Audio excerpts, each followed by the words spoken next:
When he remembered the scene afterwards, this is how Raskolnikov saw it. The noise behind the door increased, and suddenly the door was opened a little. "What is it?" cried Porfiry Petrovitch, annoyed. "Why, I gave orders."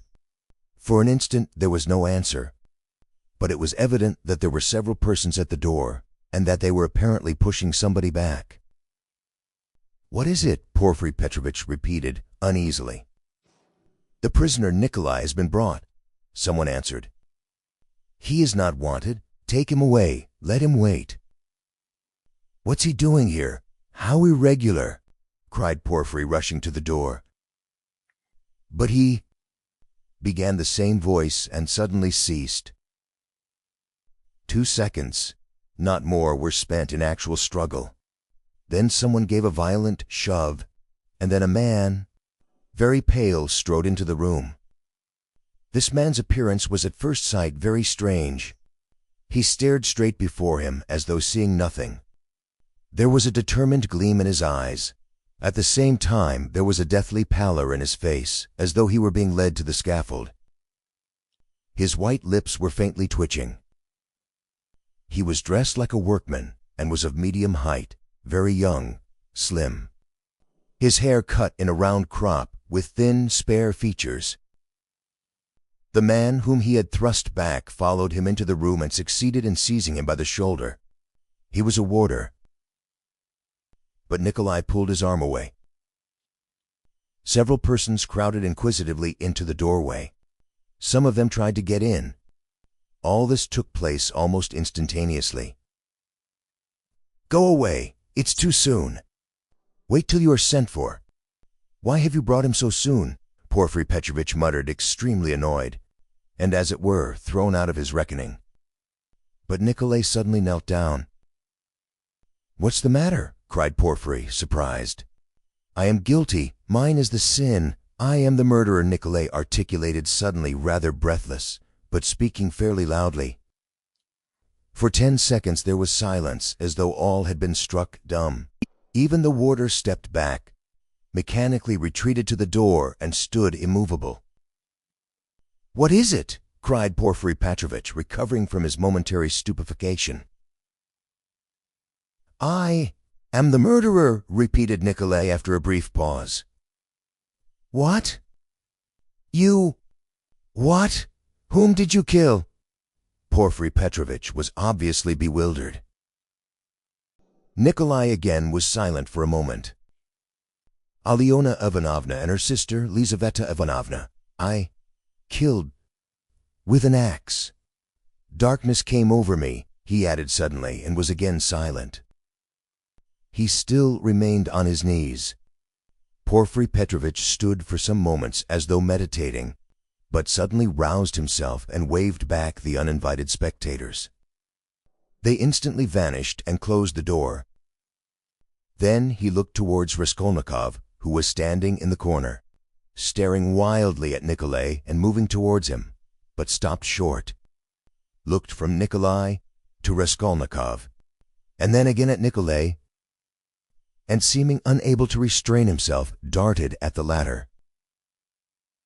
"You're in too great a hurry," he shouted at him almost angrily. "I didn't ask you what came over you. Speak, did you kill them?" "I am the murderer. I want to give evidence," Nikolai pronounced. What did you kill them with?" "An axe. I had it ready." He is in a hurry. Alone?" Nikolai did not understand the question. "Did you do it alone?" "Yes, alone." "And Mitka is not guilty and had no share in it?" "Don't be in a hurry about Mitka." How was it you ran downstairs like that at the time? The porters met you both." "It was to put them off the scent. I ran after Mitka," Nikolai replied hurriedly, as though he had prepared the answer. "I knew it," cried Porfiry with vexation.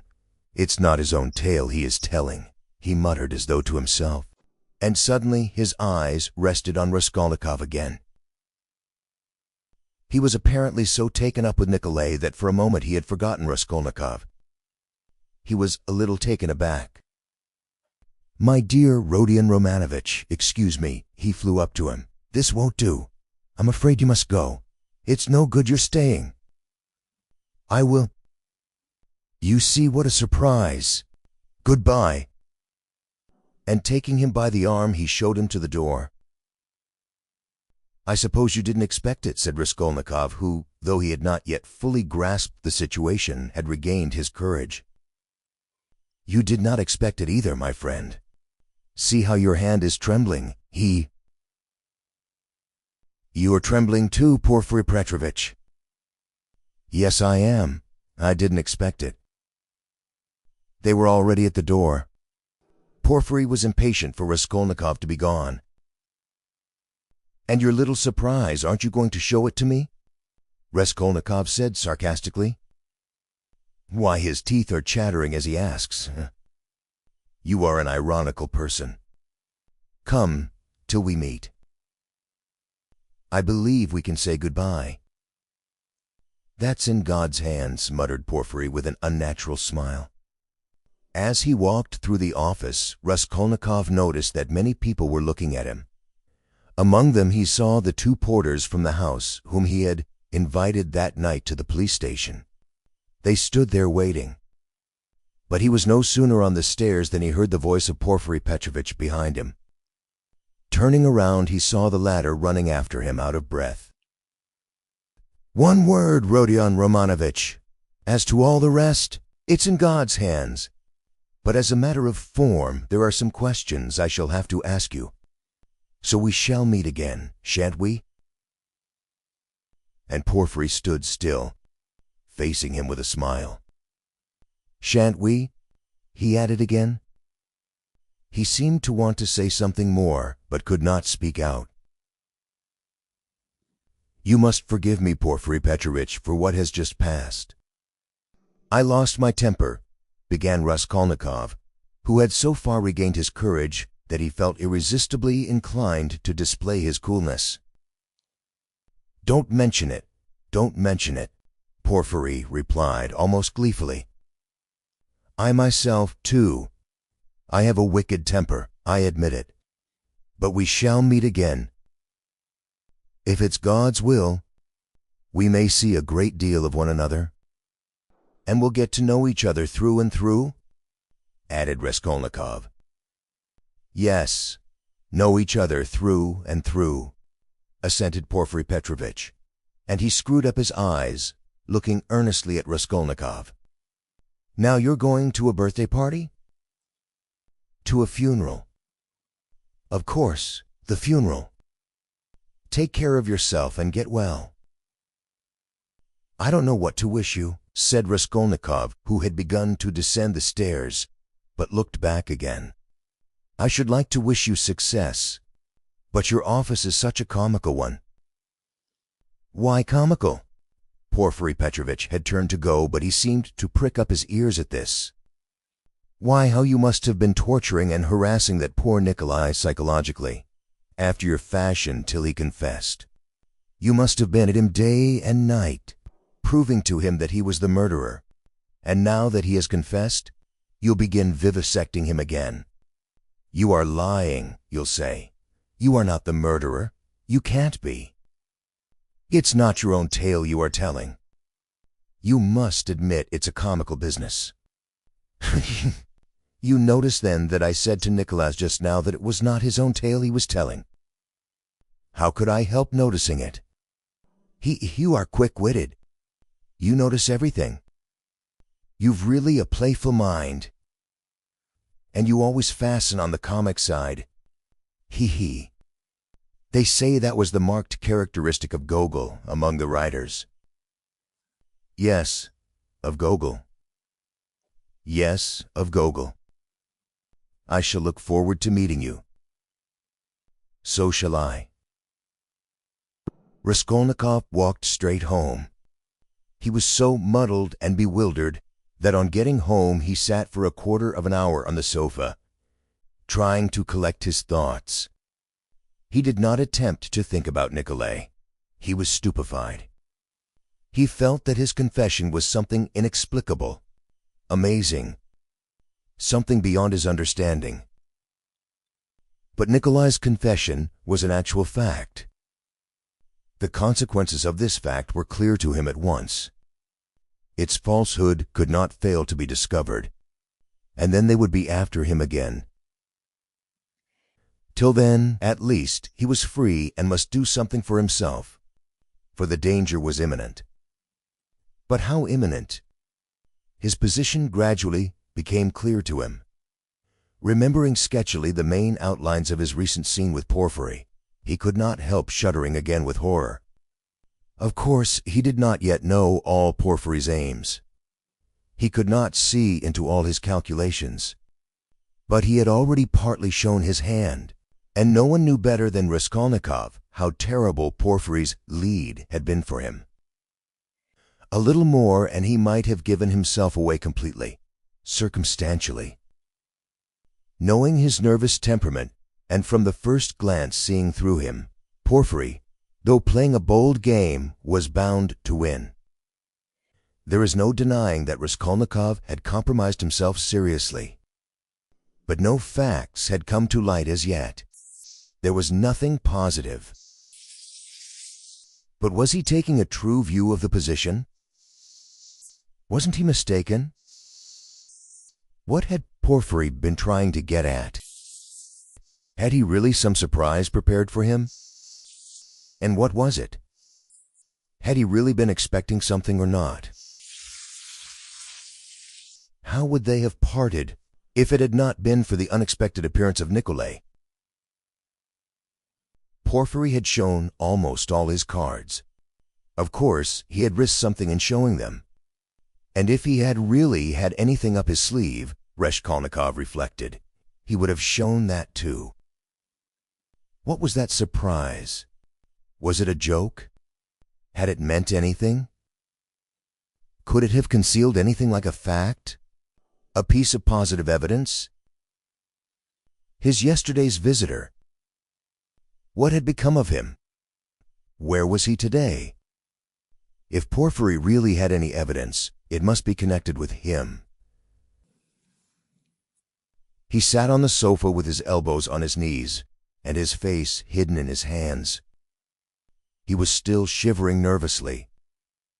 At last he got up, took his cap, thought a minute, and went to the door.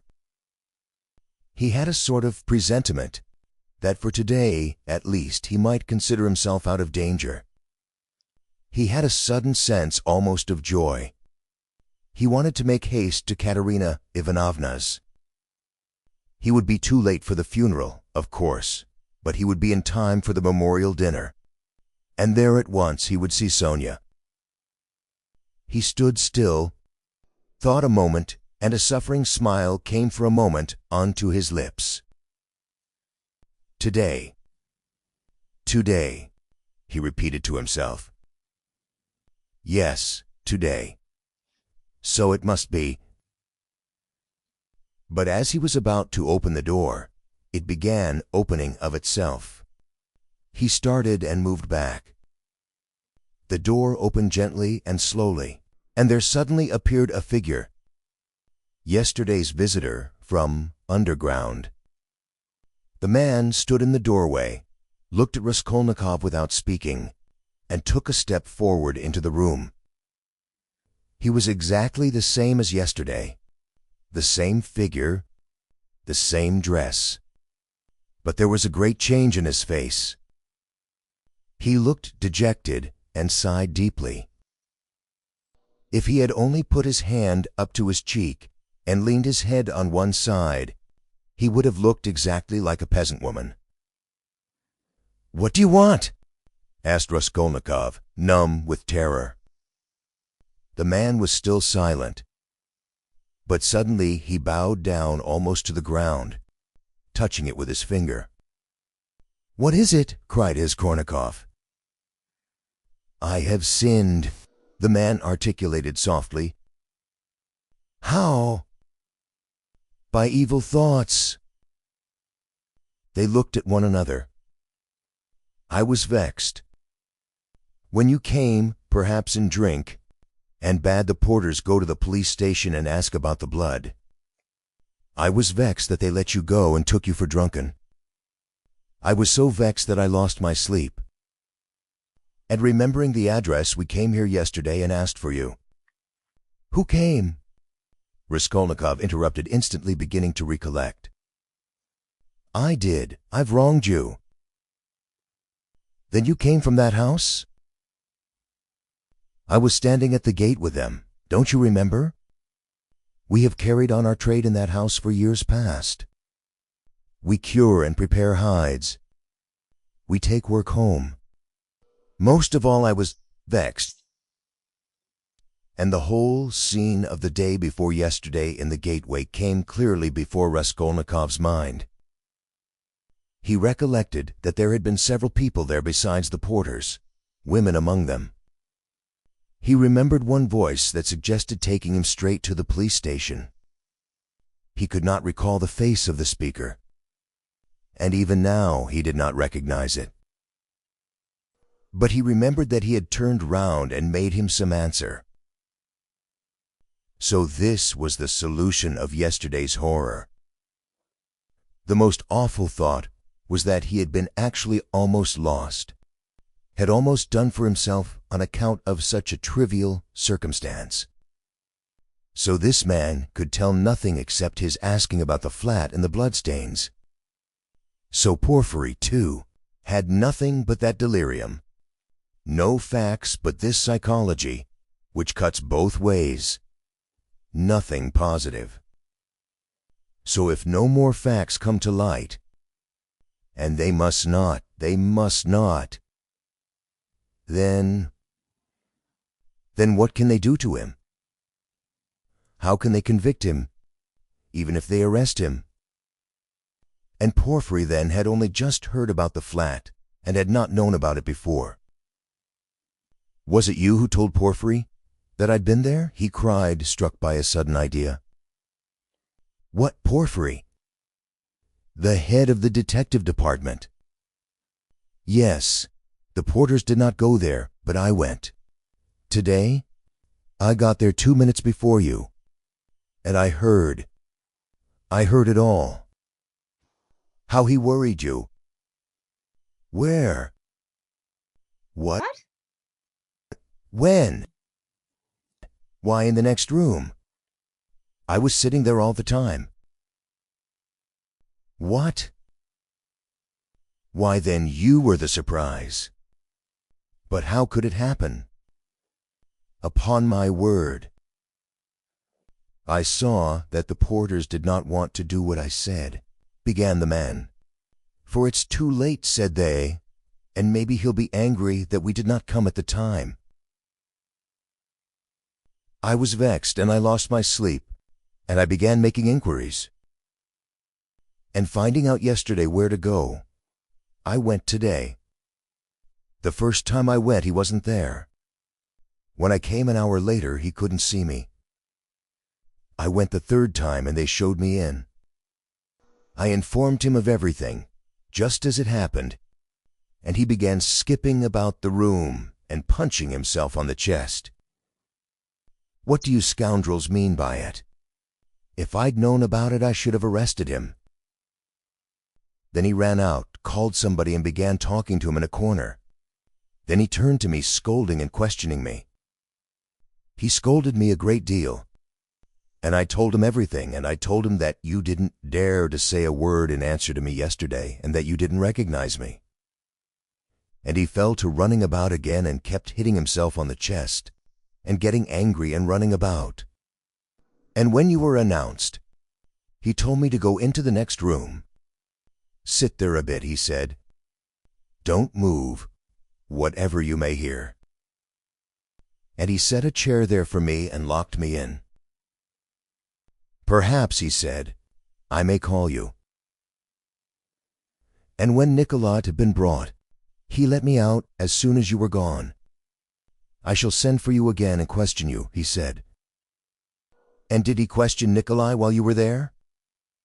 He got rid of me as he did of you. Before he spoke to Nikolai. The man stood still, and again suddenly bowed down, touching the ground with his finger.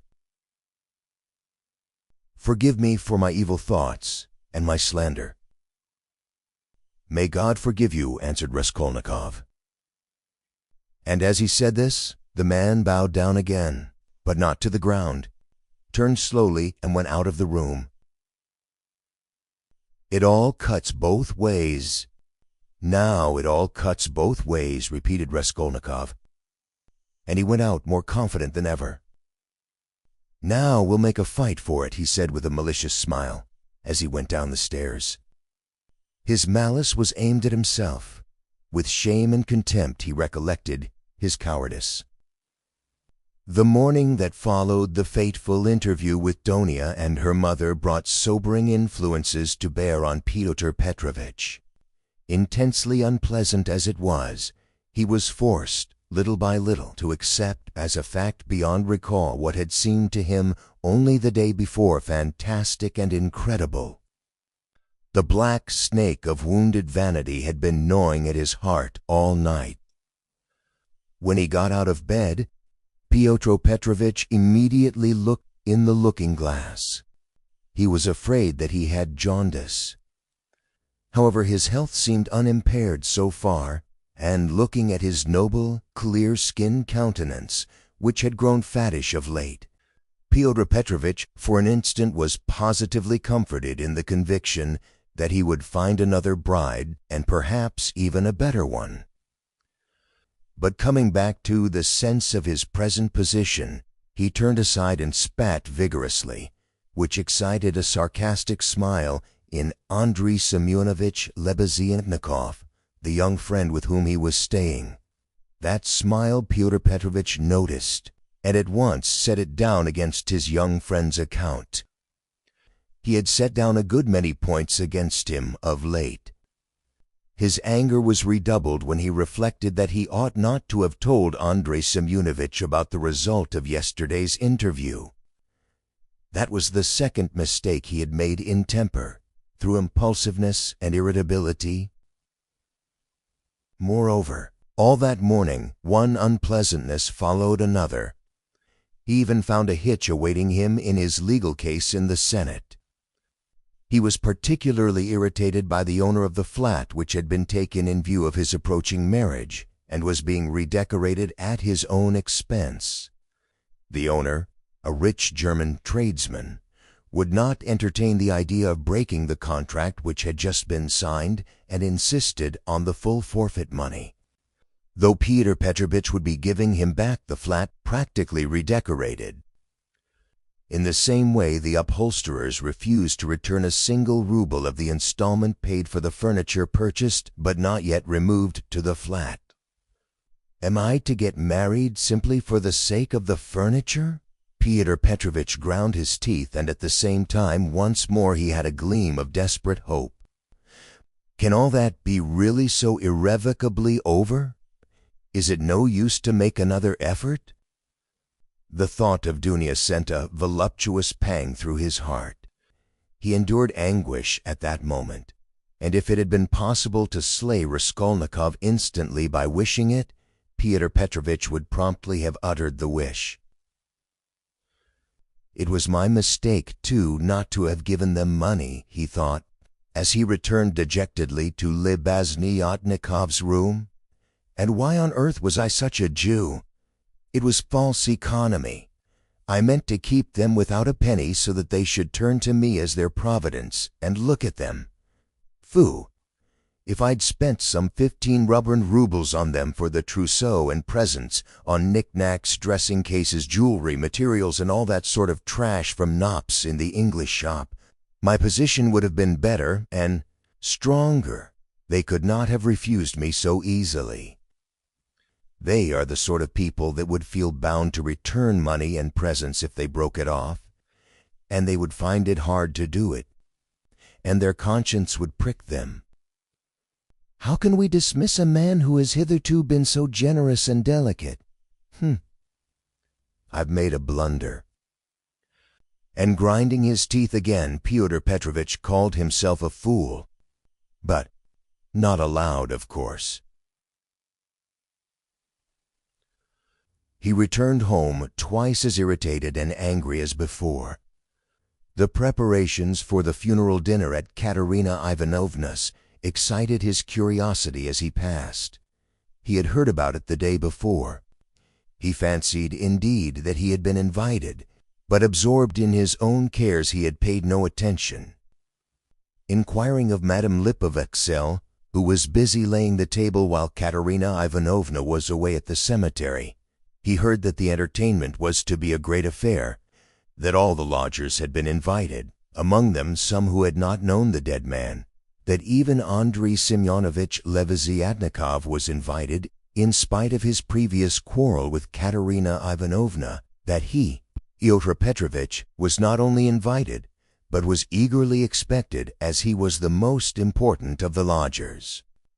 Amalia Ivanovna herself had been invited with great ceremony in spite of the recent unpleasantness, and so she was very busy with preparations and was taking a positive pleasure in them. She was, moreover, dressed up to the nines, all in new black silk, and she was proud of it.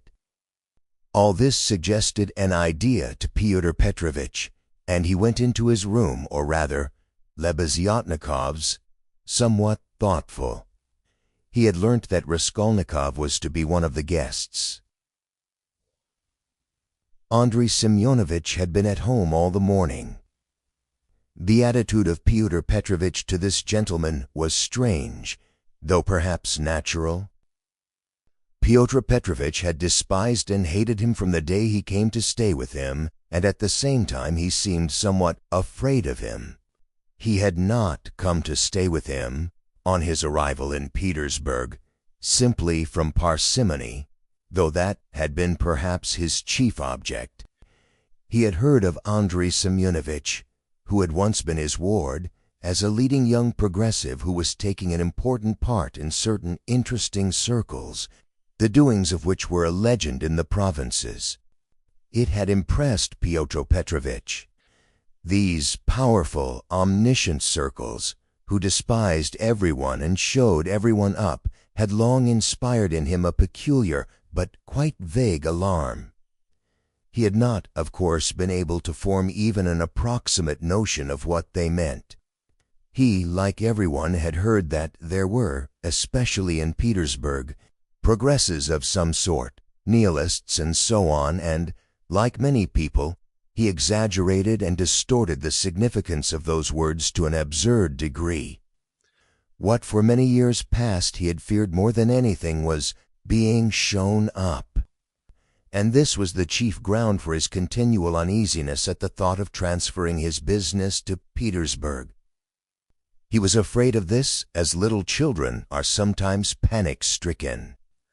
Some years before, when he was just entering on his own career, he had come upon two cases in which rather important personages in the province, patrons of his, had been cruelly shown up. One instance had ended in great scandal for the person attacked, and the other had very nearly ended in serious trouble. For this reason, Pyotr Petrovitch intended to go into the subject as soon as he reached Petersburg and, if necessary, to anticipate contingencies by seeking the favor of our younger generation. He relied on Andrei Semyonovitch for this, and before his visit to Raskolnikov he had succeeded in picking up some current phrases. He soon discovered that Andrei Semyonovitch was a commonplace simpleton, but that by no means reassured Pyotr Petrovitch. Even if he had been certain that all the progressives were fools like him, it would not have allayed his uneasiness. All the doctrines, the ideas, the systems with which Andrei Semyonovitch pestered him had no interest for him. He had his own object. He simply wanted to find out at once what was happening here. Had these people any power or not? Had he anything to fear from them? Would they expose any enterprise of his? And what precisely was now the object of their attacks? Could he somehow make up to them and get round them if they really were powerful? Was this the thing to do or not? Couldn't he gain something through them? In fact, hundreds of questions presented themselves. Andrei Semyonovitch was an anemic, scrofulous little man, with strangely flaxen mutton-chop whiskers, of which he was very proud. He was a clerk, and had almost always something wrong with his eyes. He was rather soft-hearted, but self-confident, and sometimes extremely conceited in speech, which had an absurd effect incongruous with his little figure. He was one of the lodgers most respected by Amalia Ivanovna, for he did not get drunk and paid regularly for his lodgings. Andrei Semyonovitch really was rather stupid. He attached himself to the cause of progress and our younger generation from enthusiasm. He was one of the numerous and varied legion of dullards, of half-animal abortions, conceited, half-educated coxcombs who attach themselves to the idea most in fashion only to vulgarize it and to caricature every cause they serve, however sincerely. Though Lebeziatnikov was so good-natured, he too was beginning to dislike Fyodor Petrovitch. This happened on both sides unconsciously. However simple Andrei Semyonovitch might be, he began to see that Fyodor Petrovitch was duping him and secretly despising him, and that he was not the right sort of man. He had tried expounding to him the system of Fourier and the Darwinian theory, but of late Fyodor Petrovitch began to listen too sarcastically and even to be rude. The fact was, he had begun instinctively to guess that Lebeziatnikov was not merely a commonplace simpleton, but perhaps a liar, too, and that he had no connections of any consequence even in his own circle, but had simply picked things up third hand, and that very likely he did not even know much about his own work of propaganda, for he was in too great a muddle. A fine person he would be to show anyone up. It must be noted, by the way, that Fyodor Petrovitch had during those 10 days eagerly accepted the strangest praise from Andrei Semyonovitch. He had not protested, for instance, when Andrei Semyonovitch belauded him for being ready to contribute to the establishment of the new commune, or to abstain from christening his future children, or to acquit if Donia were to take a lover a month after marriage, and so on. Fyodor Petrovitch so enjoyed hearing his own praises that he did not disdain even such virtues when they were attributed to him. Fyodor Petrovitch had had occasion that morning to realize some 5% bonds, and now he sat down to the table and counted over bundles of notes. Andrei Semyonovitch, who hardly ever had any money, walked about the room pretending to himself to look at all those bank notes with indifference and even contempt. Nothing would have convinced Fyodor Petrovitch that Andrei Semyonovitch could really look on the money unmoved, and the latter, on his side, kept thinking bitterly that Fyodor Petrovitch was capable of entertaining such an idea about him and was, perhaps, glad of the opportunity of teasing his young friend by reminding him of his inferiority and the great difference between them. He found him incredibly inattentive and irritable, though he, Andrei Semyonovitch, began enlarging on his favorite subject, the foundation of a new special commune. The brief remarks that dropped from Fyodor Petrovitch between the clicking of the beads on the reckoning frame betrayed unmistakable and discourteous irony. But the humane Andrei Semyonovitch ascribed Fyodor Petrovitch's ill humor to his recent breach with Donia, and he was burning with impatience to discourse on that theme. He had something progressive to say on the subject, which might console his worthy friend and could not fail to promote his development. "There is some sort of festivity being prepared at the widow's, isn't there?" Fyodor Petrovitch asked suddenly, interrupting Andrei Semyonovitch at the most interesting passage. "Why, don't you know? Why, I was telling you last night what I think about all such ceremonies, and she invited you too, I heard. You were talking to her yesterday." "I should never have expected that beggarly fool would have spent on this feast all the money she got from that other fool, Raskolnikov. I was surprised just now as I came through at the preparations there, the wines. Several people are invited. It's beyond everything," continued Pyotr Petrovitch, who seemed to have some object in pursuing the conversation. "What? You say I am asked too? When was that?" "I don't remember, but I shan't go." "Why should I?" "I only said a word to her in passing yesterday of the possibility of her obtaining a year's salary as a destitute widow of a government clerk. I suppose she has invited me on that account, hasn't she?" "I don't intend to go either," said Lebeziatnikov. "I should think not. After giving her a thrashing, you might well hesitate. He. "Who thrashed? Whom?" cried Lebeziatnikov, flustered and blushing. "Why, you thrashed Katerina Ivanovna a month ago. I heard so yesterday. So that's what your convictions amount to. And the woman questioned, too, wasn't quite sound. He.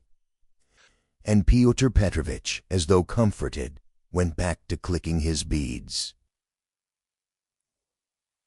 "It's all slander and nonsense," cried Lebeziatnikov, who was always afraid of allusions to the subject. "It was not like that at all. It was quite different. You've heard it wrong. It's a libel. I was simply defending myself. She rushed at me first with her nails. She pulled out all my whiskers. It's permissible for anyone, I should hope, to defend himself, and I never allow anyone to use violence to me on principle, for it's an act of despotism. What was I to do? I simply pushed her back." He. Luzin went on, laughing maliciously. "You keep on like that because you are out of humor yourself. But that's nonsense, and it has nothing whatever to do with the woman question. You don't understand. I used to think, indeed, that if women are equal to men in all respects, even in strength, as is maintained now, there ought to be equality in that, too. Of course, I reflected afterwards that such a question ought not really to arise, for there ought not to be fighting, and in the future society fighting is unthinkable, and that it would be a queer thing to seek for equality in fighting. I am not so stupid. Though of course there is fighting. There won't be later, but at present there is. Confound it, how muddled one gets with you! It's not on that account that I am not going. I am not going on principle.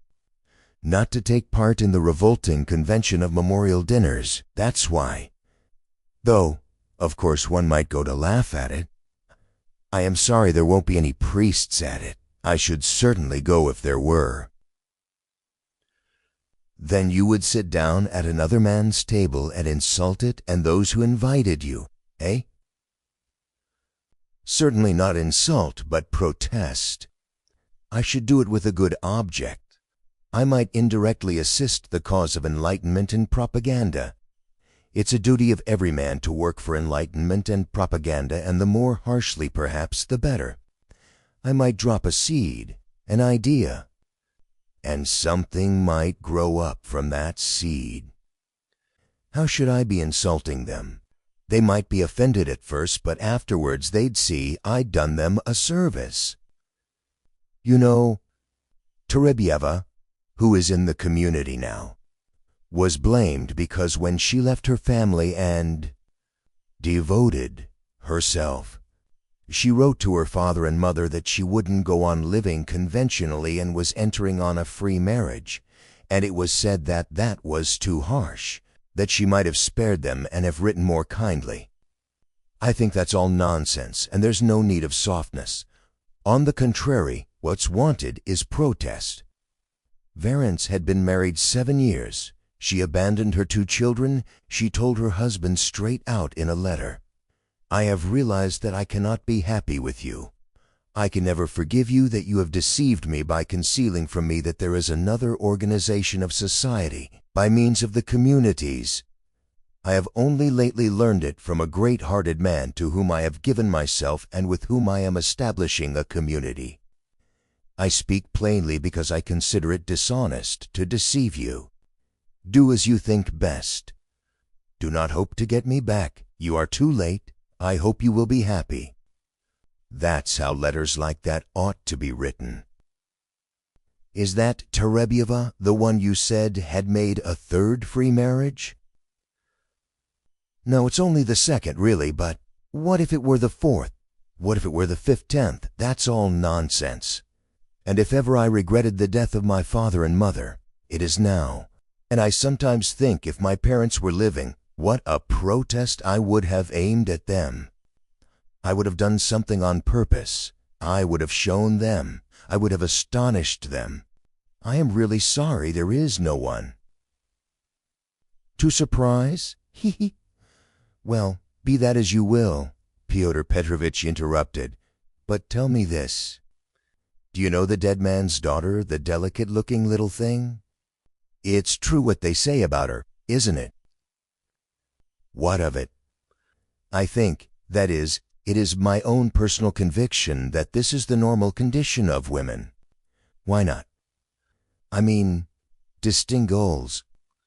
In our present society it is not altogether normal because it is compulsory. But in the future society it will be perfectly normal because it will be voluntary. Even as it is, she was quite right. She was suffering, and that was her asset, so to speak, her capital, which she had a perfect right to dispose of. Of course, in the future society, there will be no need of assets, but her part will have another significance, rational and in harmony with her environment. As to Sofya Semyonovna, personally I regard her action as a vigorous protest against the organization of society, and I respect her deeply for it. I rejoice indeed when I look at her. I was told that you got her turned out of these lodgings. Lazarus was enraged. That's another slander, he yelled. It was not so at all. That was all Katerina Ivanovna's invention, for she did not understand, and I never made love to Sofya Semyonovna.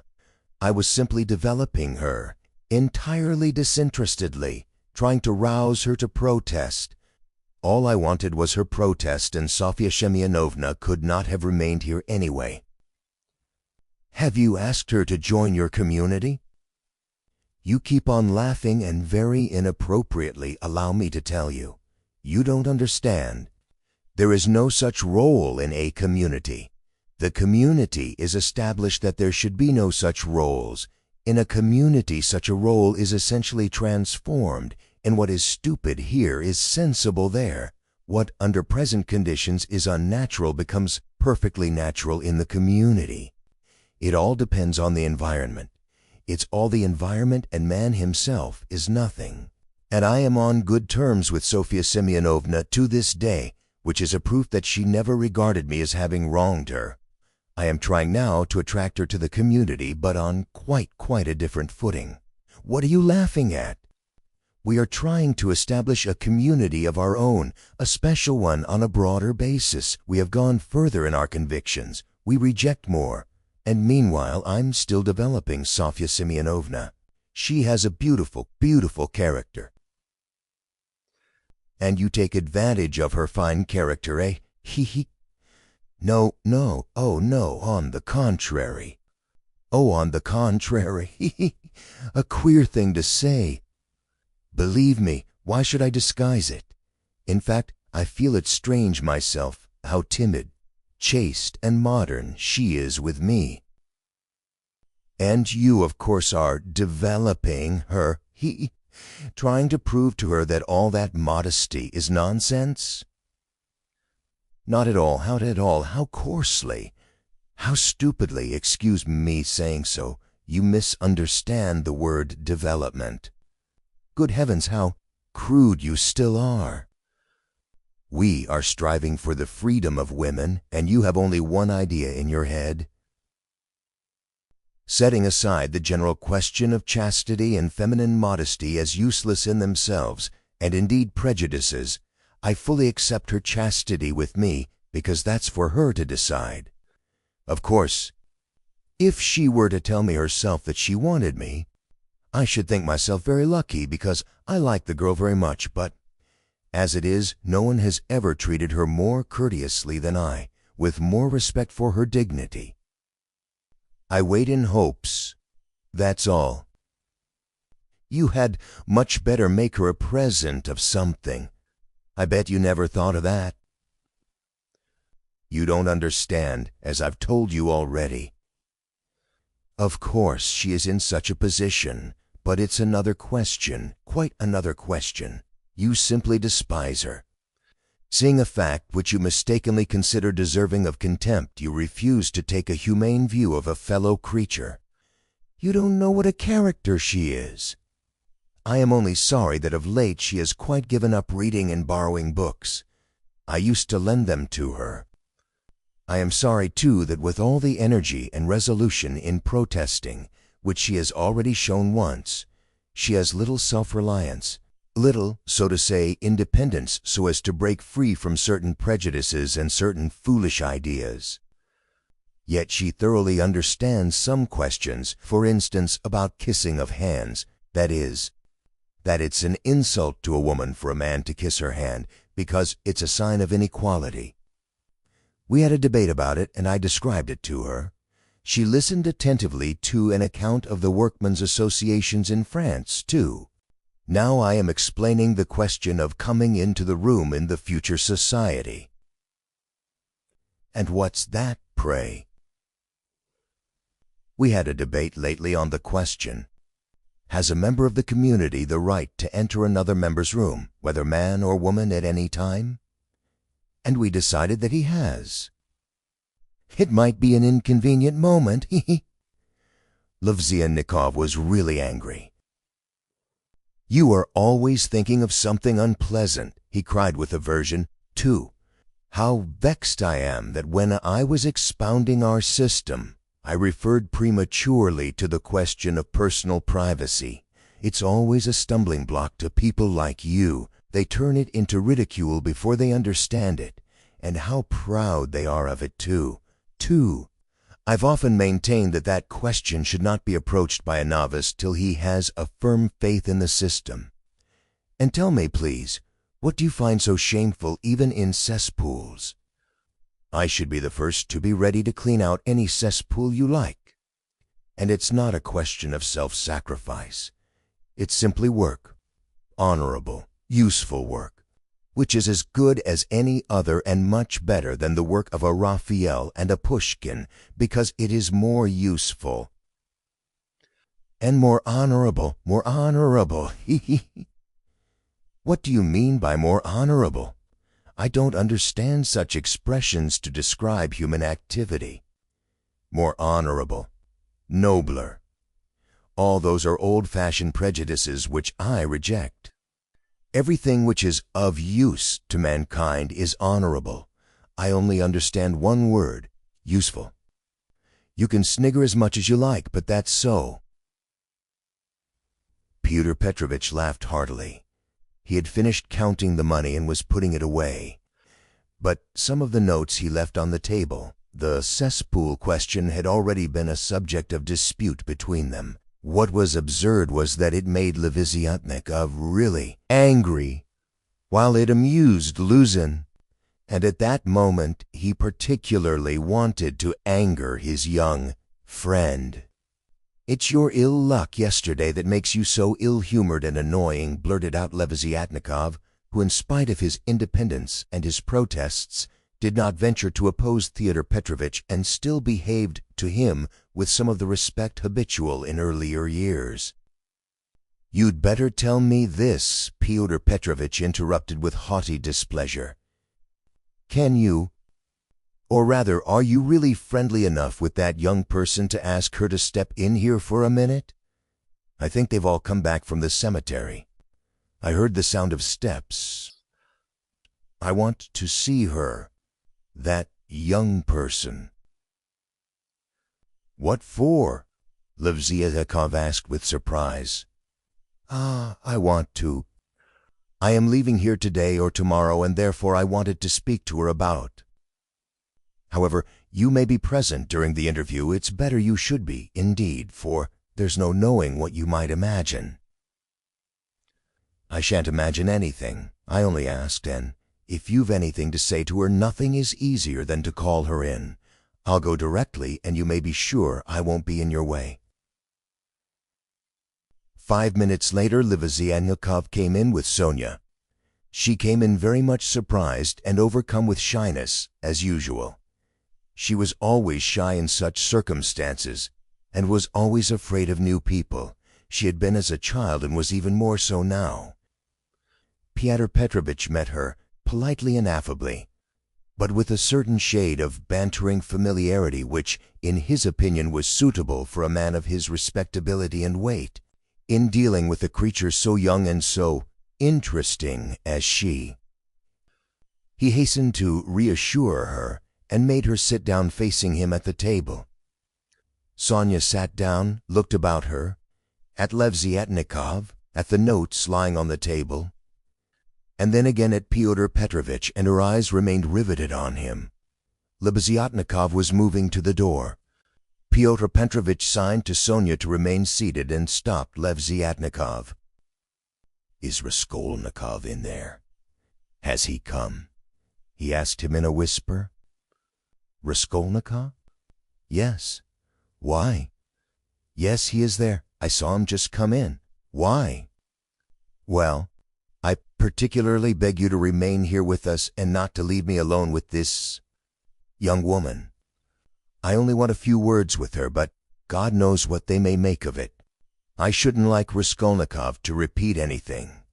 You understand what I mean?" "I understand." Lazarus saw the point. "Yes, you are right. Of course I am convinced personally that you have no reason to be uneasy, but still, you are right. Certainly I'll stay. I'll stand here at the window and not be in your way. I think you are right." Pyotr Petrovitch returned to the sofa, sat down opposite Sonia, looked attentively at her, and assumed an extremely dignified, even severe expression, as much as to say, "Don't you make any mistake, madame." Sonia was overwhelmed with embarrassment. "In the first place, Sofya Semyonovna, will you make my excuses to your respected mamma? That's right, isn't it? Katerina Ivanovna stands in the place of a mother to you?" Pyotr Petrovitch began with great dignity, though affably. It was evident that his intentions were friendly. "Quite so, yes, the place of a mother," Sonia answered timidly and hurriedly. "Then will you make my apologies to her? Through inevitable circumstances I am forced to be absent, and shall not be at the dinner in spite of your mamma's kind invitation." "Yes, I'll tell her at once," and Sonia hastily jumped up from her seat. "Wait, that's not all." Pyotr Petrovitch detained her, smiling at her simplicity and ignorance of good manners.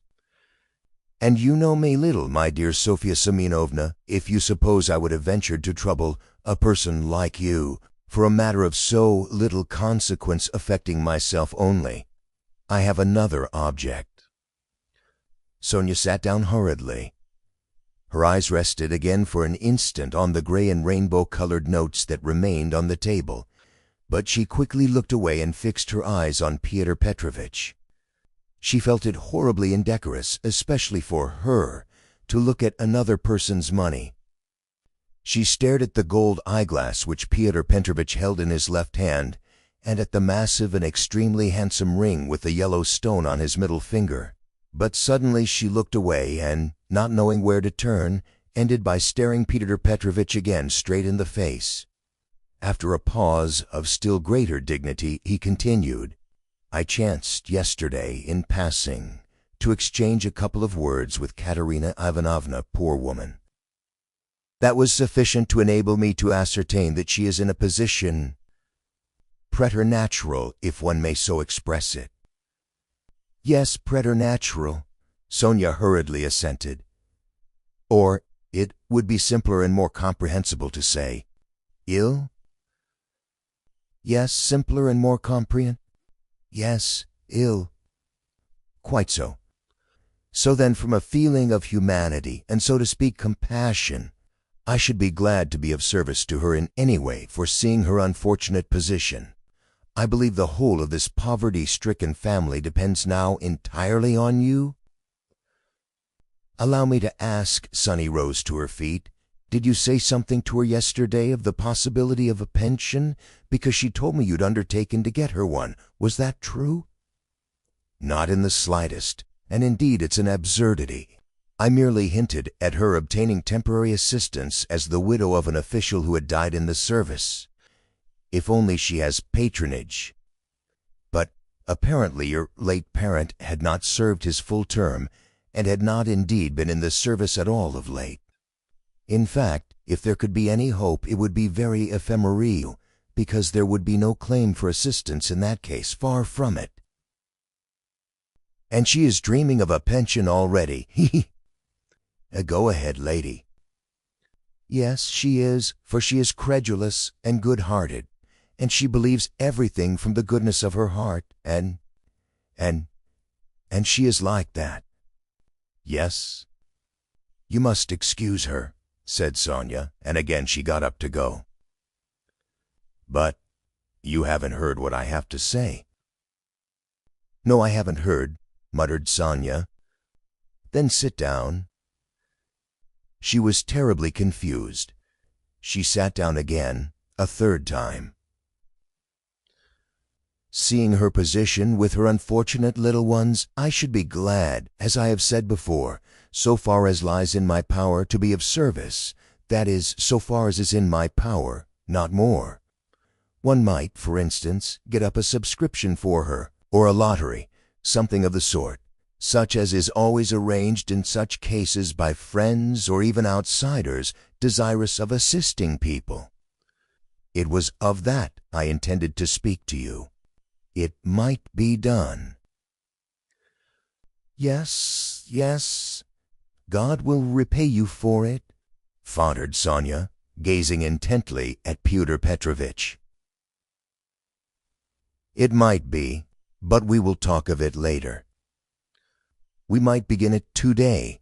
We will talk it over this evening and lay the foundation, so to speak. Come to me at 7 o'clock. Mr. Lazarus, I hope, will assist us. But there is one circumstance of which I ought to warn you beforehand, and for which I venture to trouble you, Sofia Semyonovna, to come here. In my opinion, money cannot be. Indeed, it's unsafe to put it into Katerina Ivanovna's own hands. The dinner today is a proof of that. Though she has not, so to speak, a crust of bread for tomorrow and, well, boots or shoes or anything. She has bought today Jamaica rum and even, I believe, Madeira and coffee. I saw it as I passed through. Tomorrow it will all fall upon you again. They won't have a crust of bread. It's absurd, really, and so, to my thinking, a subscription ought to be raised so that the unhappy widow should not know of the money, but only you, for instance. Am I right? I don't know. This is only today, once in her life. She was so anxious to do honor, to celebrate the memory, and she is very sensible, but just as you think, and I shall be very, they will all be, and God will reward, and then the orphans." Sonia burst into tears. "Very well, then, keep it in mind. And now will you accept, for the benefit of your relation, the small sum that I am able to spare, from me personally? I am very anxious that my name should not be mentioned in connection with it. Here. Having, so to speak, anxieties of my own, I cannot do more." And Fyodor Petrovitch held out to Sonia a 10-ruble note, carefully unfolded. Sonia took it, flushed crimson, jumped up, muttered something, and began taking leave. Fyodor Petrovitch accompanied her ceremoniously to the door. She got out of the room at last, agitated and distressed, and returned to Katerina Ivanovna overwhelmed with confusion. All this time Lebeziatnikov stood at the window or walked about the room, anxious not to interrupt the conversation. When Sonia had gone, he walked up to Fyodor Petrovitch and solemnly held out his hand. "I heard and saw everything," he said, laying stress on the last verb. "That is honorable. I mean to say, it's humane. You want to avoid gratitude, I saw. And although I cannot, I confess, in principle sympathize with private charity, for it not only fails to eradicate the evil, but even promotes it, yet I must admit that I saw your action with pleasure. Yes, I like it." "That's all nonsense," muttered Fyodor Petrovitch, somewhat disconcerted, looking carefully at Lebeziatnikov. "No, it's not nonsense. A man who has suffered distress and annoyance as you did yesterday, and who yet can sympathize with the misery of others, such a man, even though he is making a social mistake, is still deserving of respect. I did not expect it, indeed, of you, Fyodor Petrovitch, especially as according to your ideas." "Oh, what a drawback your ideas are to you! How distressed you are, for instance, by your ill luck yesterday!" cried the simple-hearted Lebeziatnikov, who felt a return of affection for Fyodor Petrovitch. "And what do you want with marriage, with legal marriage, my dear, noble Fyodor Petrovitch? Why do you cling to this legality of marriage? Well, you may beat me if you like, but I am glad, positively glad it hasn't come off, that you are free, that you are not quite lost for humanity. You see, I've spoken my mind. Because I don't want in your free marriage to be made a fool of and to bring up another man's children. That's why I want legal marriage," Luzin replied in order to make some answer. He seemed preoccupied by something. "Children? You refer to children?" Lebeziatnikov started off like a war-horse at the trumpet call. "Children are a social question, and a question of first importance, I agree, but the question of children has another solution. Some refuse to have children altogether because they suggest the institution of the family. We'll speak of children later, but now, as to the question of honor, I confess that's my weak point. That horrid, military Pushkin expression is unthinkable in the dictionary of the future. What does it mean, indeed? It's nonsense. There will be no deception in a free marriage. That is only the natural consequence of a legal marriage, so to say. It's corrective, a protest, so that indeed it's not humiliating. And if I ever, to suppose an absurdity, were to be legally married, I should be positively glad of it. I should say to my wife, 'My dear, hitherto I have loved you. Now I respect you, for you've shown you can protest.' You laugh. That's because you are incapable of getting away from prejudices. Confound it all. I understand now where the unpleasantness is of being deceived in a legal marriage, but it's simply a despicable consequence of a despicable position in which both are humiliated. When the deception is open, as in a free marriage, then it does not exist. It's unthinkable. Your wife will only prove how she respects you by considering you incapable of opposing her happiness and avenging yourself on her for her new husband. Damn it all. I sometimes dream, if I were to be married, if I were to marry, legally or not, it's just the same. I should present my wife with a lover if she had not found one for herself. 'My dear,' I should say, 'I love you, but even more than that, I desire you to respect me.' See? Am I not right?" Fyodor Petrovitch sniggered as he listened, but without much merriment. He hardly heard it, indeed. He was preoccupied with something else, and even Lebeziatnikov at last noticed it. Fyodor Petrovitch seemed excited and rubbed his hands. Lebeziatnikov remembered all this and reflected upon it afterwards. It would be difficult to explain exactly what could have originated the idea of that senseless dinner in Katerina Ivanovna's disordered brain. Nearly 10 of the 20 rubles given by Raskolnikov for Marmeladov's funeral were wasted upon it. Possibly Katerina Ivanovna felt obliged to honor the memory of the deceased suitably, that all the lodgers and still more Amalia Ivanovna might know that he was in no way their inferior and perhaps very much their superior, and that no one had the right to turn up his nose at him.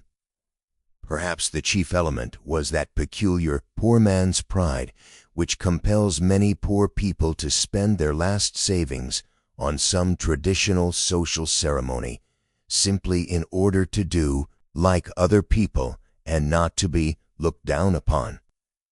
It is very probable, too, that Katerina Ivanovna longed on this occasion, at the moment when she seemed to be abandoned by everyone, to show those wretched, contemptible lodgers that she knew how to do things, how to entertain, and that she had been brought up in a genteel, she might almost say aristocratic colonel's family, and had not been meant for sweeping floors and washing the children's rags at night. Even the poorest and most broken-spirited people are sometimes liable to these paroxysms of pride and vanity which take the form of an irresistible nervous craving. And Katerina Ivanovna was not broken-spirited. She might have been killed by circumstance, but her spirit could not have been broken. That is, she could not have been intimidated. Her will could not be crushed. Moreover, Sonia had said with good reason that her mind was unhinged. She could not be said to be insane, but for a year past she had been so harassed that her mind might well be overstrained. The latter stages of consumption are apt, doctors tell us, to affect the intellect. There was no great variety of wines, nor was there Madeira, but wine there was. There was vodka, rum, and Lisbon wine, all of the poorest quality, but in sufficient quantity. Besides the traditional rice and honey, there were 3 or 4 dishes, one of which consisted of pancakes, all prepared in Amalia Ivanovna's kitchen. 2 samovars were boiling, that tea and punch might be offered after dinner. Katerina Ivanovna had herself seen to the purchasing the provisions with the help of one of the lodgers, an unfortunate little Pole who had somehow been stranded at Madame Lepific's house. He promptly put himself at Katerina Ivanovna's disposal, and had been all that morning and all the day before running about as fast as his legs could carry him, and very anxious that everyone should be aware of it. For every trifle he ran to Katerina Ivanovna, even hunting her out at the bazaar. At every instant called her punny. She was heartily sick of him before the end, though she had declared at first that she could not have got on without this serviceable and magnanimous man. It was one of Katerina Ivanovna's characteristics to paint everyone she met in the most glowing colors. Her praises were so exaggerated as sometimes to be embarrassing.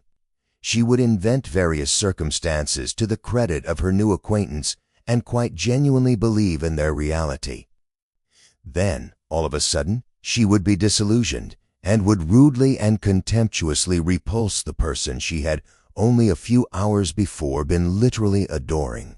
She was naturally of a gay, lively, and peace-loving disposition, but from continual failures and misfortunes, she had come to desire so keenly that all should live in peace and joy and should not dare to break the peace, that the slightest jar, the smallest disaster, reduced her almost to frenzy, and she would pass in an instant from the brightest hopes and fancies to cursing her fate and raving and knocking her head against the wall.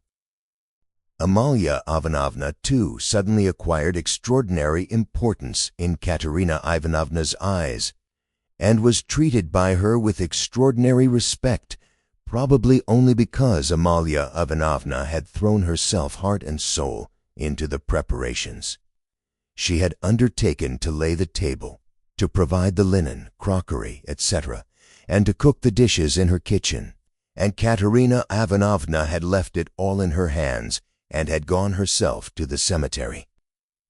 Everything had been well done. Even the tablecloth was nearly clean. The crockery, knives, forks, and glasses were, of course, of all shapes and patterns, lent by different lodgers, but the table was properly laid at the time fixed, and Amalia Ivanovna, feeling she had done her work well, had put on a black silk dress and a cap with new mourning ribbons, and met the returning party with some pride. This pride, though justifiable, displeased Katerina Ivanovna for some reason, as though the table could not have been laid except by Amalia Ivanovna.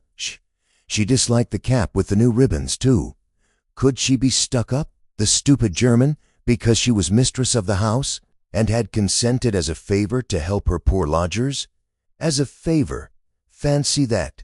Katerina Ivanovna's father, who had been a colonel and almost a governor, had sometimes had the table set for 40 persons, and then anyone like Amalia Ivanovna, or rather Ludvigovna, would not have been allowed into the kitchen.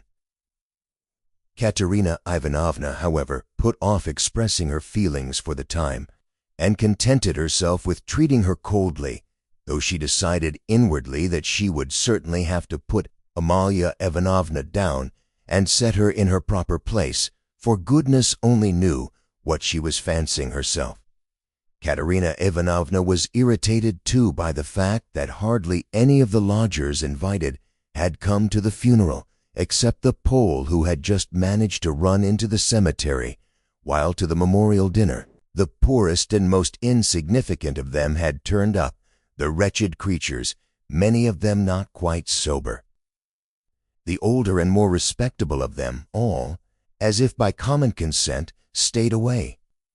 Pyotr Petrovitch Luzin, for instance, who might be said to be the most respectable of all the lodgers, did not appear, though Katerina Ivanovna had the evening before told all the world, that is, Amalia Ivanovna, Polinka, Sonia, and the Pole, that he was the most generous, noble-hearted man with a large property and vast connections, who had been a friend of her first husband's and a guest in her father's house, and that he had promised to use all his influence to secure her a considerable pension.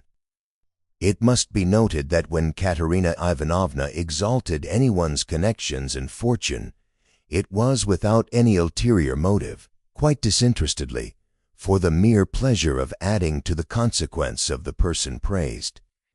Probably taking his cue from Luzin, that contemptible wretch, Lazarus, had not turned up either. What did he fancy himself? He was only asked out of kindness, and because he was sharing the same room with Pyotr Petrovitch, and was a friend of his, so that it would have been awkward not to invite him. Among those who failed to appear were the genteel lady and her old maidish daughter, who had only been lodgers in the house for the last fortnight, but had several times complained of the noise and uproar in Katerina Ivanovna's room, especially when Marmeladov had come back drunk. Katerina Ivanovna heard this from Amalia Ivanovna, who, quarreling with Katerina Ivanovna and threatening to turn the whole family out of doors, had shouted at her that they were not worth the foot of the honorable lodgers whom they were disturbing. Katerina Ivanovna determined now to invite this lady and her daughter, whose foot she was not worth, and who had turned away haughtily when she casually met them, so that they might know that she was more noble in her thoughts and feelings, and did not harbor malice, and might see that she was not accustomed to her way of living. She had proposed to make this clear to them at dinner with allusions to her late father's governorship, and also at the time to hint that it was exceedingly stupid of them to turn away on meeting her. The fat Colonel Major, he was really a discharged officer of low rank, was also absent, but it appeared that he had been not himself for the last 2 days. The party consisted of the Pole, a wretched-looking clerk with a spotty face and a greasy coat, who had not a word to say for himself and smelt abominably, a deaf and almost blind old man who had once been in the post office and who had been from immemorial ages maintained by someone at Amalia Ivanovna's. A retired clerk of the commissariat department came too. He was drunk, had a loud and most unseemly laugh, and only fancy was without a waistcoat. One of the visitors sat straight down to the table without even greeting Katerina Ivanovna. Finally, one person having no suit appeared in his dressing gown, but this was too much, and the efforts of Amalia Ivanovna and the Pole succeeded in removing him. The Pole brought with him, however, 2 other Poles who did not live at Amalia Ivanovna's and whom no one had seen here before. All this irritated Katerina Ivanovna intensely. For whom had they made all these preparations then? To make room for the visitors the children had not even been laid for at the table, but the 2 little ones were sitting on a bench in the furthest corner with their dinner laid on a box, while Polinka, as a big girl, had to look after them, feed them, and keep their noses wiped like well-bred children's. Katerina Ivanovna, in fact, could hardly help meeting her guests with increased dignity and even haughtiness. She stared at some of them with special severity and loftily invited them to take their seats. Rushing to the conclusion that Amalia Ivanovna must be responsible for those who were absent, she began treating her with extreme nonchalance, which the latter promptly observed and resented. Such a beginning was no good omen for the end. All were seated at last. Raskolnikov came in almost at the moment of their return from the cemetery. Katerina Ivanovna was greatly delighted to see him, in the first place because he was one educated visitor and, as everyone knew, was in 2 years to take a professorship in the university, and secondly because he immediately and respectfully apologized for having been unable to be at the funeral. She positively pounced upon him and made him sit on her left hand. Amalia Ivanovna was on her right. In spite of her continual anxiety that the dishes should be passed round correctly and that everyone should taste them, in spite of the agonizing cough which interrupted her every minute and seemed to have grown worse during the last few days, she hastened to pour out in a half-whisper to Raskolnikov all her suppressed feelings and her just indignation at the failure of the dinner, interspersing her remarks with lively and uncontrollable laughter at the expense of her visitors, and especially of her landlady. "It's all that cuckoo's fault. You know whom I mean? Her. Katerina Ivanovna nodded towards the landlady. "Look at her. She's making round eyes. She feels that we are talking about her and can't understand. True, the owl. And what does she put on that cap for? Have you noticed that she wants everyone to consider that she is patronizing me and doing me an honor by being here? I asked her, like a sensible woman, to invite people, especially those who knew my late husband, and look at this set of fools she has brought, the sweeps. Look at that one with the spotty face, and those wretched Poles. Not one of them has ever poked his nose in here. I've never set eyes on them. What have they come here for, I ask you? There they sit in a row. Hey, Pani," she suddenly cried to one of them, "have you tasted the pancakes? Take some more. Have some beer. Won't you have some vodka? Look, he's jumped up and is making his bows. They must be quite starved, poor things. Never mind, let them eat. They don't make a noise anyway, though I'm really afraid for our landlady's silver spoons. Amalia Ivanovna," she addressed her suddenly, almost aloud, "if your spoons should happen to be stolen, I won't be responsible, I warn you."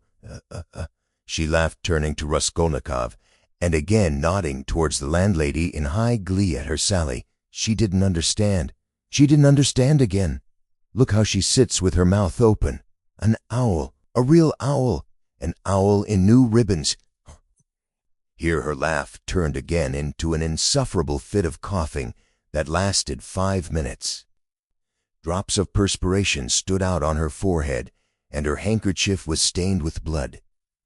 She showed Raskolnikov the blood in silence, and as soon as she could get her breath, began whispering to him again with extreme animation and a hectic flush on her cheeks. Do you know, I gave her the most delicate instructions, so to speak, for inviting that lady and her daughter. You understand of whom I am speaking? It needed the utmost delicacy, the greatest nicety, but she has managed things so that fool, that conceited baggage, that provincial nonentity, simply because she is the widow of a major, and has come to try and get a pension, and to fray out her skirts in the government offices, because at 50 she paints her face, everybody knows it. A creature like that did not think fit to come, and has not even answered the invitation, which the most ordinary good manners required. I can't understand why Pyotr Petrovitch has not come. But where's Sonia? Where has she gone? There she is at last. What is it, Sonia? Where have you been? It's odd that even at your father's funeral you should be so unpunctual. Rodion Romanovitch, make room for her beside you. That's your place, Sonia. Take what you like. Have some of the cold entree with jelly. That's the best. They'll bring the pancakes directly. Have they given the children some? Polinka, have you got everything? That's all right. Be a good girl, Lida. And Kolya, don't fidget with your feet. Sit like a gentleman. What are you saying, Sonia? Sonia hastened to give her Pyotr Petrovitch's apologies, trying to speak loud enough for everyone to hear, and carefully choosing the most respectful phrases, which she attributed to Pyotr Petrovitch. She added that Pyotr Petrovitch had particularly told her to say that as soon as he possibly could, he would come immediately to discuss business alone with her, and to discuss what could be done for her, etc., etc. Sonia knew that this would comfort Katerina Ivanovna, would flatter her and gratify her pride. She sat down beside Raskolnikov. She made him a hurried bow, glancing curiously at him, but for the rest of the time she seemed to avoid looking at him or speaking to him. She seemed absent-minded, though she kept looking at Katerina Ivanovna, trying to please her. Neither she nor Katerina Ivanovna had been able to get mourning. Sonia was wearing dark brown, and Katerina Ivanovna had on her only dress, a dark striped cotton one. The message from Pyotr Petrovitch was very successful. Listening to Sonia with dignity, Katerina Ivanovna inquired with equal dignity how Pyotr Petrovitch was, and then at once whispered almost aloud to Raskolnikov that it certainly would have been strange for a man of Pyotr Petrovitch's position and standing to find himself in such extraordinary company, in spite of his devotion to her family and his old friendship with her father.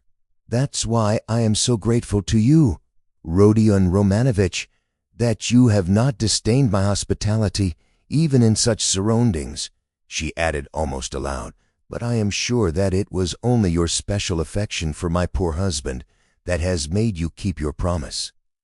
Then once more with pride and dignity she scanned her visitors, and suddenly inquired aloud across the table of the deaf man, "Wouldn't he have some more meat?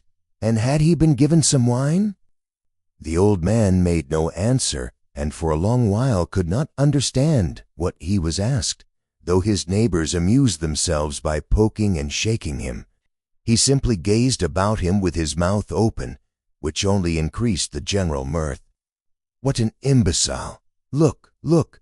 Why was he brought? But as to Pyotr Petrovitch, I always had confidence in him, Katerina Ivanovna continued, and of course he is not like— With an extremely stern face she addressed Amalia Ivanovna so sharply and loudly that the latter was quite disconcerted.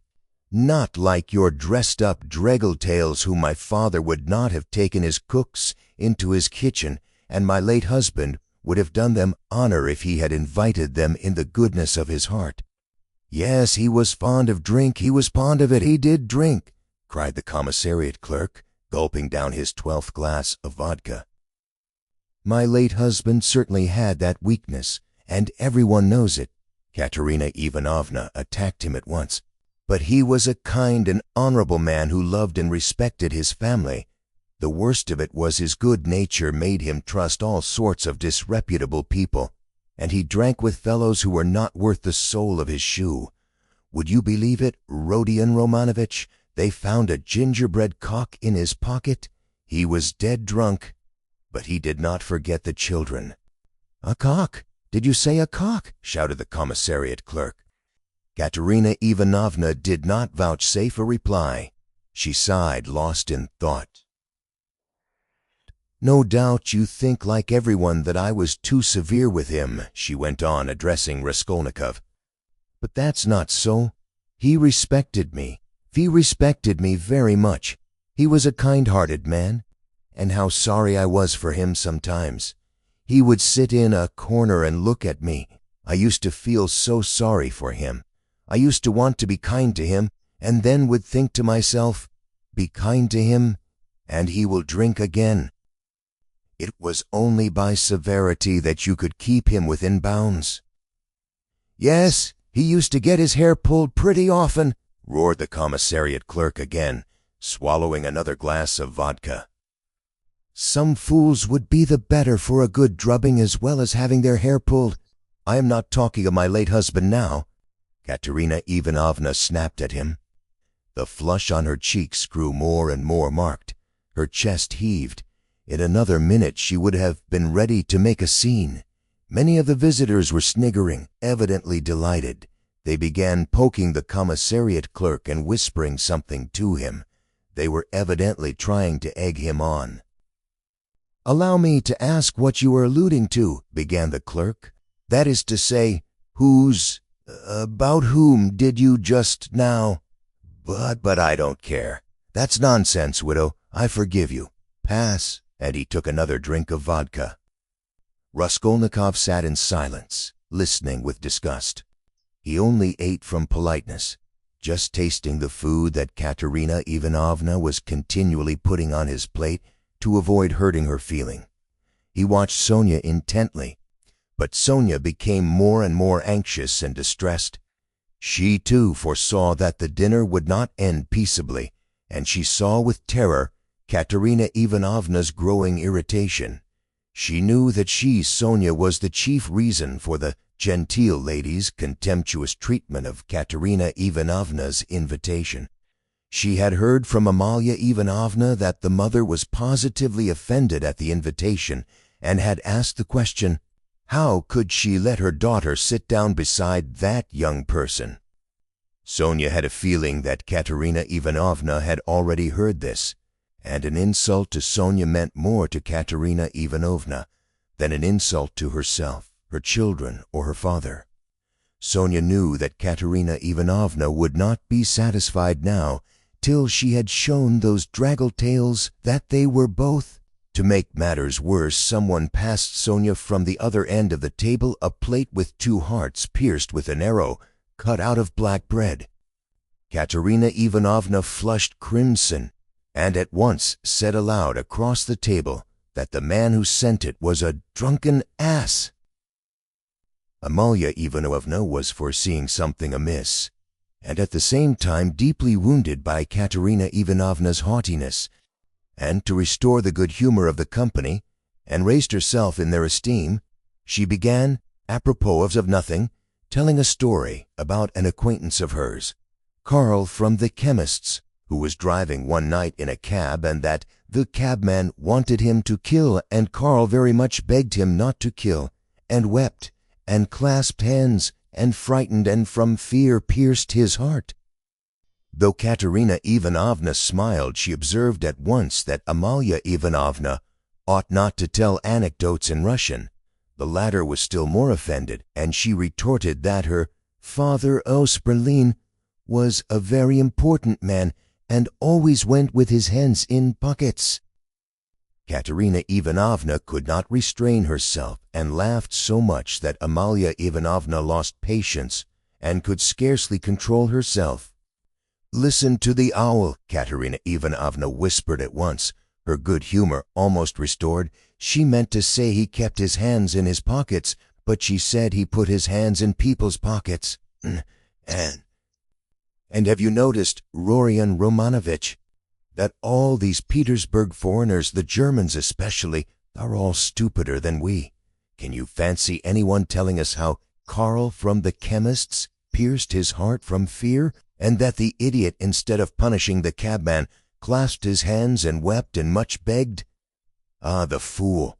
And you know she fancies it's very touching and does not suspect how stupid she is. To my thinking, that drunken commissariat clerk is a great deal cleverer. Anyway, one can see that he has addled his brains with drink. But you know these foreigners are always so well behaved and serious. Look how she sits glaring. She is angry. Aha! Really?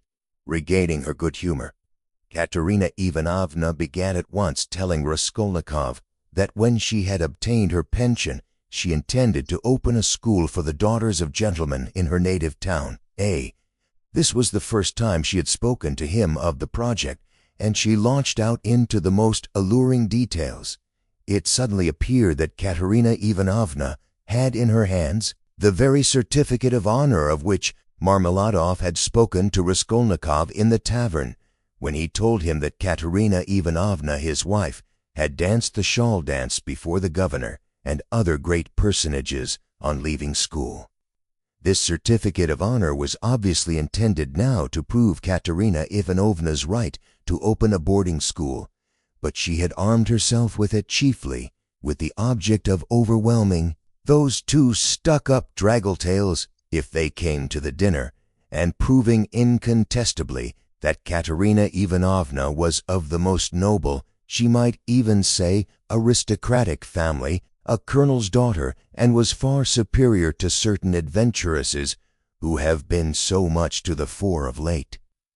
The certificate of honor immediately passed into the hands of the drunken guests, and Katerina Ivanovna did not try to retain it, for it actually contained a statement on two later that her father was of the rank of a major and also a companion of an order, so that she really was almost the daughter of a colonel. Warming up, Katerina Ivanovna proceeded to enlarge on the peaceful and happy life they would lead in Tay, on the gymnasium teachers whom she would engage to give lessons in her boarding school, one a most respectable old Frenchman, one Monod, who had taught Katerina Ivanovna herself in old days, and was still living in Tay, and would no doubt teach in her school on moderate terms. Next she spoke of Sonia, who would go with her to Tay, and help her in all her plans. At this someone at the further end of the table gave a sudden guffaw. Though Katerina Ivanovna tried to appear to be disdainfully unaware of it, she raised her voice, and began at once speaking with conviction of Sonia's undoubted ability to assist her, of her gentleness, patience, devotion, generosity, and good education, tapping Sonia on the cheek and kissing her warmly twice. Sonia flushed crimson, and Katerina Ivanovna suddenly burst into tears, immediately observing that she was nervous and silly, and she was too much upset that it was time to finish, and as the dinner was over it was time to hand round the tea. At that moment Amalia Ivanovna, deeply aggrieved at taking no part in the conversation and not being listened to, made one last effort, and with secret misgivings ventured on an exceedingly deep and weighty observation that in the future boarding school she would have to pay particular attention to devasher, and that there certainly must be a good dame to look after the linen, and secondly that the young ladies must not novels at night read. Katerina Ivanovna, who certainly was upset and very tired, as well as heartily sick of the dinner, at once cut short Amalia Ivanovna, saying she knew nothing about it and was talking nonsense, and that it was the business of the laundry-maid and not of the directress of a high-class boarding school to look after devasha, and as for novel reading, that was simply rudeness, and she begged her to be silent. Amalia Ivanovna fired up, and getting angry, observed that she only meant her good, and that she had meant her very good, and that it was long since she had paid her gold for the lodgings? Katerina Ivanovna at once set her down, saying that it was a lie to say she wished her good, because only yesterday, when her dead husband was lying on the table, she had worried her about the lodgings. To this, Amalia Ivanovna very appropriately observed that she had invited those ladies, but those ladies had not come, because those ladies are ladies, and cannot come to a lady who is not a lady. Katerina Ivanovna at once pointed out to her that as she was a slut, she could not judge what made one really a lady. Amalia Ivanovna at once declared that her father aus Berlin was a very, very important man, and both hands in pockets went, and always used to say poof, poof. And she leaped up from the table to represent her father, sticking her hands in her pockets, puffing her cheeks, and uttering vague sounds resembling hoof, off, amid loud laughter from all the lodgers, who purposely encouraged Amalia Ivanovna, hoping for a fight. But this was too much for Katerina Ivanovna, and she at once declared, so that all could hear, that Amalia Ivanovna probably never had a father, but was simply a drunken Petersburg Finn, and had certainly once been a cook and probably something worse. Amalia Ivanovna turned as red as a lobster and squealed that perhaps Katerina Ivanovna never had a father, but she had a father aus Berlin, and that he wore a long coat and always said poof, poof, koof. Katerina Ivanovna observed contemptuously that all knew what her family was, and that on that very certificate of honor it was stated in print that her father was a colonel, while Amalia Ivanovna's father, if she really had one, was probably some Finnish milkman, but that probably she never had a father at all, since it was still uncertain whether her name was Amalia Ivanovna or Amalia Ludvigovna. At this, Amalia Ivanovna, lashed to fury, struck the table with her fist and shrieked that she was Amalia Ivanovna and not Ludvigovna, that her father was named Johann, and that he was a burgomaster, and that Katerina Ivanovna's father was never a burgomaster. Katerina Ivanovna rose from her chair, and with a stern and apparently calm voice, though she was pale and her chest was heaving, observed that if she dared for one moment to set her contemptible wretch of a father on a level with her papa, she, Katerina Ivanovna, would tear her cap off her head and trample it underfoot. Amalia Ivanovna ran about the room shouting at the top of her voice that she was mistress of the house, and that Katerina Ivanovna should leave the lodgings that minute. Then she rushed for some reason to collect the silver spoons from the table. There was a great outcry and uproar. The children began crying. Sonia ran to restrain Katerina Ivanovna, but when Amalia Ivanovna shouted something about the yellow ticket, Katerina Ivanovna pushed Sonia away and rushed at the lamplady to carry out her threat. At that minute the door opened, and Pyotr Petrovitch Luzian appeared on the threshold. He stood scanning the party with severe and vigilant eyes. Katerina Ivanovna rushed to him. "Peter Petrovitch," she cried, "protect me, you at least. Make this foolish woman understand that she can't behave like this to a lady in misfortune, that there is a law for such things. I'll go to the Governor-General himself. She shall answer for it. Remember my father's hospitality. Protect these orphans." "Allow me, madam, allow me." Petr Petrovitch waved her off. "Your papa, as you are well aware, I had not the honor of knowing." Someone laughed aloud. "And I do not intend to take part in your everlasting squabbles with Amalia Ivanovna. I have come here to speak of my own affairs, and I want to have a word with your stepdaughter, Sophia. Ivanovna, I think it is? Allow me to pass." Peter Petrovitch, edging by her, went to the opposite corner where Sonia was. Katerina Ivanovna remained standing where she was, as though thunderstruck. She could not understand how Peter Petrovitch could deny having enjoyed her father's hospitality. Though she had invented it herself, she believed in it firmly by this time. She was struck, too, by the businesslike, dry, and even contemptuous menacing tone of Peter Petrovitch. All the clamor gradually died away at his entrance. Not only was this serious businessman strikingly incongruous with the rest of the party, but it was evident, too, that he had come upon some matter of consequence, that some exceptional cause must have brought him, and that, therefore, something was going to happen. Raskolnikov, standing beside Sonia, moved aside to let him pass. Pyotr Petrovitch did not seem to notice him. A minute later, Lebeziatnikov, too, appeared in the doorway. He did not come in, but stood still, listening with marked interest, almost wonder, and seemed for a time perplexed. "Excuse me for possibly interrupting you, but it's a matter of some importance," Potzabatorich observed, addressing the company generally. "I'm glad indeed to find other persons present. Amalia Ivanovna, I humbly beg you as mistress of the house to pay careful attention to what I have to say to Sophia Ivanovna." "Sophia Ivanovna," he went on, addressing Sonia, who was very much surprised and already alarmed. "Immediately after your visit, I found that 100-ruble note was missing from my table in the room of my friend, Mr. Lebeziatnikov. If in any way whatever you know and will tell us where it is now, I assure you on my word of honor, and call all present to witness, that the matter shall end there. In the opposite case, I shall be compelled to have recourse to very serious measures, and then you must blame yourself." Complete silence reigned in the room. Even the crying children were still. Sonia stood deadly pale, staring at Luzhin, and unable to say a word. She seemed not to understand. Some seconds passed. "Well, how is it to be, then?" asked Luzhin, looking intently at her. I don't know. I know nothing about it," Sonia articulated faintly at last. "No, you know nothing?"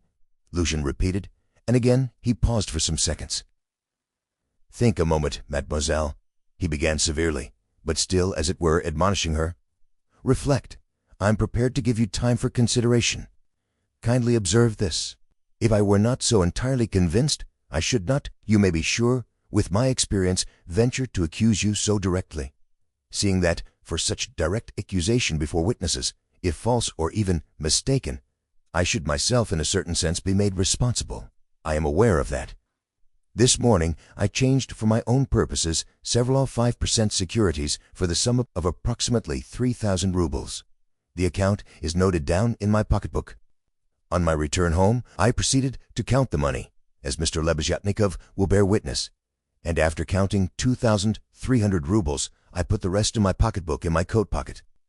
About 500 rubles remained on the table, and among them 3 notes of 100 rubles each.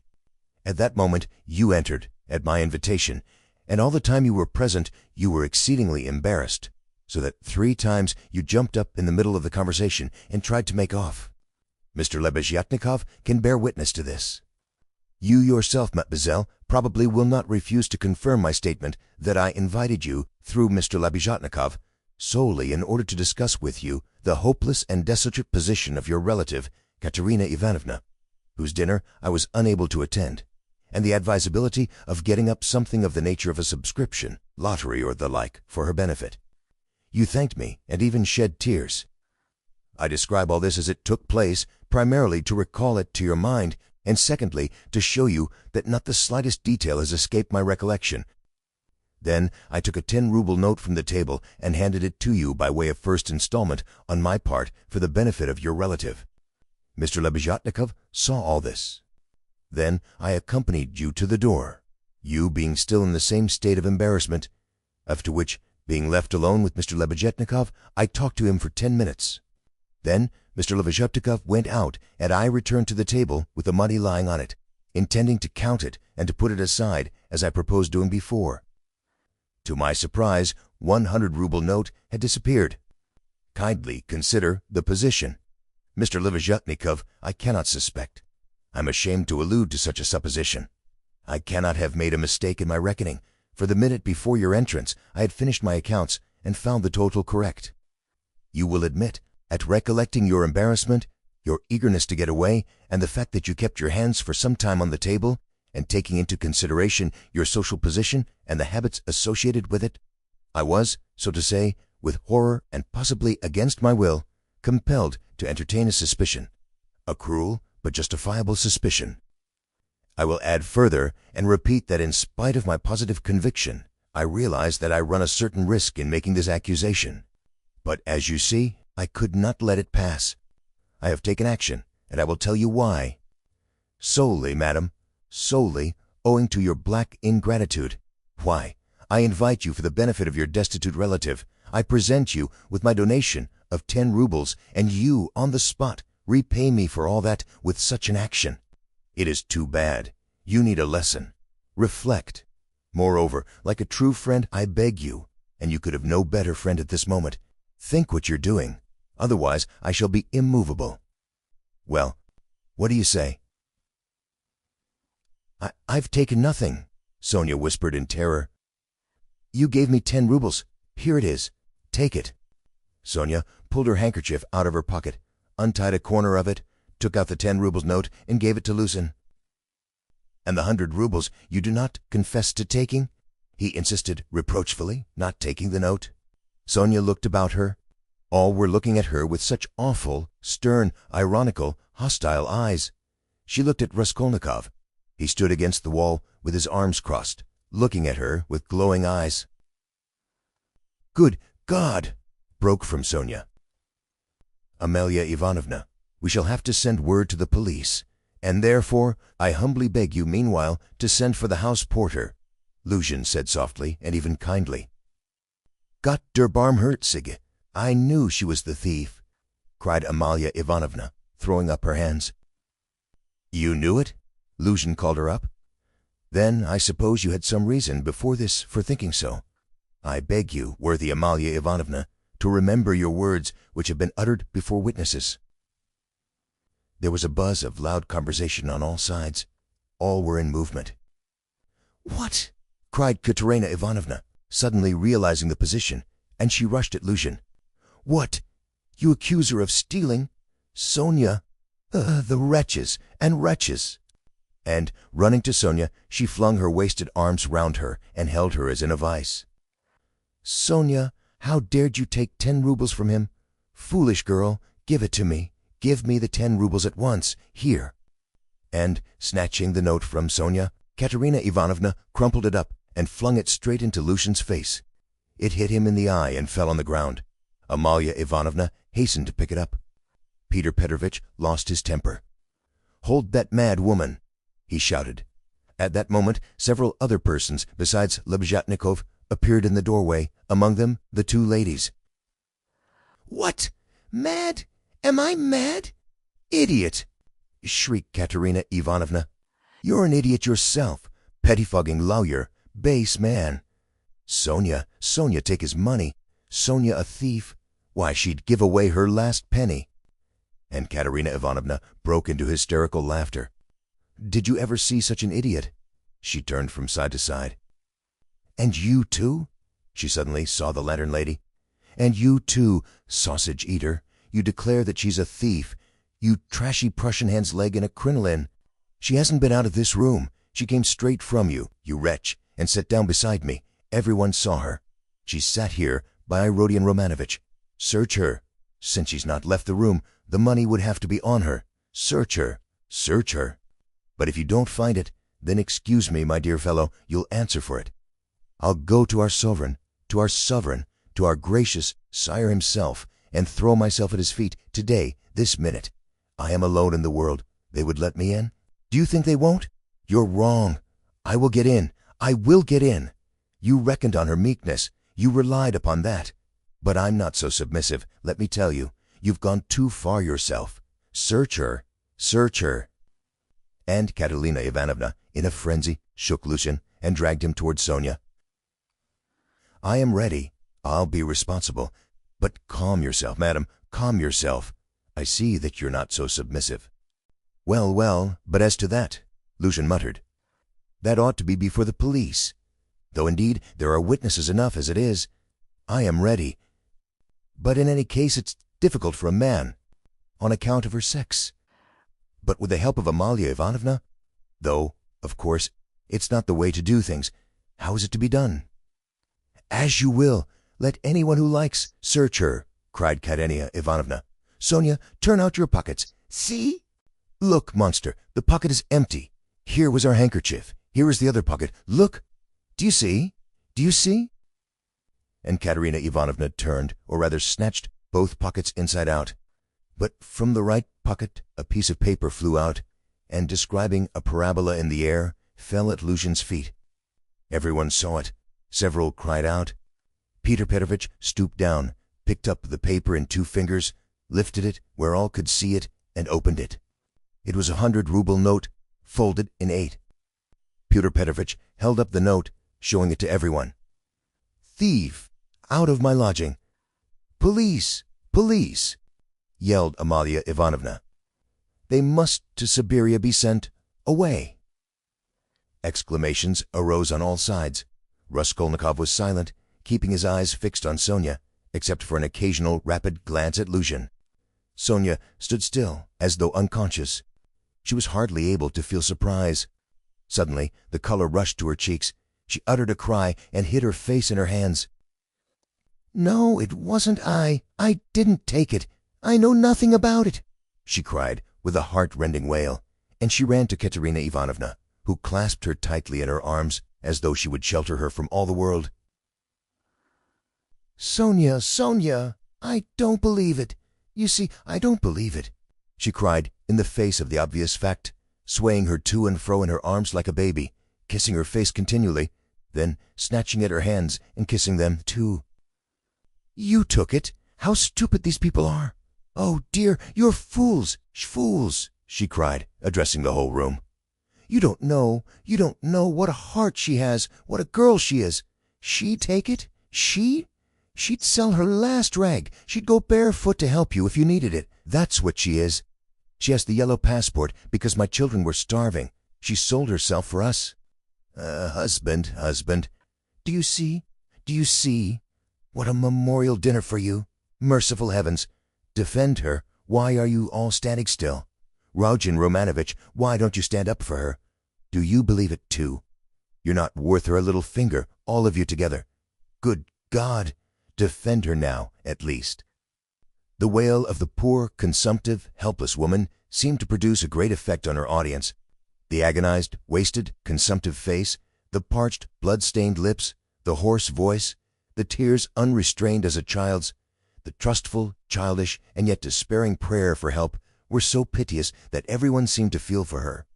Peter Petrovitch, at any rate, was at once moved to compassion. Madam, this incident does not reflect upon you," he cried impressively. "No one would take upon himself to accuse you of being an instigator or even an accomplice in it, especially as you have proved her guilt by turning out her pockets, showing that you had no previous idea of it. I am most ready to show compassion, if poverty, so to speak, drove Sofia Semyonovna to it. But why did you refuse to confess, mademoiselle? Were you afraid of the disgrace? The first step? You lost your head, perhaps? One can quite understand it. But how could you have lowered yourself to such an action? Gentlemen," he addressed the whole company, "gentlemen, compassionate and, so to say, commiserating these people, I am ready to overlook it even now in spite of the personal insult lavished upon me. And may this disgrace be a lesson to you for the future," he said, addressing Sonia, "and I will carry the matter no further. Enough." Philip Petrovitch stole a glance at Raskolnikov. Their eyes met, and the fire in Raskolnikov's seemed ready to reduce him to ashes. Meanwhile, Katerina Ivanovna apparently heard nothing. She was kissing and hugging Sonia like a madwoman. The children, too, were embracing Sonia on all sides, and Polanka, though she did not fully understand what was wrong, was drowned in tears and shaking with sobs as she hid her pretty little face, swollen with weeping, on Sonia's shoulder. "How vile!" a loud voice cried suddenly in the doorway. Peter Petrovitch looked round quickly.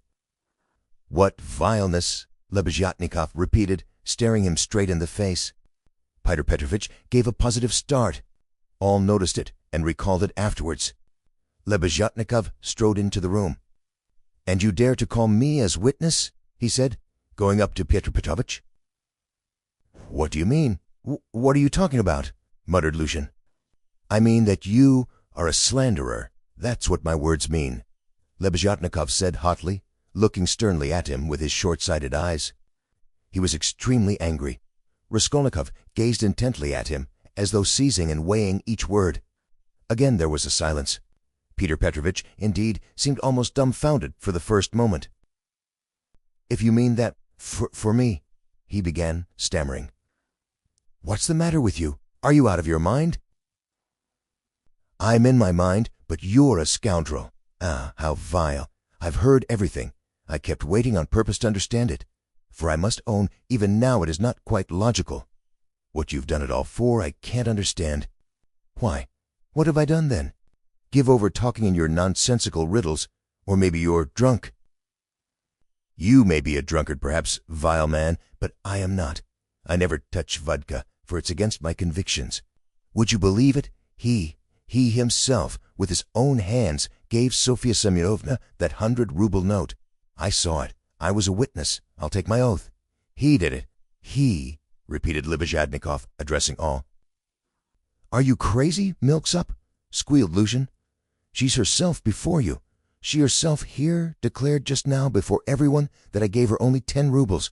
How could I have given it to her?" "I saw it.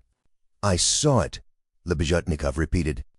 "And though it is against my principles, I am ready this very minute to take any oath you like before the court, for I saw how you slipped it in her pocket. Only like a fool, I thought you did it out of kindness. When you were saying good-bye to her at the door, while you held her hand in one hand, with the other, the left, you slipped the note into her pocket. I saw it. I saw it." Luzhin turned pale. "What lies!" he cried impudently. "Why, how could you, standing by the window, see the note? You fancied it with your short-sighted eyes. You're raving."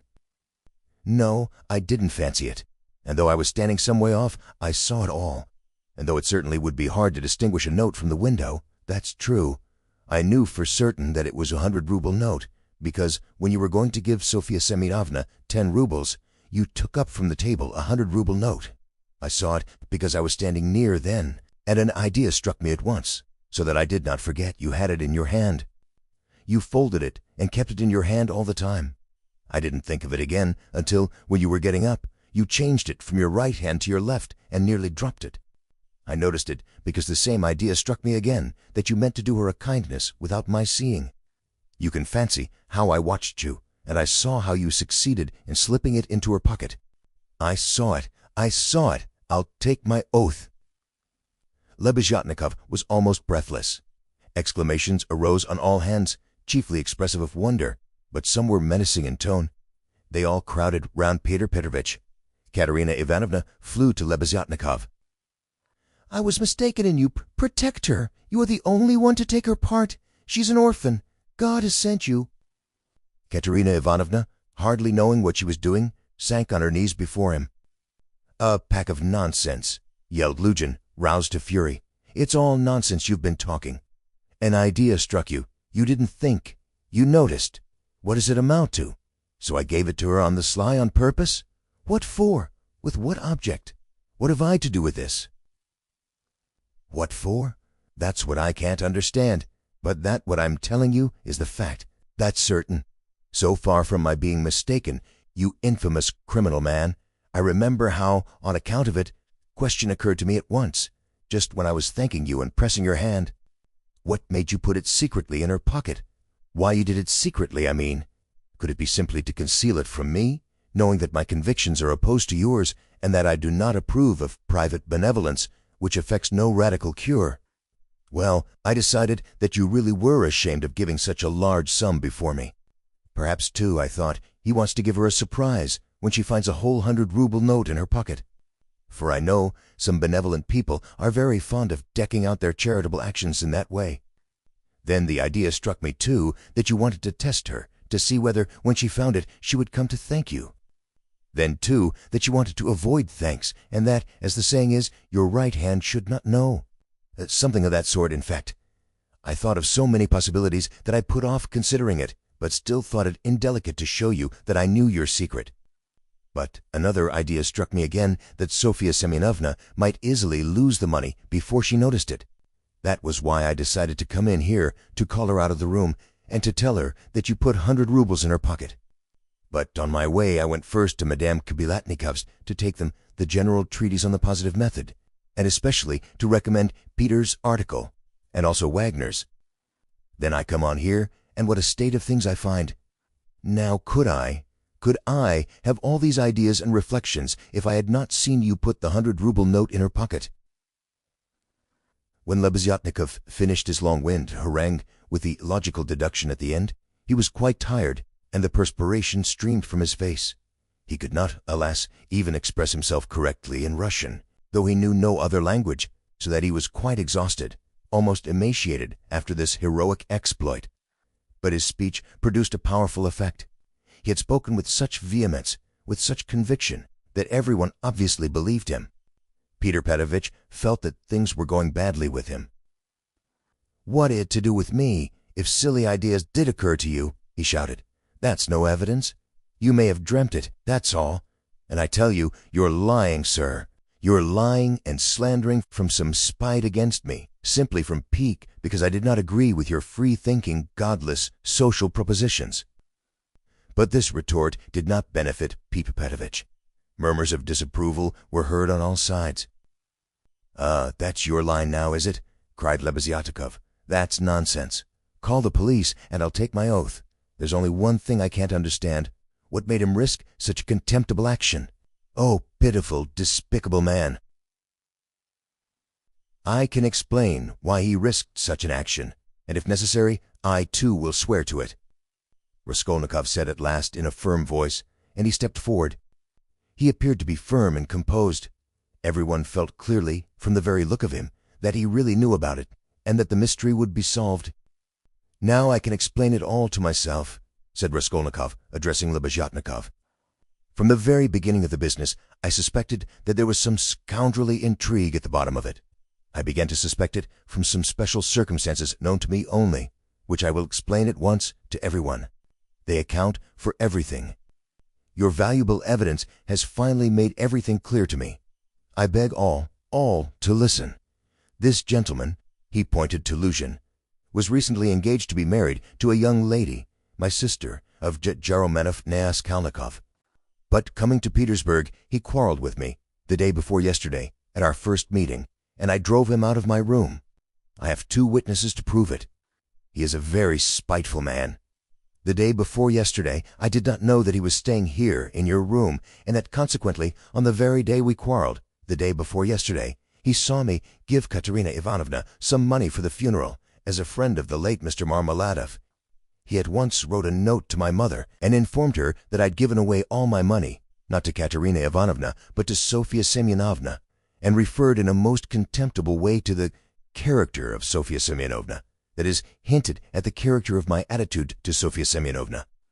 All this, you understand, was with the object of dividing me from my mother and sister, by insinuating that I was squandering on unworthy objects the money which they had sent me, and which was all they had. Yesterday evening, before my mother and sister, and in his presence, I declared that I had given the money to Katerina Ivanovna for the funeral, and not to Sofya Semyonovna, and that I had no acquaintance with Sofya Semyonovna, and had never seen her before, indeed.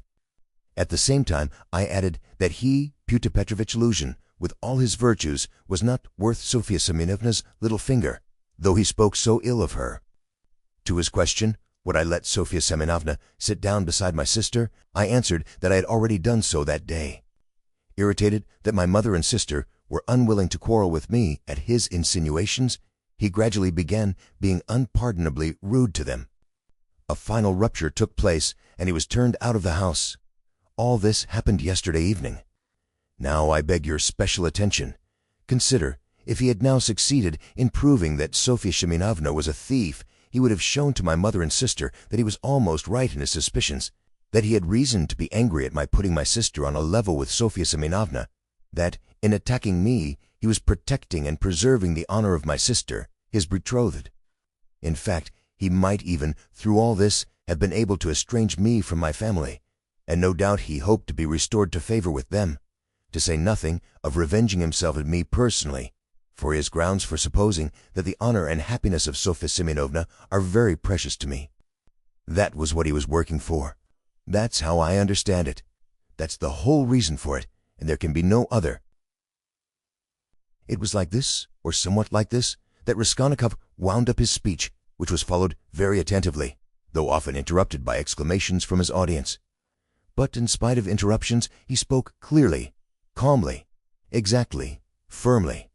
His decisive voice, his tone of conviction, and his stern face made a great impression on everyone. Yes, that's it, Lazarus assented gleefully. That must be it, for he asked me, as soon as Sofya Semyonovna came into our room, whether you were here, whether I had seen you among Katerina Ivanovna's guests. He called me aside to the window and asked me in secret. It was essential for him that you should be here. That's it. Lushin smiled contemptuously and did not speak, but he was very pale. He seemed to be deliberating on some means of escape. Perhaps he would have been glad to give up everything and get away, but at the moment this was scarcely possible. It would have implied admitting the truth the accusations brought against him. Moreover, the company, which had already been excited by drink, was now too much stirred to allow it. The commissariat clerk, though indeed he had not grasped the whole position, was shouting louder than anyone and was making some suggestions very unpleasant to Lushin. But not all those present were drunk. Lodgers came in from all the rooms. The three Poles were tremendously excited and were continually shouting at him. "The pen is a large duck," and muttering threats in Polish. Sonia had been listening with strained attention, though she too seemed unable to grasp it all. She seemed as though she had just returned to consciousness. She did not take her eyes off Raskolnikov, feeling that all her safety lay in him. Katerina Ivanovna breathed hard and painfully and seemed fearfully exhausted. Amalia Ivanovna stood looking more stupid than anyone, with her mouth wide open, unable to make out what had happened. She only saw that Peter Petrovitch had somehow come to grief. Raskolnikov was attempting to speak again, but they did not let him. Everyone was crowding round Legion with threats and shouts of abuse. But Peter Petrovitch was not intimidated. Seeing that his accusation of Sonia had completely failed, he had recourse to insolence. "Allow me, gentlemen, allow me. Don't squeeze, let me pass," he said, making his way through the crowd. "And no threats, if you please. I assure you it will be useless. You will gain nothing by it. On the contrary, you'll have to answer, gentlemen, for violently obstructing the course of justice. The thief has been more than unmasked, and I shall prosecute. Our judges are not so blind and not so drunk, and will not believe the testimony of two notorious infidels, agitators, and atheists, who accuse me for motives of personal revenge which they are foolish enough to admit. Yes, allow me to pass. Don't let me find a trace of you in my room. Kindly leave at once, and everything is at an end between us. When I think of the trouble I've been taking, the way I've been expounding all this fortnight. I told you myself today that I was going, when you tried to keep me. Now I will simply add that you were a fool. I advise you to see a doctor for your brains and your short sight. Let me pass, gentlemen." He forced his way through, but the commissariat clerk was unwilling to let him off so easily. He picked up a glass from the table, brandished it in the air, and flung it at Prince Petrovitch, but the glass flew straight at Amalia Ivanovna. She screamed, and the clerk, overbalancing, fell heavily under the table. Prince Petrovitch made his way to his room, and half an hour later had left the house. Sonia, timid by nature, had felt before that day that she could be ill-treated more easily than anyone, and that she could be wronged with impunity.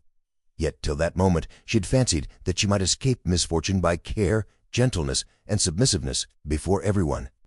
Her disappointment was too great. She could, of course, bear with patience and almost without murmur anything, even this. But for the first minute she felt it too bitter. In spite of her triumph and her justification, when her first terror and stupefaction had passed and she could understand it all clearly, the feeling of her helplessness and of the wrong done to her made her heart throb with anguish, and she was overcome with hysterical weeping. At last, unable to bear any more, she rushed out of the room and ran home, almost immediately after Lushin's departure. When amidst loud laughter the glass flew at Amalia Ivanovna, it was more than the landlady could endure. With a shriek, she rushed like a fury at Katerina Ivanovna, considering her to blame for everything. "Out of my lodgings, at once! Quick, march!" And with these words she began snatching up everything she could lay her hands on that belonged to Katerina Ivanovna and throwing it on the floor. Katerina Ivanovna pale, almost fainting and gasping for breath, jumped up from the bed where she had sunk in exhaustion and darted at Amalia Ivanovna. But the battle was too unequal. The landlady waved her away like a feather. "What? As though that godless calumny was not enough, this vile creature attacks me. What? On the day of my husband's funeral, I am turned out of my lodging. After eating my bread and salt, she turns me into the street with my orphans. Where am I to go?" wailed the poor woman, sobbing and gasping. "Good God!" she cried with flashing eyes. "Is there no justice upon earth? Whom should you protect if not us orphans? We shall see. There is law and justice on earth. There is. I will find it. Wait a bit, godless creature. Polenka, stay with the children. I'll come back. Wait for me if you have to wait in the street. We will see whether there is justice on earth." And throwing over her head that green shawl which Marmeladov had mentioned to Raskolnikov, Katerina Ivanovna squeezed her way through the disorderly and drunken crowd of lodgers who still filled the room, and, wailing and tearful, she ran into the street, with a vague intention of going at once somewhere to find justice. Polenka, with the two little ones in her arms, crouched, terrified, on the trunk in the corner of the room, while she waited, trembling, for her mother to come back. Amalia Ivanovna raged about the room, shrieking, lamenting, and throwing everything she came across on the floor. The lodgers talked incoherently. Some commented to the best of their ability on what had happened, others quarreled and swore at one another, while others struck up a song. "Now it's time for me to go," thought Raskolnikov. "Well, Sofya Semyonovna, we shall see what you'll say now." And he set off in the direction of Sonia's lodgings. Raskolnikov had been a vigorous and active champion of Sonia against Luzin, although he had such a load of horror and anguish in his own heart. But having gone through so much in the morning, he found a sort of relief in a change of sensations, apart from the strong personal feeling which impelled him to defend Sonia. He was agitated, too, especially at some moments, by the thought of his approaching interview with Sonia. He had to tell her who had killed Lizaveta. He knew the terrible suffering it would be to him, and, as it were, rushed away the thought of it.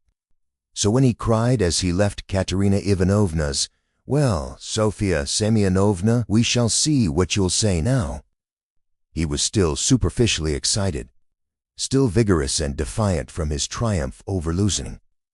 But strange to say, by the time he reached Sonia's lodging, he felt a sudden impotence and fear.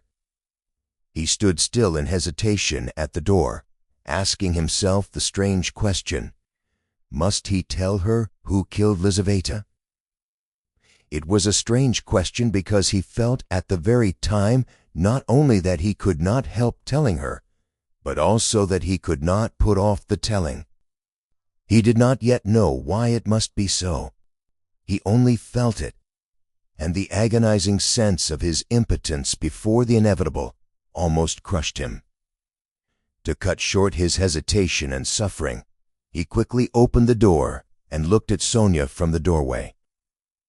She was sitting with her elbows on the table and her face in her hands, but seeing Raskolnikov, she got up at once and came to meet him as though she were expecting him. "What would have become of me but for you?" she said quickly, meeting him in the middle of the room. Evidently she was in haste to say this to him. It was what she had been waiting for. Raskolnikov went to the table and sat down on the chair from which she had only just risen. She stood facing him, 2 steps away, just as she had done the day before. "Well, Sonia," he said, and felt that his voice was trembling. "It was all due to your social position and the habits associated with it. Did you understand that just now?" Her face showed her distress. "Only don't—" "I was silly to come away from there. What is happening there now? I wanted to go back directly, but I kept thinking that you would come." He told her that Amalia Ivanovna was turning them out of their lodging, and that Katerina Ivanovna had run off somewhere to seek justice. "My God!" cried Sonia. "Let's go at once!" And she snatched up her cape. "It's everlastingly the same thing," said Raskolnikov irritably. You've no thought except for them. Stay a little with me." "But, Katerina Ivanovna—" "You won't lose Katerina Ivanovna, you may be sure. She'll come to you herself since she has run out," he added peevishly. "If she doesn't find you here, you'll be blamed for it." Sonia sat down in painful suspense. Raskolnikov was silent, gazing at the floor and deliberating. "This time Luzin did not want to prosecute you," he began, not looking at Sonia. "But if he had wanted to, if it had suited his plans, he would have sent you to prison if it had not been for Lebeziatnikov and me. Huh?" "Yes," she assented in a faint voice. "Yes," she repeated, preoccupied and distressed. "But I might easily not have been there. And it was quite an accident, Lebeziatnikov's turning up." Sonia was silent. "And if you'd gone to prison, what then? Do you remember what I said yesterday?" Again, she did not answer. He waited. "I thought you'd cry out again. Don't speak of it, leave off." Raskolnikov gave a laugh, but a rather forced one. "What, silence again?" he asked a minute later. "We must talk about something, you know. It would be interesting for me to know how you would decide a certain problem, as the Beziatnikovs would say." He was beginning to lose the thread. "No, really, I am serious. Imagine, Sonia, that you had known all Luzin's intentions beforehand. Known, that is, for a fact, that they would be the ruin of Katerina Ivanovna and the children and yourself thrown in. Since you don't count yourself for anything, Polenka too, for she'll go the same way. Well, if suddenly it all depended on your decision whether he or they should go on living, that is, whether Luzin should go on living and doing wicked things, or Katerina Ivanovna should die, how would you decide which of them was to die? I ask you." Sonia looked uneasily at him. There was something peculiar in this hesitating question, which seemed approaching something in a roundabout way. "I felt that you were going to ask some question like that," she said, looking inquisitively at him. "I dare say you did. But how is it to be answered?" "Why do you ask about what could not happen?" said Sonia reluctantly. "Then it would be better for Luzin to go on living and doing wicked things. You haven't dared to decide even that." "But I can't know the divine providence." "And why do you ask what can't be answered? What's the use of such foolish questions? How could it happen that it should depend on my decision? Who has made me a judge to decide who is to live and who is not to live? Oh, if the divine providence is to be mixed up in it, there is no doing anything," Raskolnikov grumbled morosely. "You'd better say straight out what you want," Sonia cried in distress. "You are leading up to something again. Can you have come simply to torture me?" She could not control herself and began crying bitterly. He looked at her in gloomy misery. 5 minutes passed. "Of course you're right, Sonia," he said softly at last. He was suddenly changed. His tone of assumed arrogance and helpless defiance was gone. Even his voice was suddenly weak. "I told you yesterday that I was not coming to ask forgiveness. And almost the first thing I've said is to ask forgiveness. I said that about Luzin and Providence for my own sake. I was asking forgiveness, Sonia." He tried to smile, but there was something helpless and incomplete in his pale smile. He bowed his head and hid his face in his hands. And suddenly a strange, surprising sensation of a sort of bitter hatred for Sonia passed through his heart. As it were wondering and frightened of this sensation, he raised his head and looked intently at her.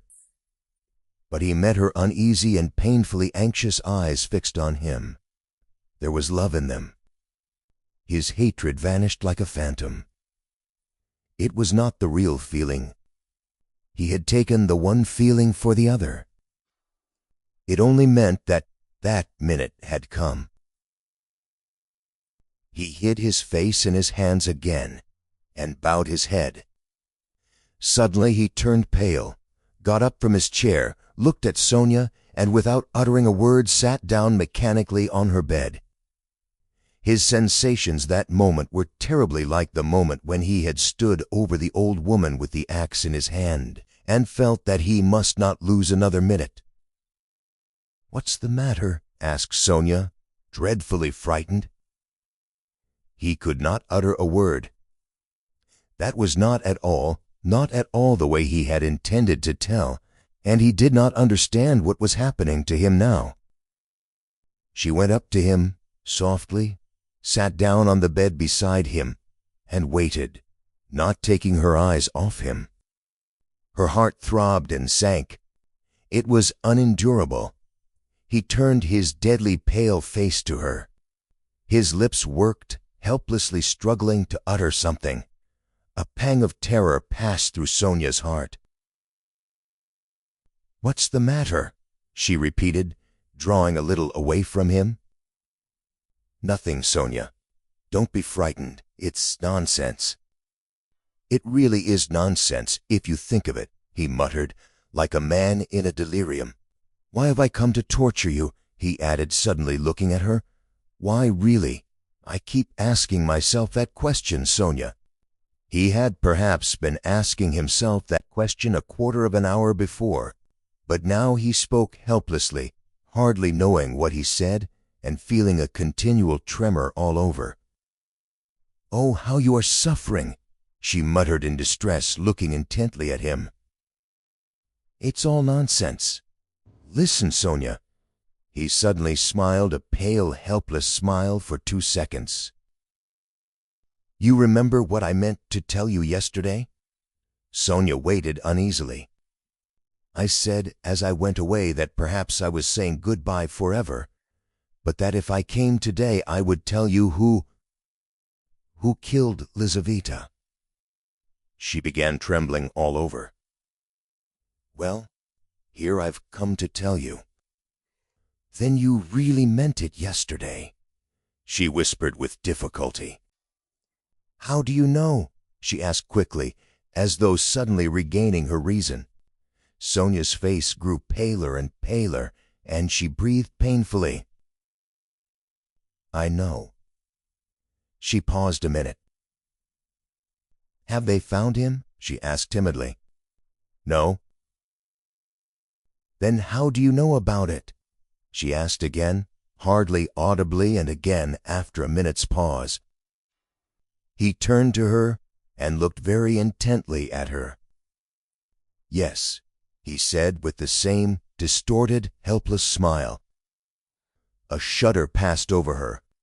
"But you—" "Why do you frighten me like this?" she said, smiling like a child.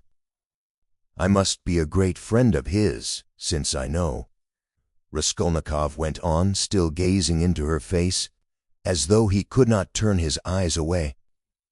"He did not mean to kill that Lizaveta. He killed her accidentally.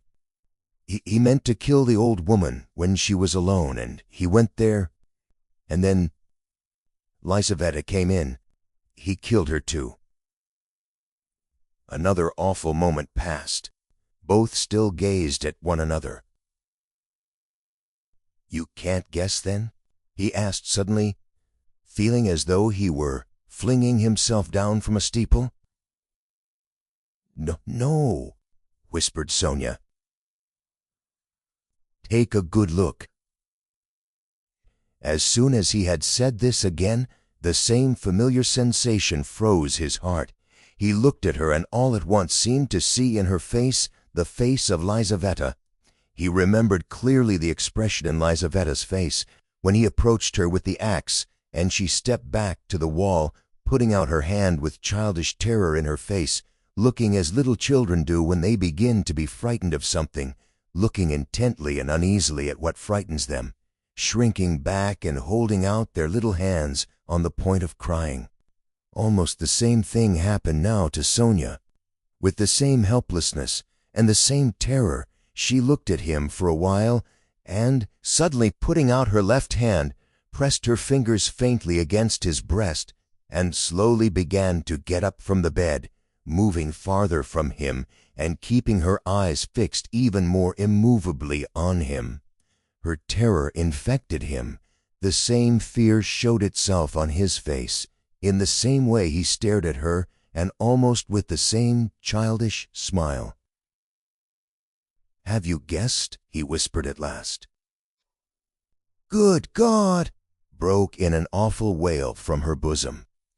She sank helplessly on the bed with her face in the pillows, but a moment later she got up, moved quickly to him, seized both his hands, and gripping them tight in her thin fingers, began looking into his face again with the same intense stare. In this last desperate look, she tried to look into him and catch some last hope. But there was no hope. There was no doubt remaining. It was all true. Later on, indeed, when she recalled that moment, she thought it strange and wondered why she had seen at once that there was no doubt. She could not have said, for instance, that she had foreseen something of the sort. And yet now, as soon as he told her, she suddenly fancied that she had really foreseen this very thing.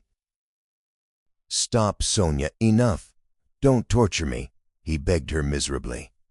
It was not at all like this he had thought of telling her, but this is how it happened. She jumped up, seeming not to know what she was doing, and wringing her hands, walked into the middle of the room, but quickly went back and sat down again beside him, her shoulder almost touching his. All of a sudden, she started as though she had been stabbed, uttered a cry, and fell on her knees before him. She did not know why. "What have you done? What have you done to yourself?" she said in despair, and jumping up she flung herself on his neck.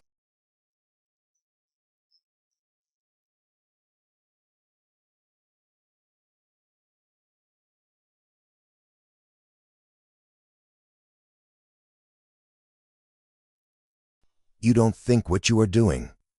There is no one in the whole world now so unhappy as you," she cried in a frenzy, not hearing what he said, and she suddenly broke into violent hysterical weeping. A feeling long unfamiliar to him flooded his heart and softened it at once. He did not struggle against it. 2 tears started into his eyes and hung on his eyelashes. "Then you won't leave me, Sonia?" he said, looking at her, almost with hope. "No, no, never, nowhere," cried Sonia. "I will follow you. I will follow you everywhere. Oh, my God, how miserable I am! Why didn't I know you before? Why didn't you come before? Oh, dear." "Here I have come." "Yes, now. What's to be done now?" Together, she repeated, as it were, unconsciously, and she hugged him again. "I'll follow you to Siberia." He recoiled at this, and the same hostile, almost haughty smile came to his lips. "Perhaps I don't want to go to Siberia yet, Sonia," he said. She looked at him quickly. Again, after her first passionate, agonizing sympathy for the unhappy man, the terrible idea of the murder overwhelmed her. In his changed tone she seemed to hear the murderer speaking. She looked at him bewildered. She knew nothing as yet. Why, how, with what object it had been. Now all these questions rushed at once into her mind, and again she could not believe it. He is a murderer. Could it be true? What's the meaning of it? Where am I?" she said in complete bewilderment, as though still unable to recover herself. "How could you? You, a man like you! How could you bring yourself to it? What does it mean?" "Oh, well, to plunder. Leave off, Sonia," he answered wearily, almost with vexation. Sonia stood as though struck dumb, but suddenly she cried, "You were hungry. It was to help your mother. Yes." "No, Sonia, no," he muttered, turning away and hanging his head. "I was not so hungry. I certainly did want to help my mother, but that's not the real thing either. Don't torture me, Sonia." Sonia clasped her hands. Could it all be true? Good God, what a truth! Who could believe it? And how could you give away your last farthing and yet rob and murder? "Ah!" she cried suddenly. That money you gave Katerina Ivanovna, that money, can that money—" "No, Sonia," he broke in hurriedly. "That money was not it. Don't worry yourself. That money my mother sent me, and it came when I was ill, the day I gave it to you. Rosamian saw it. He received it for me. That money was mine, my own." Sonia listened to him in bewilderment and did her utmost to comprehend. "And that money, I don't even know really whether there was any money," he added softly as though reflecting. "I took a purse off her neck, made of chamois leather, a purse stuffed full of something, but I didn't look in it. I suppose I hadn't the time. And the things, chains and trinkets, I buried under a stone with the purse next morning in a yard off the V Prospect. They're all there now." Sonia strained every nerve to listen. "Then why you said you did it to rob, but you took nothing?" she asked quickly, catching at a straw. I don't know. I haven't yet decided whether to take that money or not," he said, musing again, and seeming to wake up with a start, he gave a brief, ironical smile. "Ah, what silly stuff am I talking, eh?" The thought flashed through Sonia's mind. Wasn't he mad? But she dismissed it at once. No, it was something else. She could make nothing of it, nothing. "Do you know, Sonia," he said suddenly with conviction, "let me tell you, if I'd simply killed because I was hungry," laying stress on every word and looking enigmatically but sincerely at her, "I should be happy now. You must believe that. What would it matter to you?" he cried a moment later with a sort of despair. "What would it matter to you if I were to confess that I did wrong? What would you gain by such a stupid triumph over me? Sonia, was it for that I've come to you today?" Again Sonia tried to say something, but did not speak. "I asked you to go with me yesterday because you were all I have left." "Go where?" asked Sonia timidly. "Not to steal and not to murder. Don't be anxious," he smiled bitterly. "We are so different. And you know, Sonia, it's only now, only this moment that I understand where I asked you to go with me yesterday. Yesterday, when I said it, I did not know where. I asked you for one thing, I came to you for one thing, not to leave me. You won't leave me, Sonia?" She squeezed his hand. "And why did I tell her? Why did I let her know?" he cried a minute later in despair, looking with infinite anguish at her. "Here you expect an explanation from me, Sonia. You are sitting and waiting for it. I see that. But what can I tell you? You won't understand and will only suffer misery on my account. Well, you are crying and embracing me again.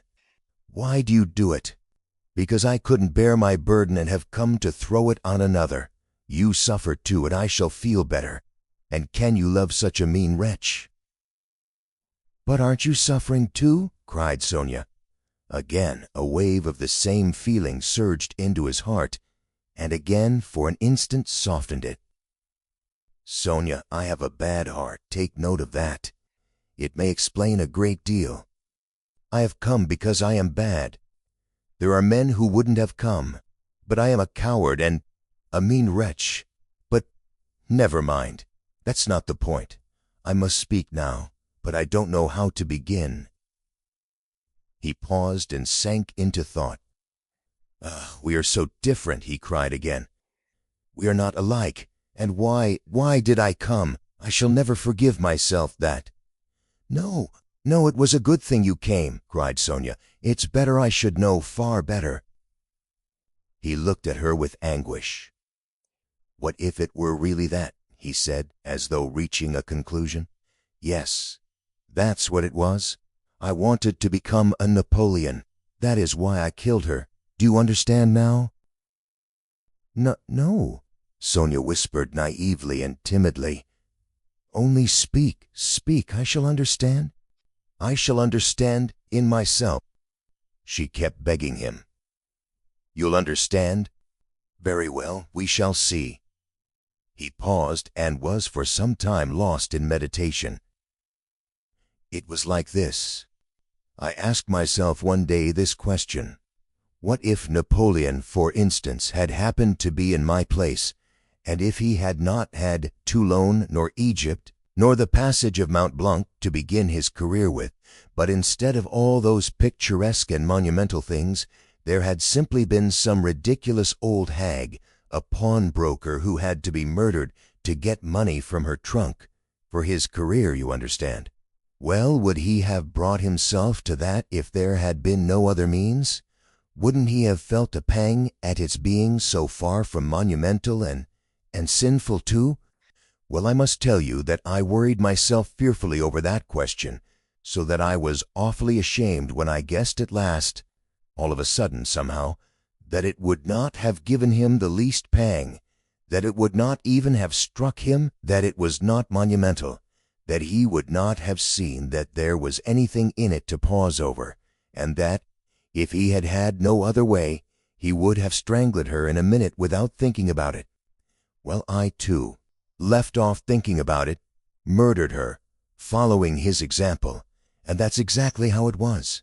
Do you think it funny? Yes, Sonia, the funniest thing of all is that perhaps that's just how it was. Sonia did not think it at all funny.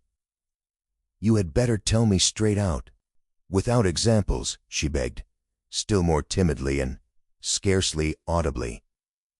He turned to her, looked sadly at her, and took her hands. You are right again, Sonia. Of course, that's all nonsense. It's almost all talk. You see, you know of course that my mother has scarcely anything. My sister happened to have a good education and was condemned to a drudge as a governess. All their hopes were centered on me. I was a student, but I couldn't keep myself at the university and was forced for a time to leave it. Even if I had lingered on like that, in 10 or 12 years I might, with luck, hope to be some sort of teacher or clerk with a salary of 1,000 rubles. He repeated it as though it were a lesson. And by that time my mother would be worn out with grief and anxiety, and I could not succeed in keeping her in comfort, while my sister might well have fared worse. And it's a hard thing to pass everything by all one's life, to turn one's back upon everything, to forget one's mother and decorously accept the insults inflicted on one's sister. Why should one, when one has buried them, to burden oneself with others, wife and children, and to leave them again without a farthing? So I resolved to gain possession of the old woman's money, and to use it for my first years without worrying my mother, to keep myself at the university, and for a little while after leaving it, and to do this all on a broad, thorough scale, so as to build up a completely new career and enter upon a new life of independence. Well, that's all. Well, of course, in killing the old woman, I did wrong. Well, that's enough. He struggled to the end of his speech in exhaustion, and let his head sink. Oh, that's not it, Sonia cried in distress. How could one? No, that's not right, not right. You see yourself that it's not right, but I've spoken truly, it's the truth. As though that could be the truth, good God! I've only killed a louse, Sonia, a useless, loathsome, harmful creature. A human being, a louse. I, too, know it wasn't a louse, he answered, looking strangely at her. But I am talking nonsense, Sonia, he added. I've been talking nonsense a long time. That's not it. You are right there. There were quite other causes for it. I haven't talked to anyone for so long, Sonia. My head aches dreadfully now. His eyes shone with feverish brilliance. He was almost delirious. An uneasy smile strayed on his lips. His terrible exhaustion could be seen through his excitement. Sonia saw how he was suffering. She too was growing dizzy, and he talked so strangely. It seemed somehow comprehensible, but yet... But how? How, good God? And she wrung her hands in despair. No, Sonia, that's not it, he began again, suddenly raising his head, as though a new and sudden train of thought had struck and, as it were, roused him. That's not it.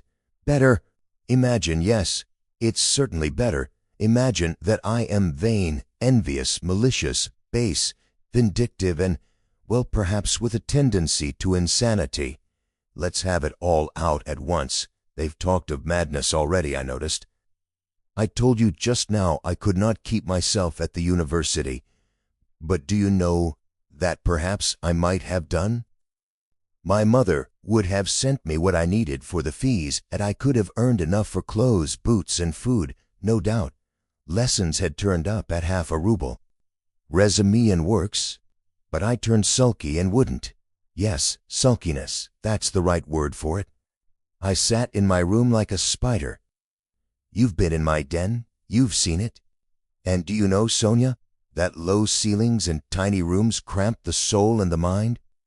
How I hated that garret. And yet I wouldn't go out of it. I wouldn't on purpose. I didn't go out for days together. And I wouldn't work. I wouldn't even eat. I just lay there doing nothing. If Nastasia brought me anything, I ate it. If she didn't, I went all day without. I wouldn't ask on purpose, from sultriness. At night, I had no light. I lay in the dark, and I wouldn't earn money for candles. I ought to have studied, but I sold my books, and the dust lies an inch thick on the notebooks on my table. I preferred lying still and thinking, and I kept thinking. And I had dreams all the time, strange dreams of all sorts, no need to describe. Only then I began to fancy that. No, that's not it. Again, I am telling you wrong. You see, I kept asking myself then, why am I so stupid that if others are stupid, and I know they are, yet I won't be wiser?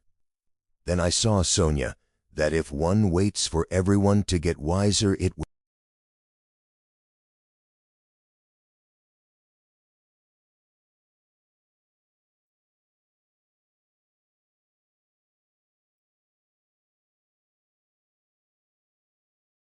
That's the law of their nature, Sonia, that's so. And I know now, Sonia, that whoever is strong in mind and spirit will have power over them. Anyone who is greatly daring is right in their eyes. He who despises most things will be a lawgiver among them, and he who dares most of all will be most in the right. So it has been till now, and so it will always be. A man must be blind not to see it. Though Raskolnikov looked at Sonia as he said this, he no longer cared whether she understood or not. The fever had complete hold of him. He was in a sort of gloomy ecstasy. He certainly had been too long without talking to anyone. Sonia felt that his gloomy creed had become his faith and code. I divined then, Sonia, he went on eagerly, that power is only vouchsafed to the man who dares to stoop and pick it up. There is only one thing needful. One has only to dare. Then, for the first time in my life, an idea took shape in my mind which no one had ever thought of before me, no one. I saw clear as daylight how strange it is that not a single person living in this mad world has had the daring to go straight for it all and send it flying to the devil. I wanted to have the daring, and I killed her. I only wanted to have the daring, Sonia. That was the whole cause of it. Oh, hush, hush, cried Sonia, clasping her hands. You turned away from God, and God has smit you, has given you over to the devil. Then, Sonia, when I used to lie there in the dark, and all this became clear to me, was it a temptation of the devil, eh? Hush, don't laugh, blasphemer, you don't understand. You don't understand? Oh, God, he won't understand. Hush, Sonia, I am not laughing. I know myself that it was the devil leading me. Hush, Sonia, hush.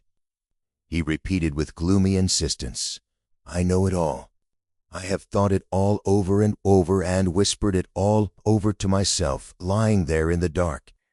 I've argued it all over with myself, every point of it, and I know it all. And how sick I was then of going over it all.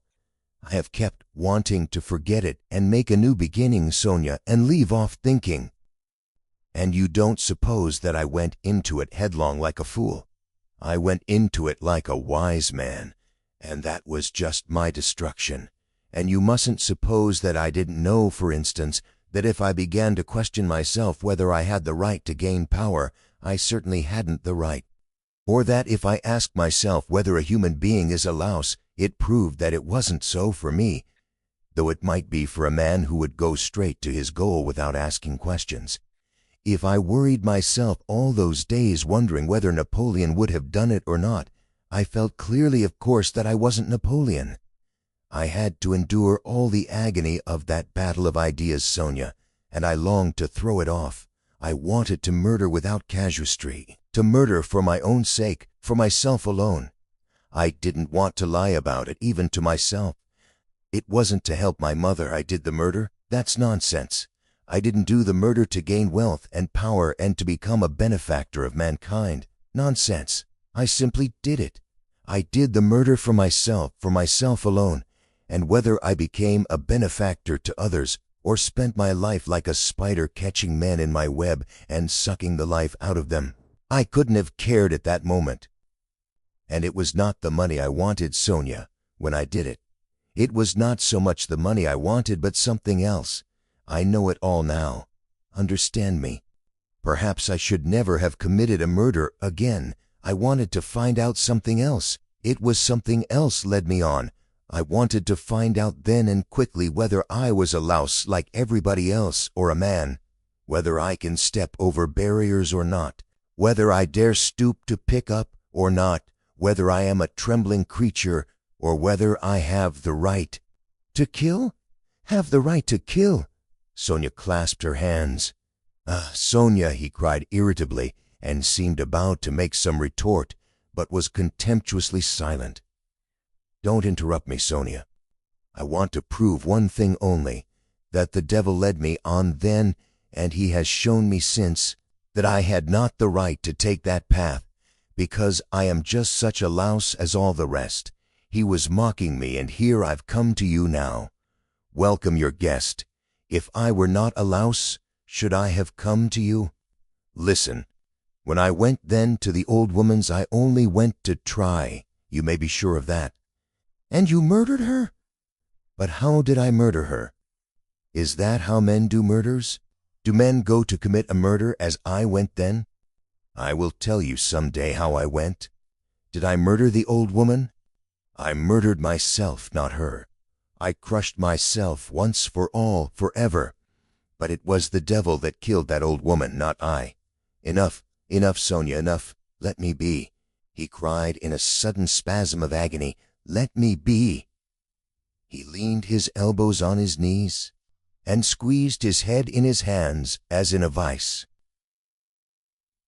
What suffering! A wail of anguish broke from Sonia. Well, what am I to do now? He asked, suddenly raising his head and looking at her with a face hideously distorted by despair. What are you to do? She cried, jumping up, and her eyes that had been full of tears suddenly began to shine. Stand up. She seized him by the shoulder. He got up, looking at her almost bewildered. Go at once, this very minute. Stand at the crossroads. Bow down.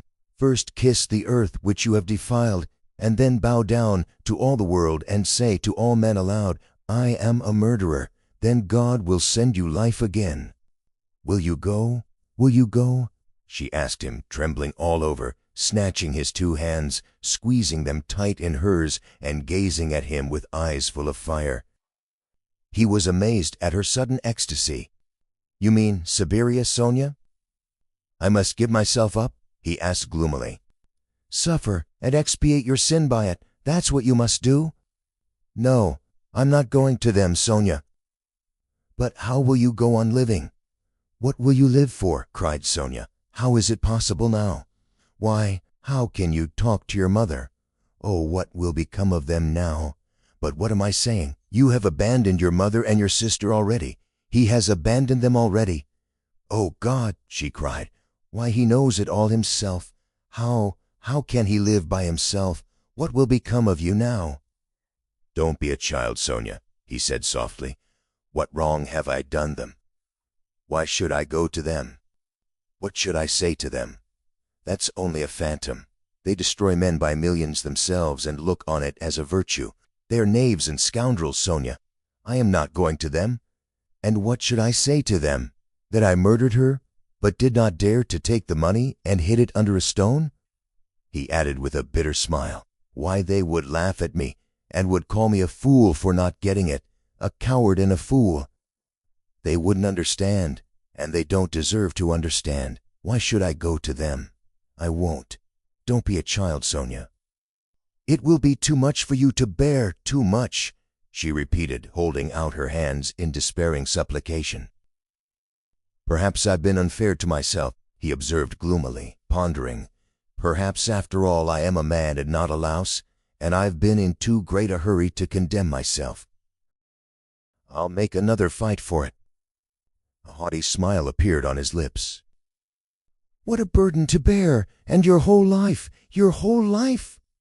"I shall get used to it," he said grimly and thoughtfully.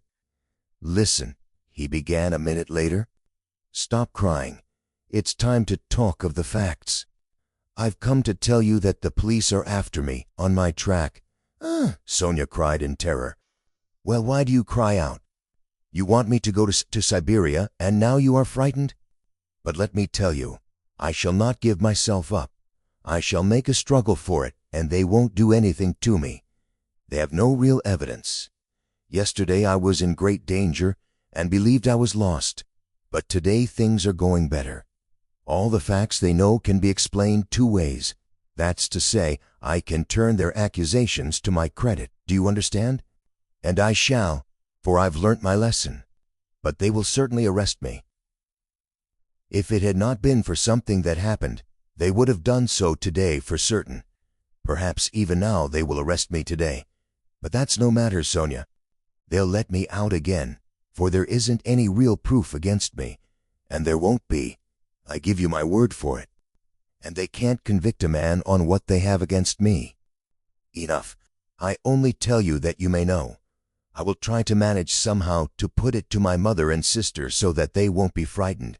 My sister's future is secure, however, now, I believe, and my mother's must be too. Well, that's all. Be careful, though. Will you come and see me in prison when I am there?" "Oh, I will, I will." They sat side by side, both mournful and dejected, as though they had been cast up by the tempest alone on some deserted shore. He looked at Sonia and felt how great was her love for him, and strange to say, he felt it suddenly burdensome and painful to be so loved. Yes, it was a strange and awful sensation. On his way to see Sonia, he had felt that all his hopes rested on her. He expected to be rid of at least part of his suffering, and now, when all her heart turned towards him, he suddenly felt that he was immeasurably unhappier than before. "Sonia," he said, "you'd better not come and see me when I am in prison." Sonia did not answer. She was crying. Several minutes passed. "Have you a cross on you?" she asked, as though suddenly thinking of it. He did not at first understand the question. "No, of course not. Here, take this one of cypress wood. I have another, a copper one that belonged to Lizaveta. I changed with Lizaveta. She gave me her cross, and I gave her my little icon. I will wear Lizaveta's now and give you this. Take it. It's mine. It's mine, you know," she begged him. "We will go to suffer together, and together we will bear our cross." "Give it me," said Raskolnikov. He did not want to hurt her feelings. But immediately he drew back the hand he held out for the cross. "Not now, Sonia, better later," he added to comfort her. "Yes, yes, better," she repeated with conviction.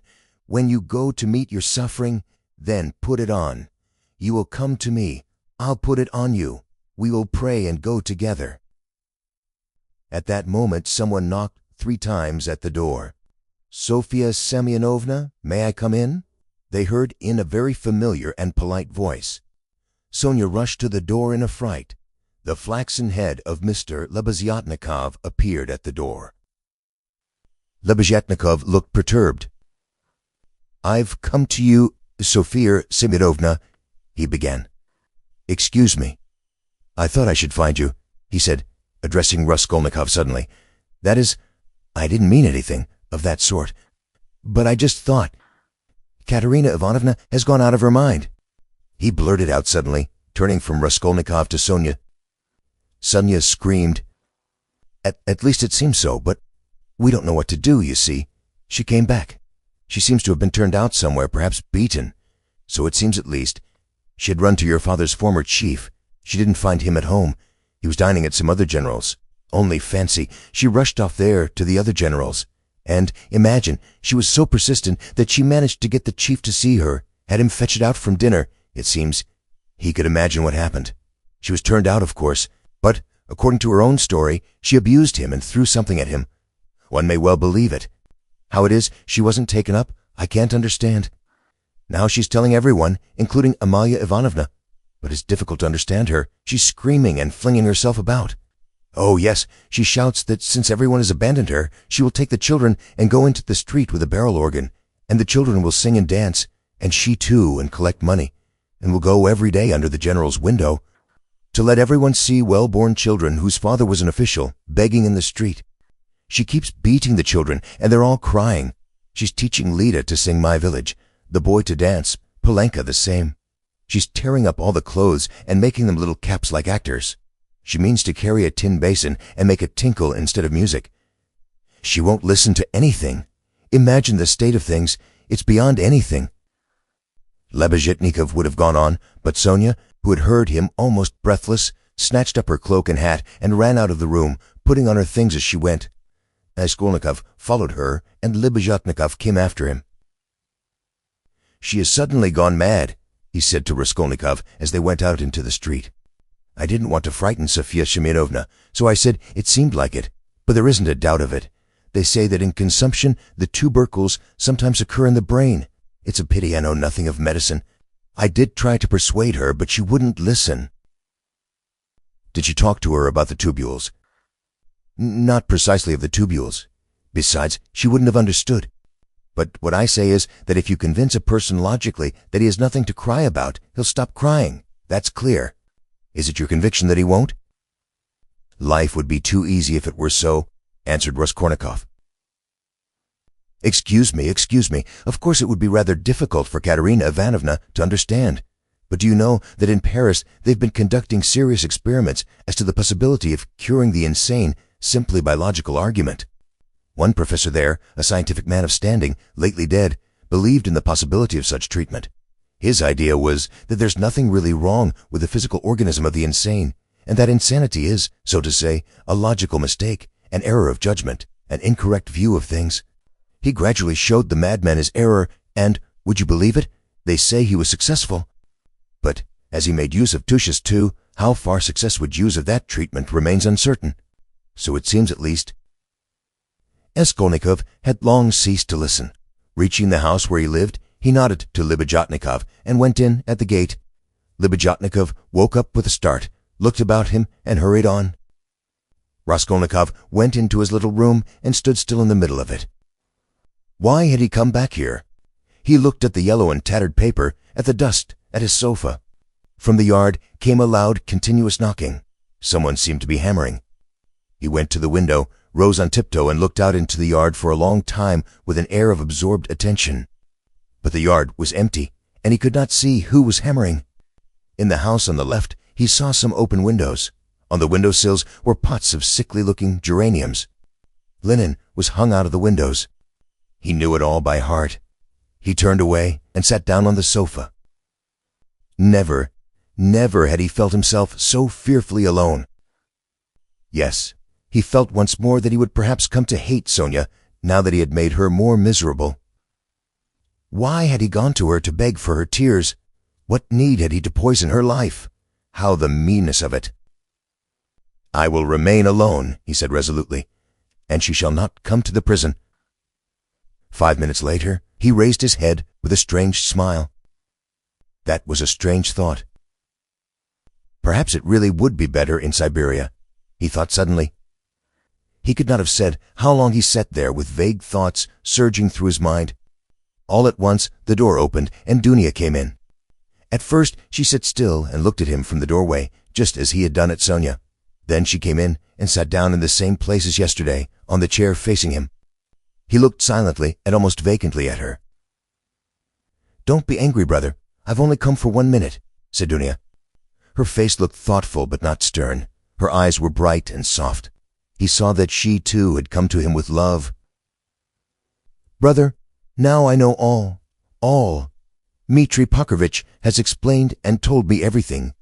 They are worrying and persecuting you through a stupid and contemptible suspicion. Dmitri Pokrovitch told me that there is no danger and that you are wrong in looking upon it with such horror. I don't think so, and I fully understand how indignant you must be, and that indignation may have a permanent effect on you. That's what I am afraid of. As for your cutting yourself off from us, I don't judge you. I don't venture to judge you, and forgive me for having blamed you for it. I feel that I, too, if I had so great a trouble, should keep away from everyone. I shall tell Mother nothing of this, but I shall talk about you continually, and shall tell her from you that you will come very soon. Don't worry about her. I will set her mind at rest. But don't you try her too much. Come once at least. Remember that she is your mother. And now I've come simply to say," Dunya began to get up, "that if you should need me or should need all my life or anything, call me and I'll come. Goodbye." She turned abruptly and went towards the door. "Dunya," Raskolnikov stopped her and went towards her. "That Razumian, Dmitri Pokrovitch, is a very good fellow." Dunya flushed slightly. "Well?" she asked, waiting a moment. "He is competent, hard-working, honest, and capable of real love. Goodbye, Dunya." Dunya flushed crimson. Then suddenly she took alarm. "But what does it mean, brother? Are we really parting forever, that you give me such a parting message?" "Never mind. Goodbye." He turned away and walked to the window. She stood a moment, looked at him uneasily, and went out, troubled. No, he was not cold to her. There was an instant, the very last one, when he'd longed to take her in his arms and say goodbye to her, and even to tell her, but he had not dared even to touch her hand. "Afterwards she may shudder when she remembers that I embraced her, and will feel that I stole her kiss." And would she stand that test? He went on a few minutes later to himself. No, she wouldn't. Girls like that can't stand things. They never do. And he thought of Sonia. There was a breath of fresh air from the window. The daylight was fading. He took off his cap and went out. He could not, of course, and would not consider how ill he was. But all this continual anxiety and agony of mind could not but affect him. And if he were not lying in high fever, it was perhaps just because this continual inner strain helped to keep him on his legs and in possession of his faculties. But this artificial excitement could not last long. He wandered aimlessly. The sun was setting. A special form of misery had begun to oppress him of late. There was nothing poignant, nothing acute about it, but there was a feeling of permanence, of eternity about it. It brought a full taste of hopeless years of this cold, leaden misery, a full taste of an eternity on a square yard of space. Towards evening, this sensation usually began to weigh on him more heavily. With this idiotic, purely physical weakness, depending on the sunset or something, one can't help doing something stupid. You go to Dunya, as well as to Sonia, he muttered bitterly. He heard his name called. He looked round. Lipsyatnikov rushed up to him. "Only fancy, I've been to your room looking for you. Only fancy, she's carried out her plan and taken away the children. Sofia Semyonovna and I have had a job to find them. She's rapping on a frying pan and making the children dance. The children are crying. They keep stopping at the crossroads and in front of shops. There's a crowd of fools running after them. Come along." "And Sonia?" Raskolnikov asked anxiously, hurrying after Lipsyatnikov. "Simply frantic. That is, it's not Sofia Semyonovna's frantic, but Katerina Ivanovna, though Sofia Semyonovna's frantic too. But Katerina Ivanovna is absolutely frantic. I tell you, she's quite mad. They'll be taken to the police. You can fancy what an effect that will have. They're on the canal bank, near the bridge now, not far from Sofia Semyonovna's, quite close. On the canal bank near the bridge, and not 2 houses away from the one where Sonia lodged, there was a crowd of people, consisting principally of gutter children. The hoarse, broken voice of Katerina Ivanovna could be heard from the bridge, and it certainly was a strange spectacle, likely to attract a street crowd. Katerina Ivanovna, in her old dress, with a green shawl, wearing a torn straw hat, crushed in a hideous way on one side, was really frantic. She was exhausted and breathless. Her wasted, consumptive face looked more suffering than ever, and indeed, out of doors in the sunshine, a consumptive always looks worse than at home. But her excitement did not flag, and every moment her irritation grew more intense. She rushed at the children, shouted at them, coaxed them, told them before the crowd how to dance and what to sing, began explaining to them why it was necessary, and, driven to desperation by their not understanding, beat them. Then she would make a rush at the crowd. If she noticed any decently dressed person stopping to look, she immediately appealed to him to see what these children, from a genteel, one may say aristocratic house, had been brought to. If she heard laughter or jeering in the crowd, she would rush at once at the scoffers and begin squabbling with them. Some people laughed, others shook their heads, but everyone felt curious at the sight of the mad woman with the frightened children. The frying pan of which Lebeziatnikov had spoken was not there. At least Raskolnikov did not see it. But instead of rapping on the pan, Katerina Ivanovna began clapping her wasted hands when she made Lida and Kolya dance and Polenka sing. She too joined in the singing, but broke down at the second note with a fearful cough, which made her curse in despair and even shed tears. What made her most furious was the weeping and terror of Kolya and Lida. Some effort had been made to dress the children up as street singers are dressed. The boy had on a turban made of something red and white to look like a Turk. There had been no costume for Lida. She simply had a red knitted cap, or rather a nightcap that had belonged to Marmeladov, decorated with a broken piece of white ostrich feather, which had been Katerina Ivanovna's grandmother's and had been preserved as a family possession. Polenka was in her everyday dress. She looked in timid perplexity at her mother and kept at her side, hiding her tears. She dimly realized her mother's condition and looked uneasily about her. She was terribly frightened of the street and the crowd. Sonia followed Katerina Ivanovna, weeping and beseeching her to return home, but Katerina Ivanovna was not to be persuaded. "Leave off, Sonia, leave off!" she shouted, speaking fast, panting and coughing. "You don't know what you ask. You're like a child. I've told you before that I'm not coming back to that drunken German. Let everyone, let all Petersburg see the children begging in the streets, though their father was an honorable man who served all his life in truth and fidelity, and one may say died in the service." Katerina Ivanovna had by now invented this fantastic story and thoroughly believed it. "Let that wretch of a general see it. And you're silly, Sonia. What have we to eat? Tell me that. We've warned you enough. I won't go on so." "Ah, Wodian Romanovitch, is that you?" she cried, seeing Raskolnikov and rushing up to him. "Explain to this silly girl, please, that nothing better could be done. Even organ grinders earn their living, and everyone will see at once that we are different, that we are an honorable and bereaved family reduced to beggary. And that general will lose his post, you'll see. We shall perform under his windows every day, and if the Tsar drives by, I'll fall on my knees, put the children before me, show them to him, and say, 'Defend us, Father.' He is the father of the fatherless. He is merciful. He'll protect us, you'll see. And that wretch of a general—" "Lida, Tenya Fyodor, Kolya, you'll dance again. Why are you whimpering? Whimpering again? What are you afraid of, stupid? Goodness, what am I to do with them, Rodion Romanovitch? If you only knew how stupid they are. What's one to do with such children?" And she, almost crying herself, which did not stop her uninterrupted, rapid flow of talk, pointed to the crying children. Raskolnikov tried to persuade her to go home, and even said, hoping to work on her vanity, that it was unseemly for her to be wandering about the streets like an organ grinder, as she was intending to become the principal of a boarding school. "A boarding school!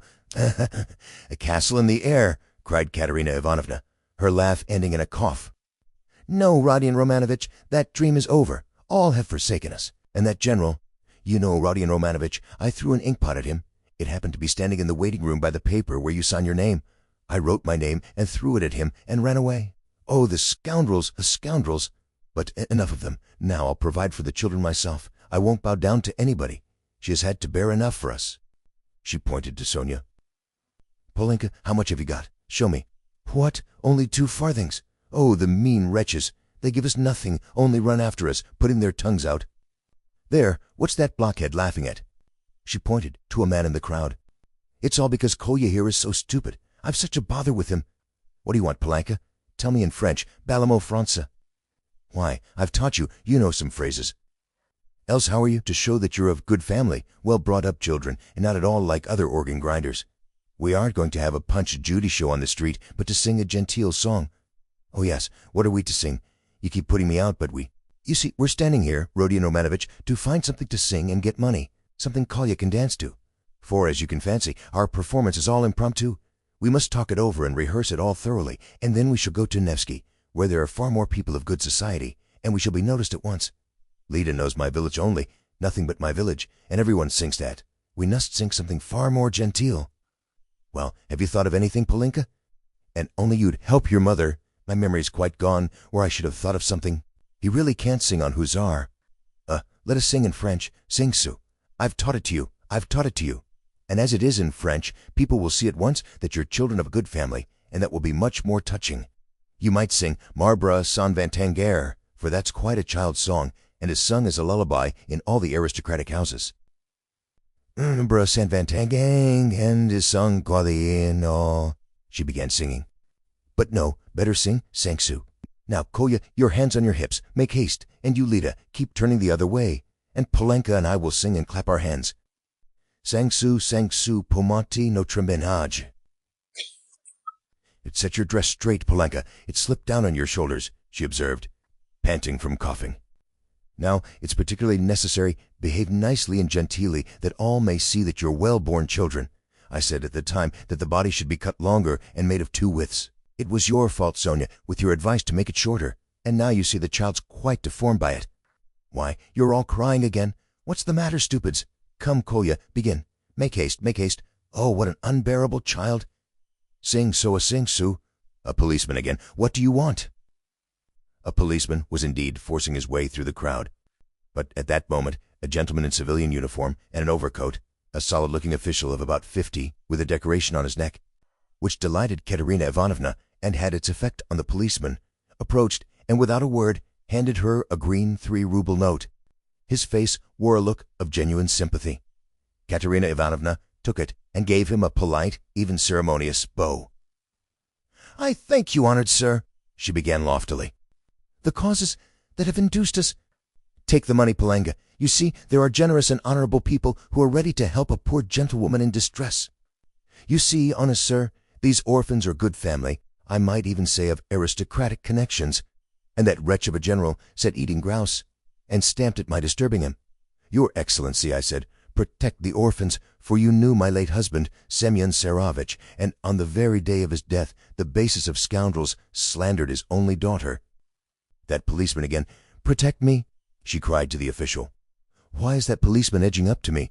We've only just run away from one of them. What do you want, fool?' 'It's forbidden in the streets. You mustn't make a disturbance.' 'It's your making a disturbance. It's just the same as if I were grinding an organ. What business is it of yours?' 'You have to get a license for an organ, and you haven't got one, and in that way you collect a crowd. Where do you lodge?' 'What, a license?' wailed Katerina Ivanovna. 'I buried my husband today. What need of a license?' 'Calm yourself, madam, calm yourself,' began the official. 'Come along. I will escort you. This is no place for you in the crowd. You are ill.' 'Oh, not sir, you don't know,' screamed Katerina Ivanovna. 'We're going to the Nevsky. Sonia, where is she? She is crying too. What's the matter with you all? Kolya, Lida, where are you going?' she cried suddenly, in alarm. 'Oh, silly children! Kolya, Lida, where are they off to?' Kolya and Lida, scared out of their wits by the crowd and their mother's mad pranks, suddenly seized each other by the hand and ran off at the sight of the policeman who wanted to take them away somewhere. Weeping and wailing, poor Katerina Ivanovna ran after them. She was a piteous and unsightly spectacle as she ran, weeping and panting for breath. Sonia and Polenka rushed after them. Bring them back, Sonia! Oh, stupid, ungrateful children! Polenka, catch them! It's for your sakes She stumbled as she ran and fell down. 'She's cut herself. She's bleeding. Oh, dear!' cried Sonia, bending over her. All ran up and crowded around. Raskolnikov and Lebeziatnikov were the first at her side. The official too hastened up, and behind him the policeman, who muttered, "Bother," with a gesture of impatience, feeling that the job was going to be a troublesome one. Pass on," he said to the crowd that pressed forward. "She's dying," someone shouted. "She's gone out of her mind," said another. "Lord have mercy upon us," said a woman, crossing herself. "Have they caught the little girl and the boy? They're being brought back. The other one's got them. The naughty imps." When they examined Katerina Ivanovna carefully, they saw that she had not cut herself against the stone, as Sonia had thought, but that the blood that stained the pavement red was from her chest. "I have seen that before," muttered the official to Raskolnikov and Lebeziatnikov. "That's consumption. The blood flows and chokes the patient. I saw the same thing with a relative of mine not long ago. Nearly a pint of blood, all in a minute. What's to be done, though? She's dying." This way to my room," Sonia implored. "I live here. See, that house, the second from here. Come to me, make haste." She turned from one to the other. "Send for the doctor. Oh, dear." Thanks to the official's efforts, this plan was adopted, the policeman even helping to carry Katerina Ivanovna. She was carried to Sonia's room, almost unconscious, and laid on the bed. The blood was still flowing, but she seemed to be coming to herself. Raskolnikov, Lebeziatnikov, and the official accompanied Sonia into the room and were followed by the policeman, who first drove back the crowd, which followed to the very door. Polenka came in, holding Kolya and Lida, who were trembling and weeping.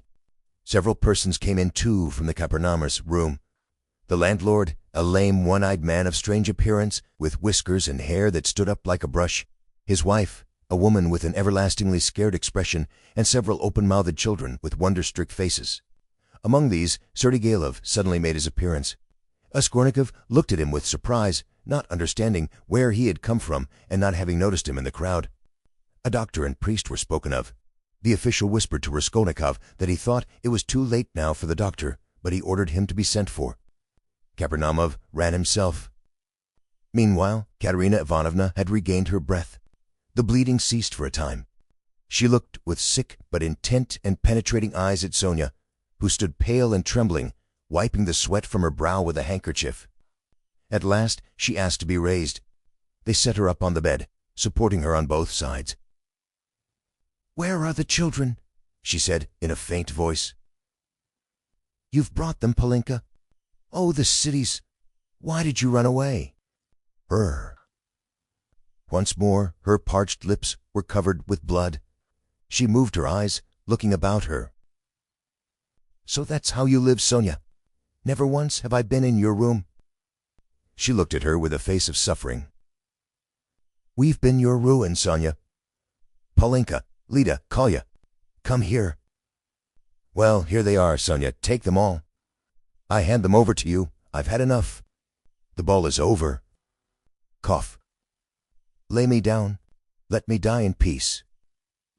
They laid her back on the pillow. "What? The priest? I don't want him. You haven't got a ruble to spare. I have no sins. God must forgive me without that. He knows how I've suffered, and if he won't forgive me, I don't care." She sank more and more into uneasy delirium. At times she shuddered, turned her eyes from side to side, recognized everyone for a minute, but at once sank into delirium again. Her breathing was hoarse and difficult. There was a sort of rattle in her throat. "I said to him, 'Your Excellency,'" she ejaculated, gasping after each word. "That? Amalia Ludvigovna. Lida, Kolya. Hands on your hips. Make haste. Glissade, glissade, Patabas. Tap with your heels. Be a graceful child. Du has the mountain on the pelican. What next? That's the thing. To sing. Du has the schönste Augen, Mädchen. Was this to me? What an idea. Was this to me? What things the fool invents. Yes. In the heat of midday, in the vale of Dagestan.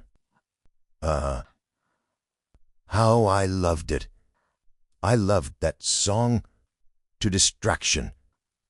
And Paulinka, your father, you know, used to sing it when we were engaged. Oh, those days. Oh, that's the thing for us, to sing. How does it go? I've forgotten. Remind me. How was it? She was violently excited and tried to sit up. At last, in a horribly hoarse, broken voice, she began, shrieking and gasping at every word, with a look of growing terror. In the heat of midday, in the Vale, Dagestan, with let in my breast. Your Excellency, she wailed suddenly, with a heart-rending scream and a flood of tears, protect the orphans. You've been the father's guest. One may say, aristocratic. She started, regaining consciousness, and gazed at all with a sort of terror, but at once recognized Sonia. Sonia, Sonia, she articulated softly and caressingly, as though surprised to find her there. Sonia, darling, are you here too? They lifted her up again. Enough. It's over. Farewell, poor thing. I am done for. I am broken. She cried with vindictive despair, and her head fell heavily back on the pillow. She sank into unconsciousness again, but this time it did not last long. Her pale, yellow, wasted face dropped back. Her mouth fell open. Her leg moved convulsively. She gave a deep, deep sigh and died. Sonia fell upon her, flung her arms about her, and remained motionless with her head pressed to the dead woman's wasted bosom. Paulinka threw herself at her mother's feet, kissing them and weeping violently. Though Kolya and Lida did not understand what had happened, they had a feeling that it was something terrible. They put their hands on each other's little shoulders, stared straight at one another, and both at once opened their mouths and began screaming. They were both still in their fancy dress, one in a turban, the other in the cap with the ostrich feather. And how did the certificate of merit come to be on the bed beside Katerina Ivanovna? It lay there by the pillow. Raskolnikov saw it. He walked away to the window. Lebeziatnikov skipped up to him. She is dead, he said. Rodion Romanovitch, I must have 2 words with you, said Svidrigailov, coming up to them. Lebeziatnikov at once made room for him and delicately withdrew. Svidrigailov drew Raskolnikov further away. I will undertake all the arrangements, the funeral and that. You know it's a question of money, and, as I told you, I have plenty to spare. I will put those 2 little ones in Paulinka into some good orphan asylum, and I'll settle 15 rubles to be paid to each on cooling of age, so that Sofia Semyonovna need have no anxiety about them. And I will pull her out of the mud too, for she's a good girl, isn't she? So tell Avdotya Romanovna that that is how I am spending her 10,000. What is your motive for such benevolence? Asked Raskolnikov. Ah, you skeptical person, laughed Svidrigailov. I told you I had no need of that money. Won't you admit that it's simply done from humanity? She wasn't a louse, you know.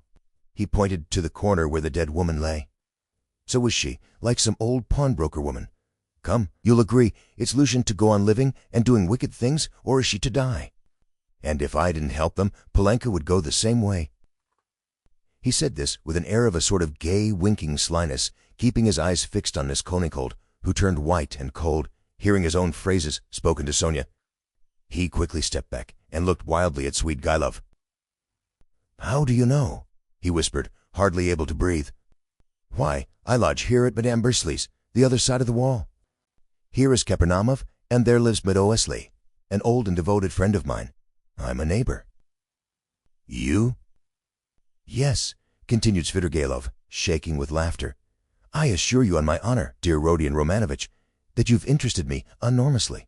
I told you we should become friends. I foretold it. Well, here we have. And you'll see what an accommodating person I am. You'll see that you can get on with me. A strange period began for Raskolnikov. It was as though a fog had fallen upon him and wrapped him in a dreary solitude from which there was no escape. Recalling that period long after, he believed that his mind had been clouded at times and that it had continued so, with intervals, till the final catastrophe. He was convinced that he had been mistaken about many things at the time, for instance, as to the date of certain events. Anyway, when he tried later on to piece his recollections together, he learned a great deal about himself from what other people told him. He had mixed up incidents and had explained events as due to circumstances which existed only in his imagination. At times he was a prey to agonies of morbid uneasiness, amounting sometimes to panic. But he remembered, too, moments, hours, perhaps whole days of complete apathy, which came upon him as a reaction from his previous terror and might be compared with the abnormal insensibility sometimes seen in the dying. He seemed to be trying in that latter stage to escape from a full and clear understanding of his position.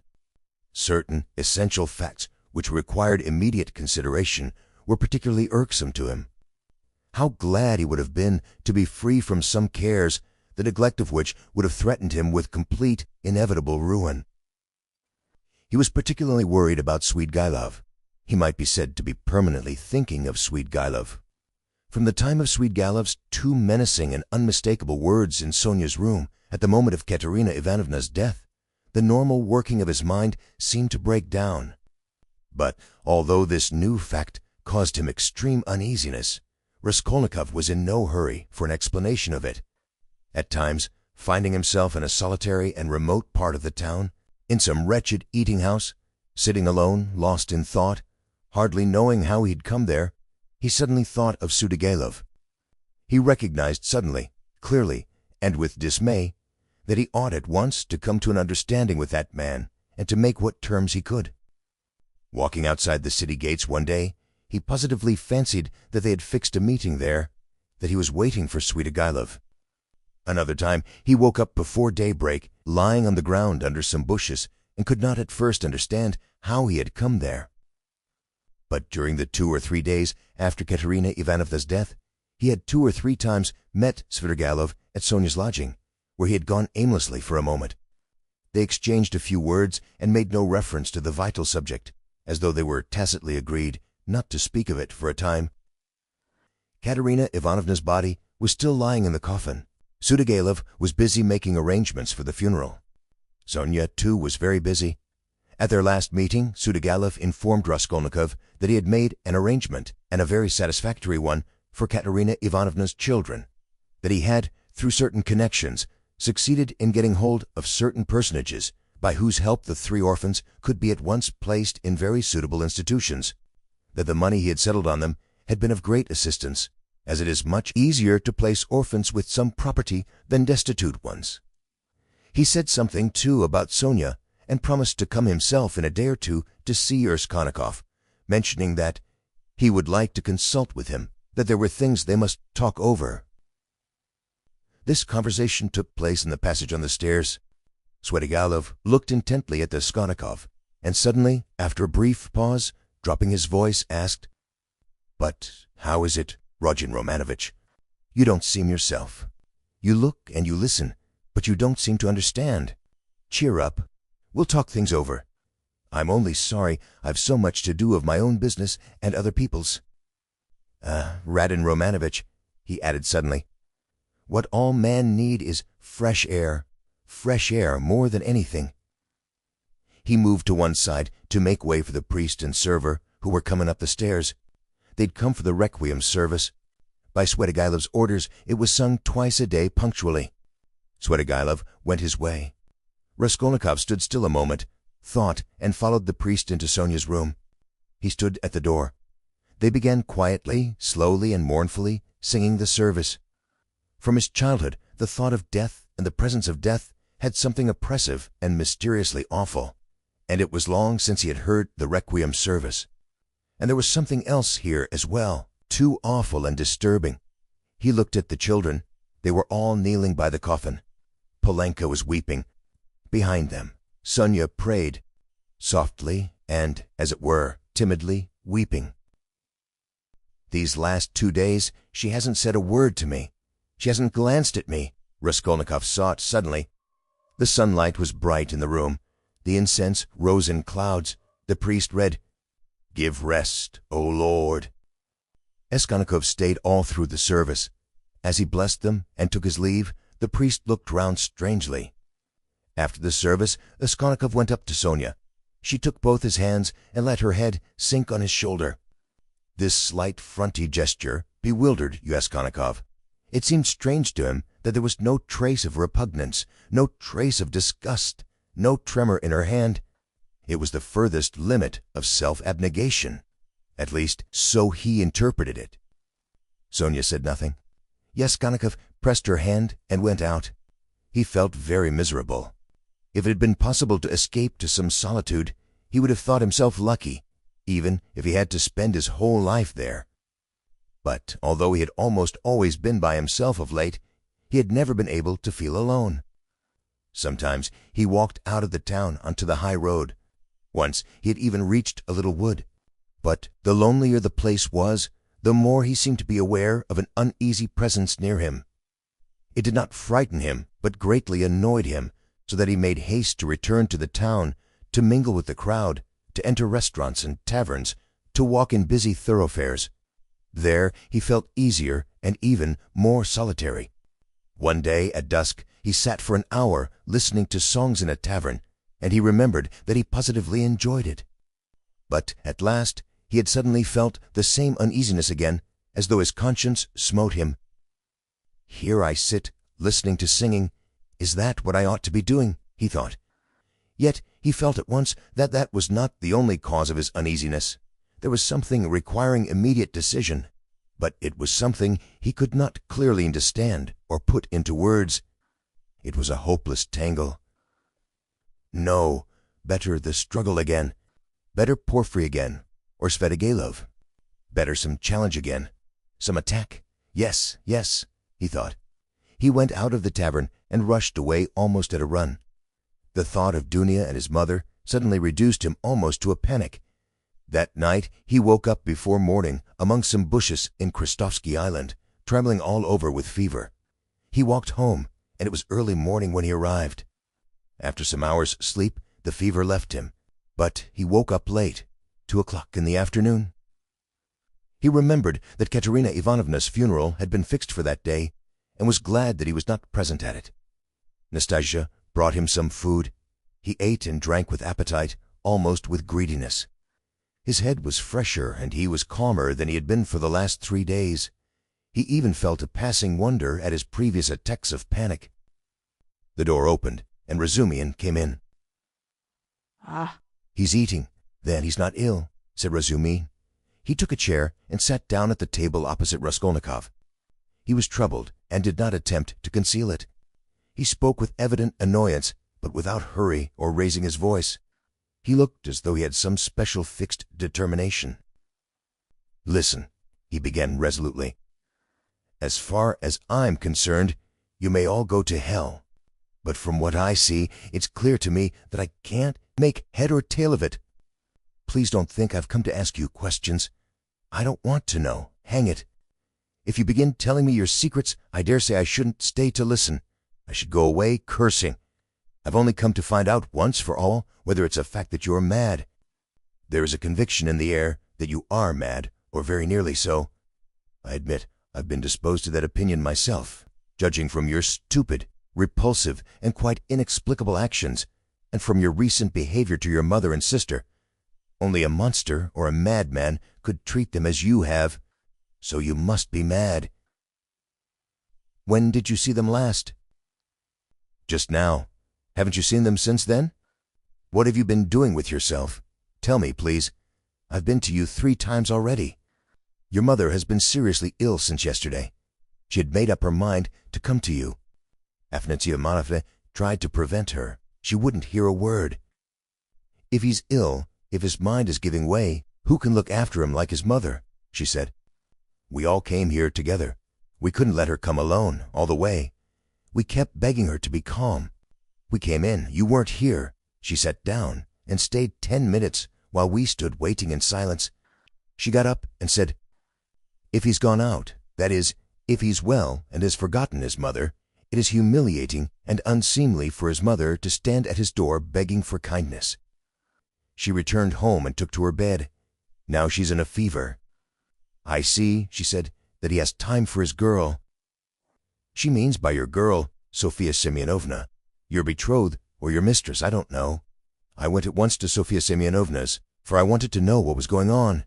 I looked round. I saw the coffin, the children crying, and Sofia Semyonovna trying them on mourning dresses. No sign of you. I apologized, came away, and reported to Avdotya Romanovna. So that's all nonsense, and you haven't got a girl. The most likely thing is that you're mad. But here you sit, guzzling boiled beef as though you'd not had a bite for 3 days. And though as far as that goes, madmen eat too. But though you have not said a word to me yet, you are not mad. That I'd swear. Above all, you are not mad. So you may go to hell, all of you, for there's some mystery, some secret about it, and I don't intend to worry my brains over your secrets. So I've simply come to swear at you, he finished, getting up, to relieve my mind. And I know what to do now.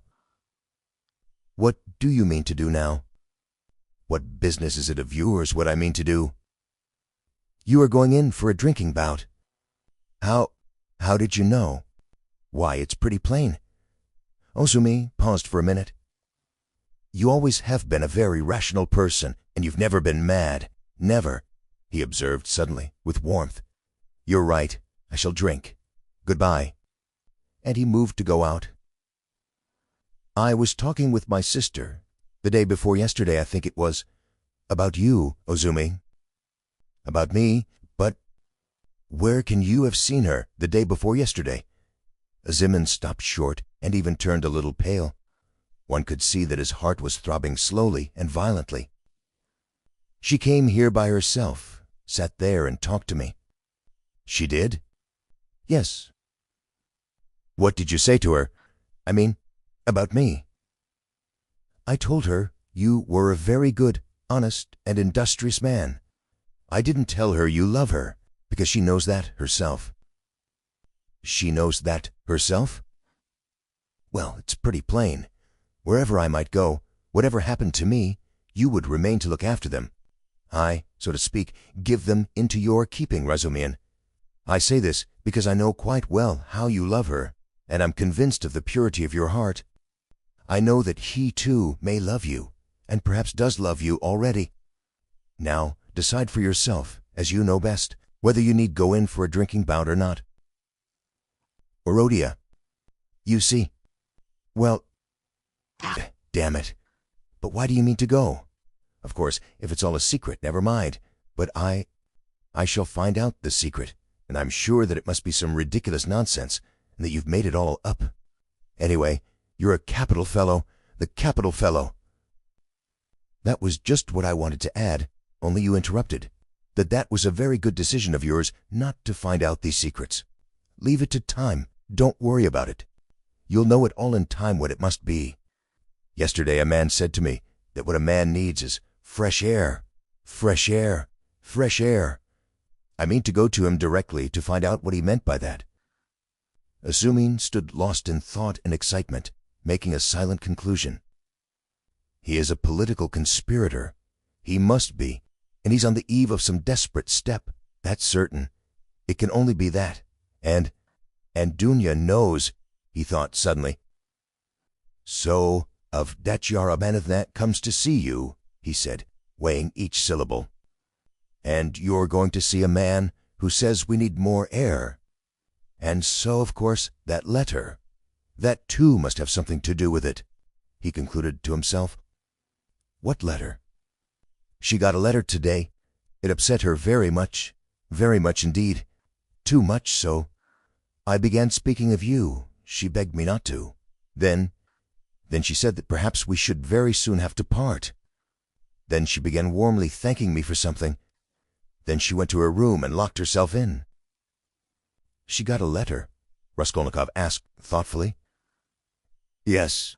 And you didn't know? They were both silent. Goodbye, Rajan. There was a time, brother, when I... Never mind. Goodbye. You see, there was a time... Well, goodbye. I must be off too. I'm not going to drink. There's no need now. That's all stuff." He hurried out, but when he'd almost closed the door behind him, he suddenly opened it again and said, looking away, "Oh, by the way, do you remember that murder? You know, Porphyry's, that old woman. Do you know, the murderer has been found. He has confessed and given the proofs. It's one of those very workmen, the painter, only fancy. Do you remember I defended them here? Would you believe it? All that scene of fighting and laughing with his companions on the stairs while the porter and the 2 witnesses were going up. He got up on purpose to disarm suspicion. The cunning, the presence of mind of the young dog. One can hardly credit it, but it's his own explanation. He's confessed it all. And what a fool I was about it. Well, he's simply a genius of hypocrisy and resourcefulness in disarming the suspicions of the lawyers. So there's nothing much to wonder at, I suppose. Of course, people like that are always possible, and the fact that he couldn't keep up the character but confessed makes him easier to believe in. But what a fool I was! I was frantic on their side. Tell me, please, from whom did you hear that, and why does it interest you so?" Raskolnikov asked with unmistakable agitation. "What next? You ask me why it interests me. Well, I heard it from Porphyry, among others. It was from him that I heard almost all about it." "From Porphyry? Well, Porphyry? What did he say?" Raskolnikov asked in dismay. "He gave me a capital explanation of it, psychologically, after his fashion." "He explained it? Explained it himself?" Yes. Goodbye. I'll tell you all about it another time, but now I'm busy. There was a time when I fancied... But no matter, another time. What need is there for me to drink now? You've made me drunk without wine. I'm drunk, Roger. Goodbye, I'm going. I'll come again very soon." He went out. "He is a political conspirator, there's not a doubt about it," Razumihin decided as he slowly descended the stairs. "And he's drawn his sister in. That's quite in keeping with the de Chiromanta's character. There were interviews between them. She hinted at it, too. So many of her words and hints bear that meaning. And how else can all this tangle be explained? And I was almost thinking, good heavens, what I thought. Yes, I took leave of my senses, and I wronged him. It was his doing, under the lamp in the corridor that day. What a crude, nasty, vile idea on my part. Nikolai is a brick for confessing. And how clear it all is now. His illness then, all his strange actions. Before this, in the university, how morose he used to be, how gloomy. But what's the meaning now of that letter? There's something in that, too, perhaps. Whom was it from? I suspect... No, I must find out." He thought of Dunya, realizing all he had heard, and his heart throbbed, and he suddenly broke into a run. As soon as Razumihin went out, Raskolnikov got up, turned to the window, walked into one corner and then into another, as though forgetting the smallness of his room, and sat down again on the sofa. He felt, so to speak, renewed. Again the struggle. So a means of escape had come. Yes, a means of escape had come. It had been too stifling, too cramping, the burden had been too agonizing. A lethargy had come upon him at times. From the moment of the scene with Nikolai at Porphyry's, he'd been suffocating, penned in without hope of escape. After Nikolai's confession, on that very day had come the scene with Sonia. His behavior and his last words had been utterly unlike anything he could have imagined beforehand. He had grown feebler, instantly and fundamentally. And he had agreed at the time with Sonia, he had agreed in his heart he could not go on living alone with such a thing on his mind. And Svidrigaïlov was a riddle. He worried him, that was true, but somehow not on the same point. He might still have a struggle to come with Svidrigaïlov. Svidrigaïlov, too, might be a means of escape. But Porphyry was a different matter. And so Porphyry himself had explained it to Razumihin, had explained it psychologically. He had begun bringing in his damned psychology again. Porphyry? But to think that Porphyry should for one moment believe that Nikolai was guilty, after what had passed between them before Nikolai's appearance, after that tete-a-tete interview, which could have only one explanation. During those days, Raskolnikov often recalled passages in that scene with Porphyry, He could not bear to let his mind rest on it. Such words, such gestures had passed between them. They had exchanged such glances. Things had been said in such a tone and had reached such a pass that Nikolay, whom Porfiry had seen through at the first word, at the first gesture, could not have shaken his conviction. And to think that even Razumihin had begun to suspect. The scene in the corridor, under the lamp, had produced its effect then. He had rushed to Porfiry. But what had induced the letter to receive him like that? What had been his object in putting Razumihin off with Nikolay? He must have some plan. There was some design. But what was it? It was true that a long time had passed since that morning, too long a time, and no sight, no sound of Porfiry. Well, that was a bad sign. Raskolnikov took his cap and went out of the room, still pondering. It was the first time for a long while that it felt clear in his mind, at least. I must settle Svidrigaïlov, he thought, and as soon as possible. He, too, seems to be waiting for me to come to him of my own accord. And at that moment there was such a rush of hate in his very heart that he might have killed either of those two, Porfiry or Svidrigaïlov. At least he felt that he would be capable of doing it later, if not now. We shall see, he repeated to himself. But no sooner had he opened the door than he stumbled upon Porfiry himself in the passage. He was coming in to see him. Raskolnikov was dumbfounded for a minute, but only for 1 minute. Strange to say, he was not very much astonished at seeing Porfiry, and scarcely afraid of him. He was simply startled, but was instantly on his guard. Perhaps this will mean the end. But how could Porfiry have approached so quietly, like a cat, so that he had heard nothing? Could he have been listening at the door? "You didn't expect a visitor, Rodion Romanovitch," Porfiry explained, laughing. "I've been meaning to look in a long time. I was passing by and thought, why not go in for 5 minutes? Are you going out? I won't keep you long. Just let me have 1 cigarette." "Sit down, Pavly Petrovitch, sit down." Raskolnikov gave his visitor a seat with so pleased and friendly an expression that he would have marveled at himself if he could have seen it. The last moment had come. The last drops had to be drained. So a man will sometimes go through half an hour of mortal terror with a brigand, yet when the knife is at his throat at last, he feels no fear. Raskolnikov seated himself directly facing Porfiry and looked at him without flinching. Porfiry screwed up his eyes and began lighting a cigarette. "Speak, speak," seemed as though it would burst from Raskolnikov's heart. "Come, why don't you speak?" "Ah, these cigarettes," Porfiry Petrovitch ejaculated at last, having lighted one. "They are pernicious, positively pernicious, and yet I can't give them up. I cough. I begin to have tickling in my throat and difficulty in breathing. You know, I am a coward. I went lately to Dr. B-N. He always gives at least half an hour to each patient. He positively laughed looking at me. He sounded me. 'Tobacco's bad for you,' he said. 'Your lungs are affected.' But how am I to give them up? What is there to take its place? I don't drink. That's the mischief. And I don't. Everything is relative, Rodion Romanovitch. Everything is relative."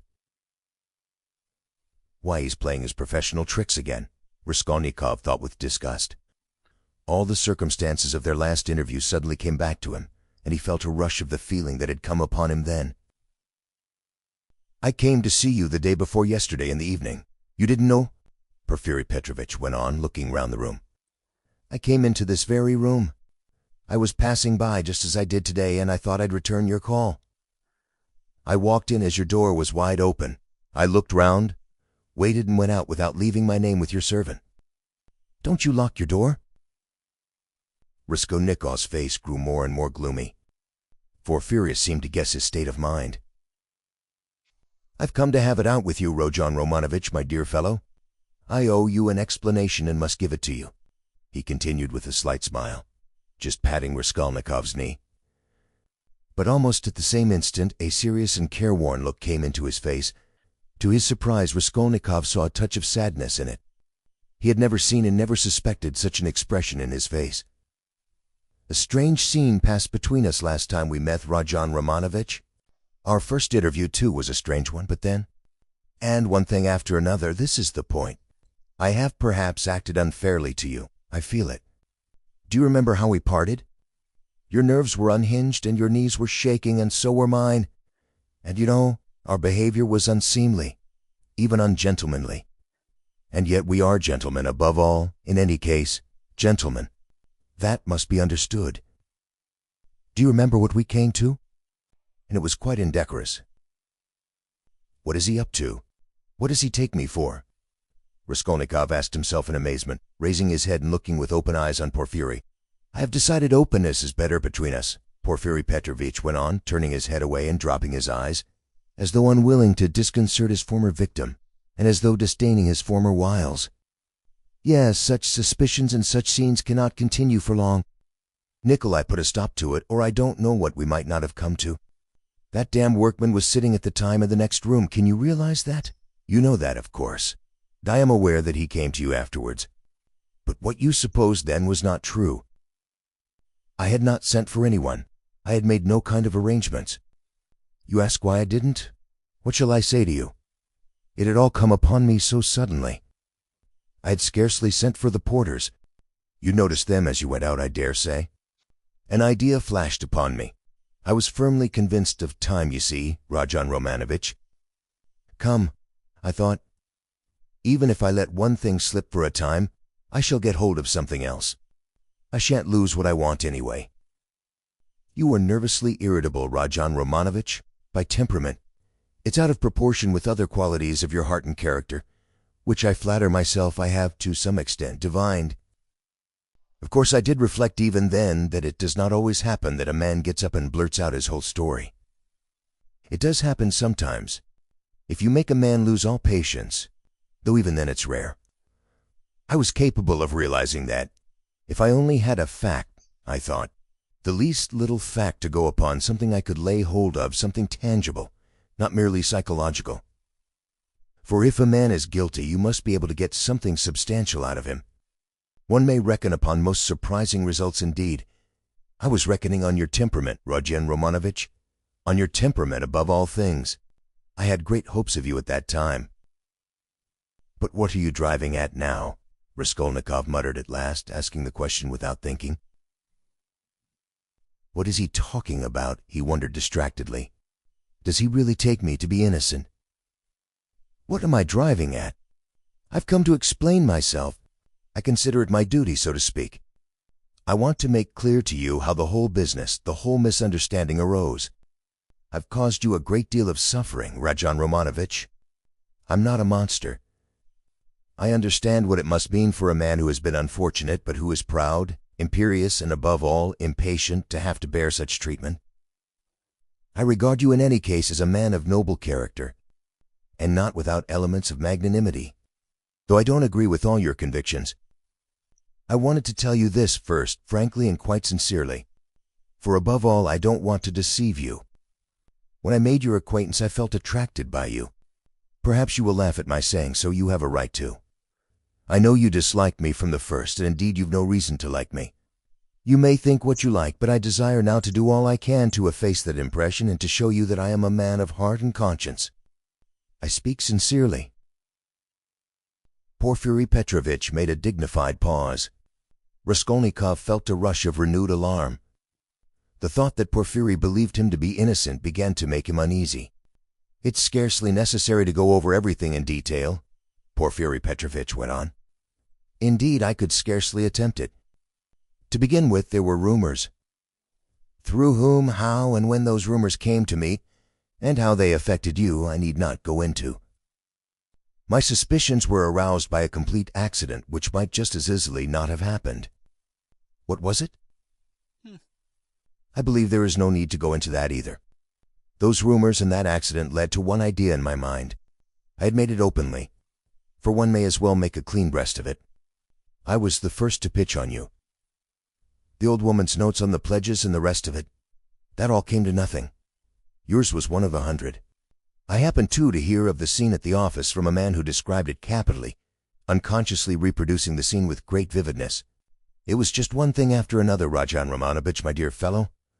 How could I avoid being brought to certain ideas? From 100 rabbits you can't make a horse when 100 suspicions don't make a proof, as the English proverb says. But that's only from the rational point of view. You can't help being partial, but after all, a lawyer is only human. I thought, too, of your article in that journal, do you remember? On your first visit we talked of it. I jeered at you at the time, but that was only to lead you on. I repeat, Rajan Romanovich, you are ill and impatient.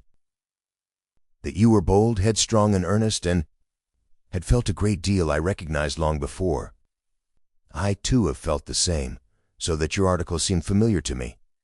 Who is conceived on sleepless nights with a throbbing heart and ecstasy and suppressed enthusiasm. And that proud, suppressed enthusiasm in young people is dangerous. I jeered at you then, but let me tell you that as a literary amateur, I am awfully fond of such first essays full of the heat of youth. There is a mistiness and a chord vibrating in the mist. Your article is absurd and fantastic, but there's a transparent sincerity, a youthful incorruptible pride in the daring of despair in it. It's a gloomy article, but that's what's fine in it. I read your article and put it aside, thinking as I did so, that man won't go the common way. Well, I ask you, after that as a preliminary, how could I help being carried away by what followed? Oh dear, I am not saying anything. I am not making any statement now. I simply noted it at the time. What is there in it? I reflected. There's nothing in it that is really nothing, and perhaps absolutely nothing. And it's not at all the thing for the prosecutor to let himself be carried away by notions. Here I have Nikolai on my hands with actual evidence against him. You may think what you like of it, but it's evidence. He brings in his psychology too. One has to consider him too, for it's a matter of life and death. Why am I explaining this to you? That you may understand and not blame my malicious behavior on that occasion. It was not malicious, I assure you. Do you suppose I didn't come to search your room at the time? I did. I did. I was here when you were lying ill in bed. Not officially, not in my own person, but I was here. Your room was searched to the last thread at the first suspicion, but umsonst, I thought to myself, now that man will come of himself, and quickly, too. If he's guilty, he's sure to come. Another man wouldn't, but he will. And you remember how Mr. Razumihin began discussing the subject with you. We arranged that to excite you, so we purposely spread rumors that he might discuss the case with you, and Razumihin is not a man to restrain his indignation. Mr. Zamyotov was tremendously struck by your anger and your open daring. Think of blurting out in a restaurant, "I killed her." He was too daring, too reckless. I thought so myself. If he is guilty, he will be a formidable opponent. That was what I thought at the time. I was expecting you. But you simply bowled Zamyotov over and, well, you see, it all lies in this, that this damnable psychology can be taken two ways. Well, I kept expecting you, and so it was. You came. My heart was fairly throbbing. Now, why need you have come? Your laughter, too, as you came in, do you remember? I saw it all plain in this daylight, but if I hadn't expected you so specially, I should not have noticed anything in your laughter. You see what influence a mood has. Mr. Razumihin, then. Oh, that stone under which the things were hidden. I seemed to see it somewhere in a kitchen garden.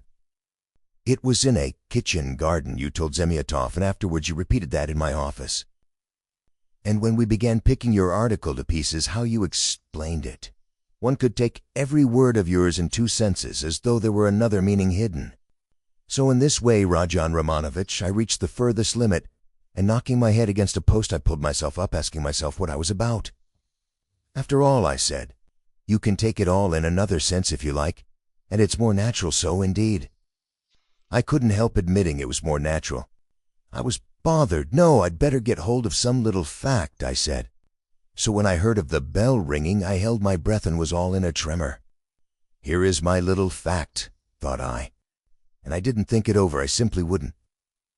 I would have given 1,000 rubles at that minute to have seen you with my own eyes, and you had walked 100 paces beside that workman. After he had called you murderer to your face, you did not dare to ask him a question all the way. And then, what about your trembling? What about your bell ringing and your illness? And semi-delirium? And so, Rajan Romanovich, can you wonder that I played such pranks on you? And what made you come at that very minute? Someone seemed to have sent you, by Joe. And if Nikolay had not part of this. And do you remember Nikolay at the time? Do you remember him clearly? It was a thunderbolt, a regular thunderbolt, and how I met him. I didn't believe in the thunderbolt, not for a minute. You could see it for yourself, and how could I? Even afterwards, when you had gone and he began making very, very plausible answers on certain points so that I was surprised at him myself, even then I didn't believe his story. You see what it is to be as firm as a rock. No, I thought, Morgan Frey. What has Nikolay got to do with it? Not me, and told me just now that you think Nikolay guilty, and had yourself assured him of it. His voice failed him and he broke off. He had been listening in indescribable agitation as this man who had seen through and through him went back upon himself. He was afraid of believing it and did not believe it. In those still ambiguous words he kept eagerly looking for something more definite and conclusive. "Mr. Razumyan!" cried Porfiry Petrovitch, seeming glad of a question from Raskolnikov, who had till then been silent.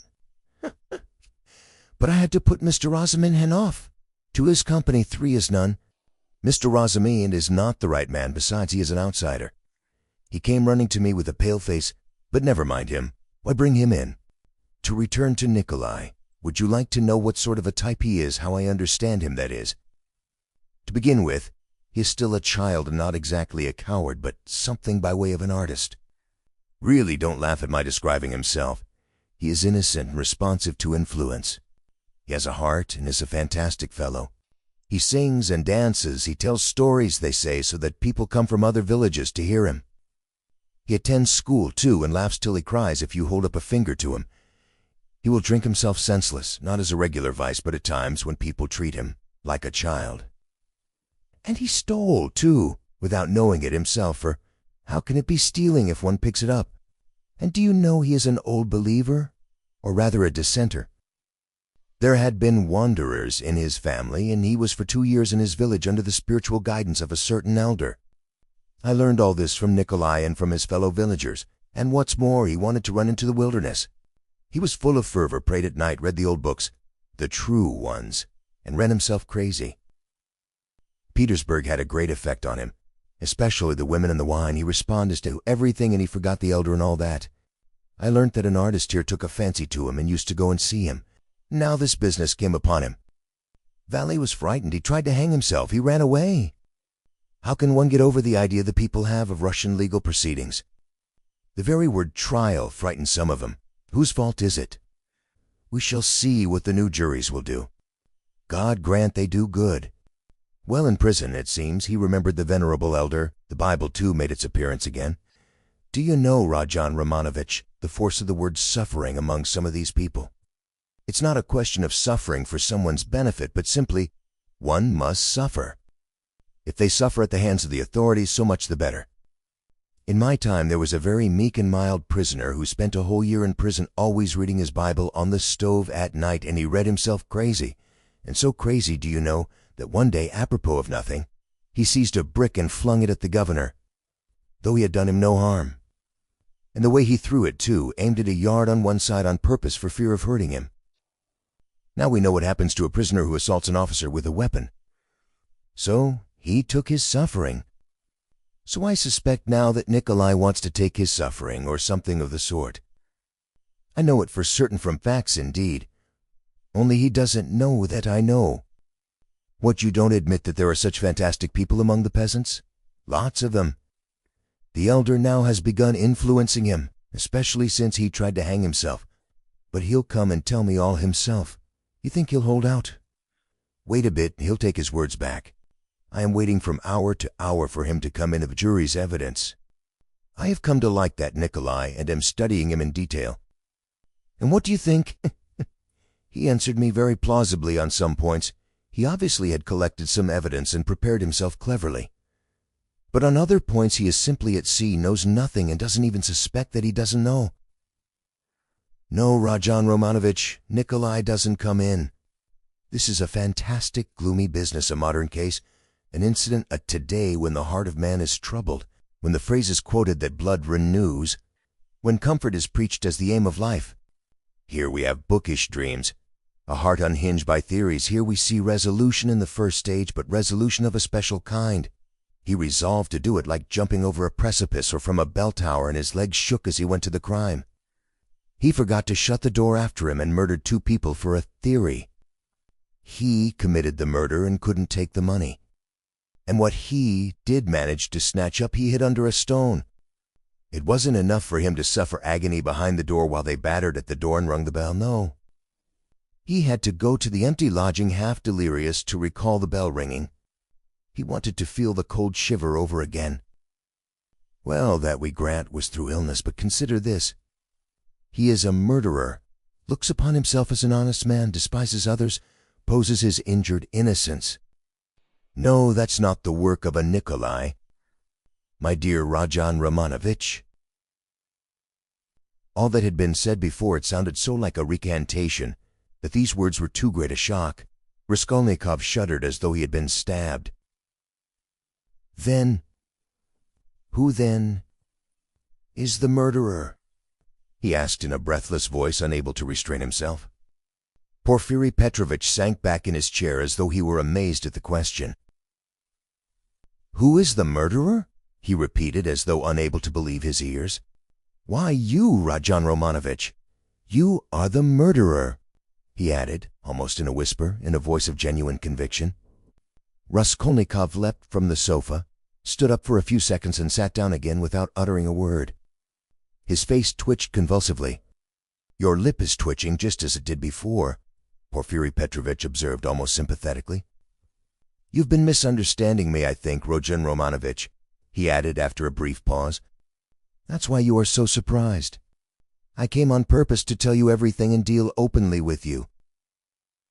It was not I murdered her, Raskolnikov whispered like the frightened child caught in the act. No, it was you. You, Rajan Romanovich, and no one else, Porfiri whispered sternly, with conviction. They were both silent, and the silence lasted strangely long, about 10 minutes. Raskolnikov put his elbow on the table and passed his fingers through his hair. Porfiri Petrovitch sat quietly waiting. Suddenly Raskolnikov looked scornfully at Porfiri. You are at your old tricks again, Porfiri Petrovitch? Your old method again? I wonder you don't get sick of it. Oh, stop that. What does that matter now? It would be a different matter if there were witnesses present, but we are whispering alone.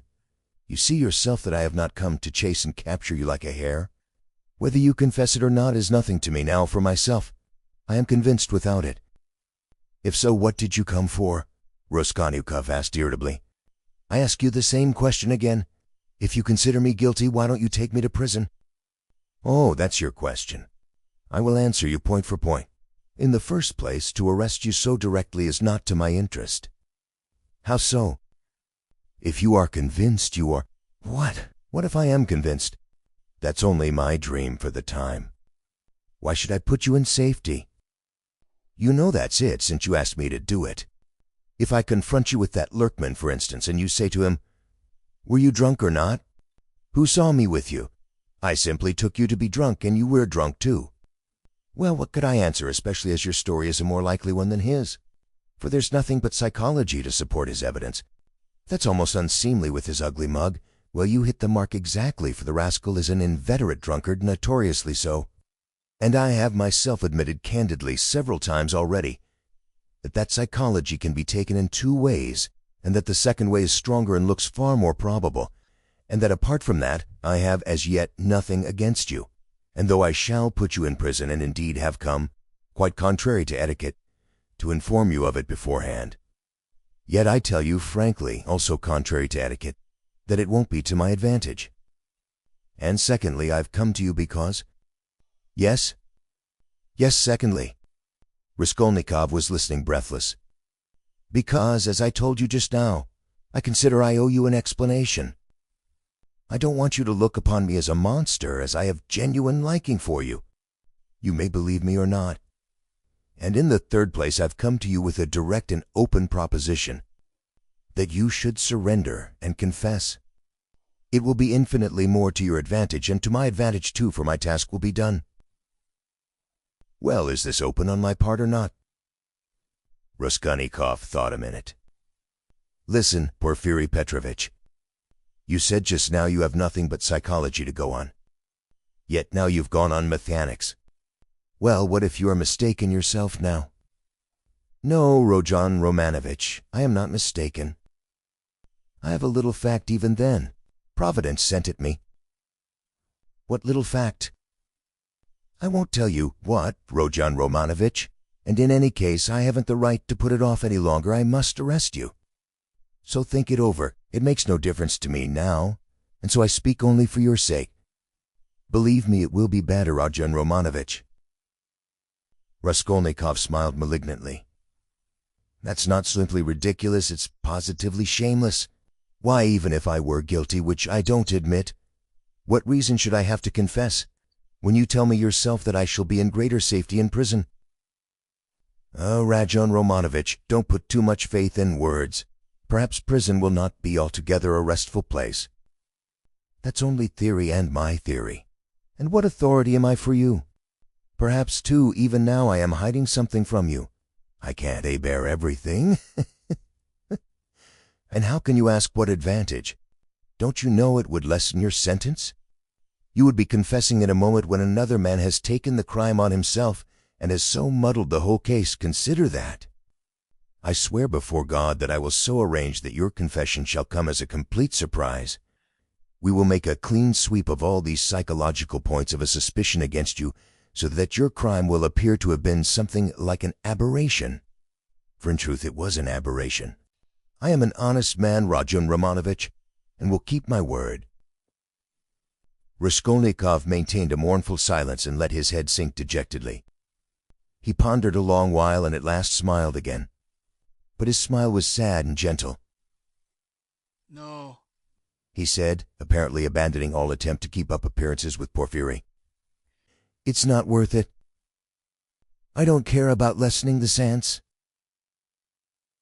That's just what I was afraid of, Porfiry cried warmly and, as it seemed, involuntarily. That's just what I feared, that you wouldn't care about the mitigation of sentence. Raskolnikov looked sadly and expressively at him. I don't disdain life, Porfiry went on. You have a great deal of it still before you. How can you say you don't want a mitigation of sentence? You're an impatient fellow. A great deal of what lies before me? Of life.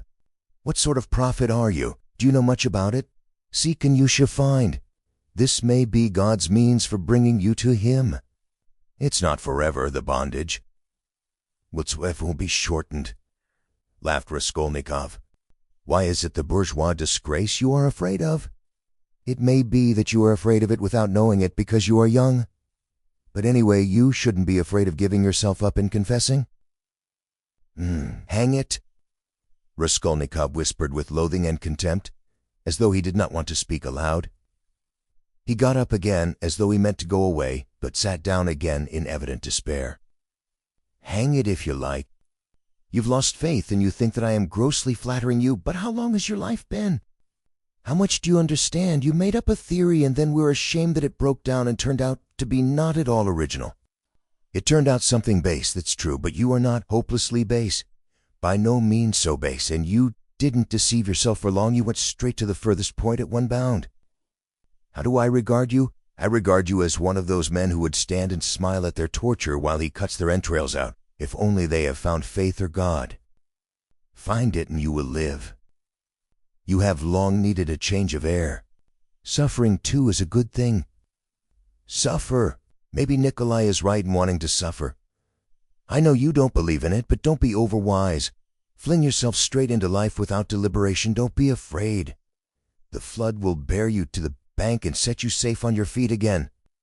What bank? How can I tell? I only believe that you have long life before you. I know that you take all my words now for a set speech prepared beforehand, but maybe you will remember them after. They may be of use sometime. That's why I speak. It's as well that you only killed the old woman. If you'd invented another theory, you might have perhaps done something 1,000 times more hideous. You ought to thank God, perhaps. How do you know? Perhaps God is saving you for something, but keep a good heart and have less fear. Are you afraid of the great expiation before you? No, it'd be shameful to be afraid of it. Since you have taken such a step, you must harden your heart. There is justice in it. You must fulfill the demands of justice. I know you don't believe it, but indeed life will bring you through. You will live it down in time. What you need now is fresh air. Rush air. Rush air. Raskolnikov positively started. But who are you? What prophet are you? From the height of what majestic calm do you proclaim these words of wisdom? Who am I? I am a man with nothing to hope for, that's all. A man perhaps of feeling and sympathy, maybe of some knowledge too, but my day is over. But you are a different matter. There is life waiting for you. Though who knows, maybe your life too will pass off in smoke and come to nothing. Come, what does it matter? That you will pass into another class of men. Is that comfort you regret with your heart? What of it that perhaps no one will see you for so long? It's not time, but yourself that will decide that. Be the sun and all will see you.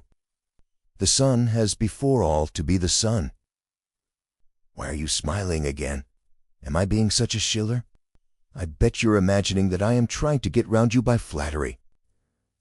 Perhaps I am. Perhaps you'd better not believe my word. Perhaps you'd better never believe it altogether. I'm made that way, I confess it, but let me add, you can judge for yourself, I think, how far I am a base sort of man and how far I am honest. When do you mean to arrest me? Well, I can let you walk about another day or two. Think it over, my dear fellow, and pray to God.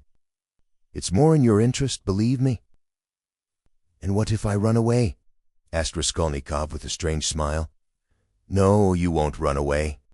A peasant would run away, a fashionable dissenter would run away, the flunky of another man's thought, for you've only to show him the end of your little finger and he'll be ready to believe in anything for the rest of his life. But you've ceased to believe in your theory already. What will you run away with? And what would you do in hiding? Would be hateful and difficult for you. What you need more than anything in life is a definite position, an atmosphere to suit you. And what sort of atmosphere would you have if you ran away? You'd come back to yourself. You can't get on without us. And if I put you in prison, you've been there a month or 2 or 3. Remember my word, you'll confess of yourself and perhaps to your own surprise. You won't know an hour beforehand that you are coming with a confession. I am convinced that you will decide to take your suffering. You don't believe my words now, but you'll come to it of yourself. For suffering, Rajan Romanovich, is a great thing. Never mind my having grown fat. I know all the same. Don't laugh at it. There's an idea in suffering. Nikolai is right. Now you won't run away, Rajan Romanovich. Raskolnikov got up and took his cap. Porfiri Petrovitch also rose. Are you going for a walk? The evening will be fine if only we don't have a storm. Though it would be a good thing to freshen the air. He, too, took his cap. Porfiri Petrovitch, please don't take up the notion that I have confessed to you today, Raskolnikov pronounced with sullen insistence. You are a strange man, and I have listened to you from simple curiosity. But I have admitted nothing, remember that. Oh, I know that, I'll remember. Look at him, he's trembling. Don't be uneasy, my dear fellow, have it your own way. Walk about a bit, you won't be able to walk too far. If anything happens, I have one request to make of you, he added, dropping his voice. It's an awkward one, but important. If anything were to happen, though indeed I don't believe in it and think you quite incapable of it, yet in case you were taken during these 40 or 50 hours with the notion of putting an end to the business in some other way, in some fantastic fashion, laying hands on yourself, it's an absurd proposition, but you must forgive me for it.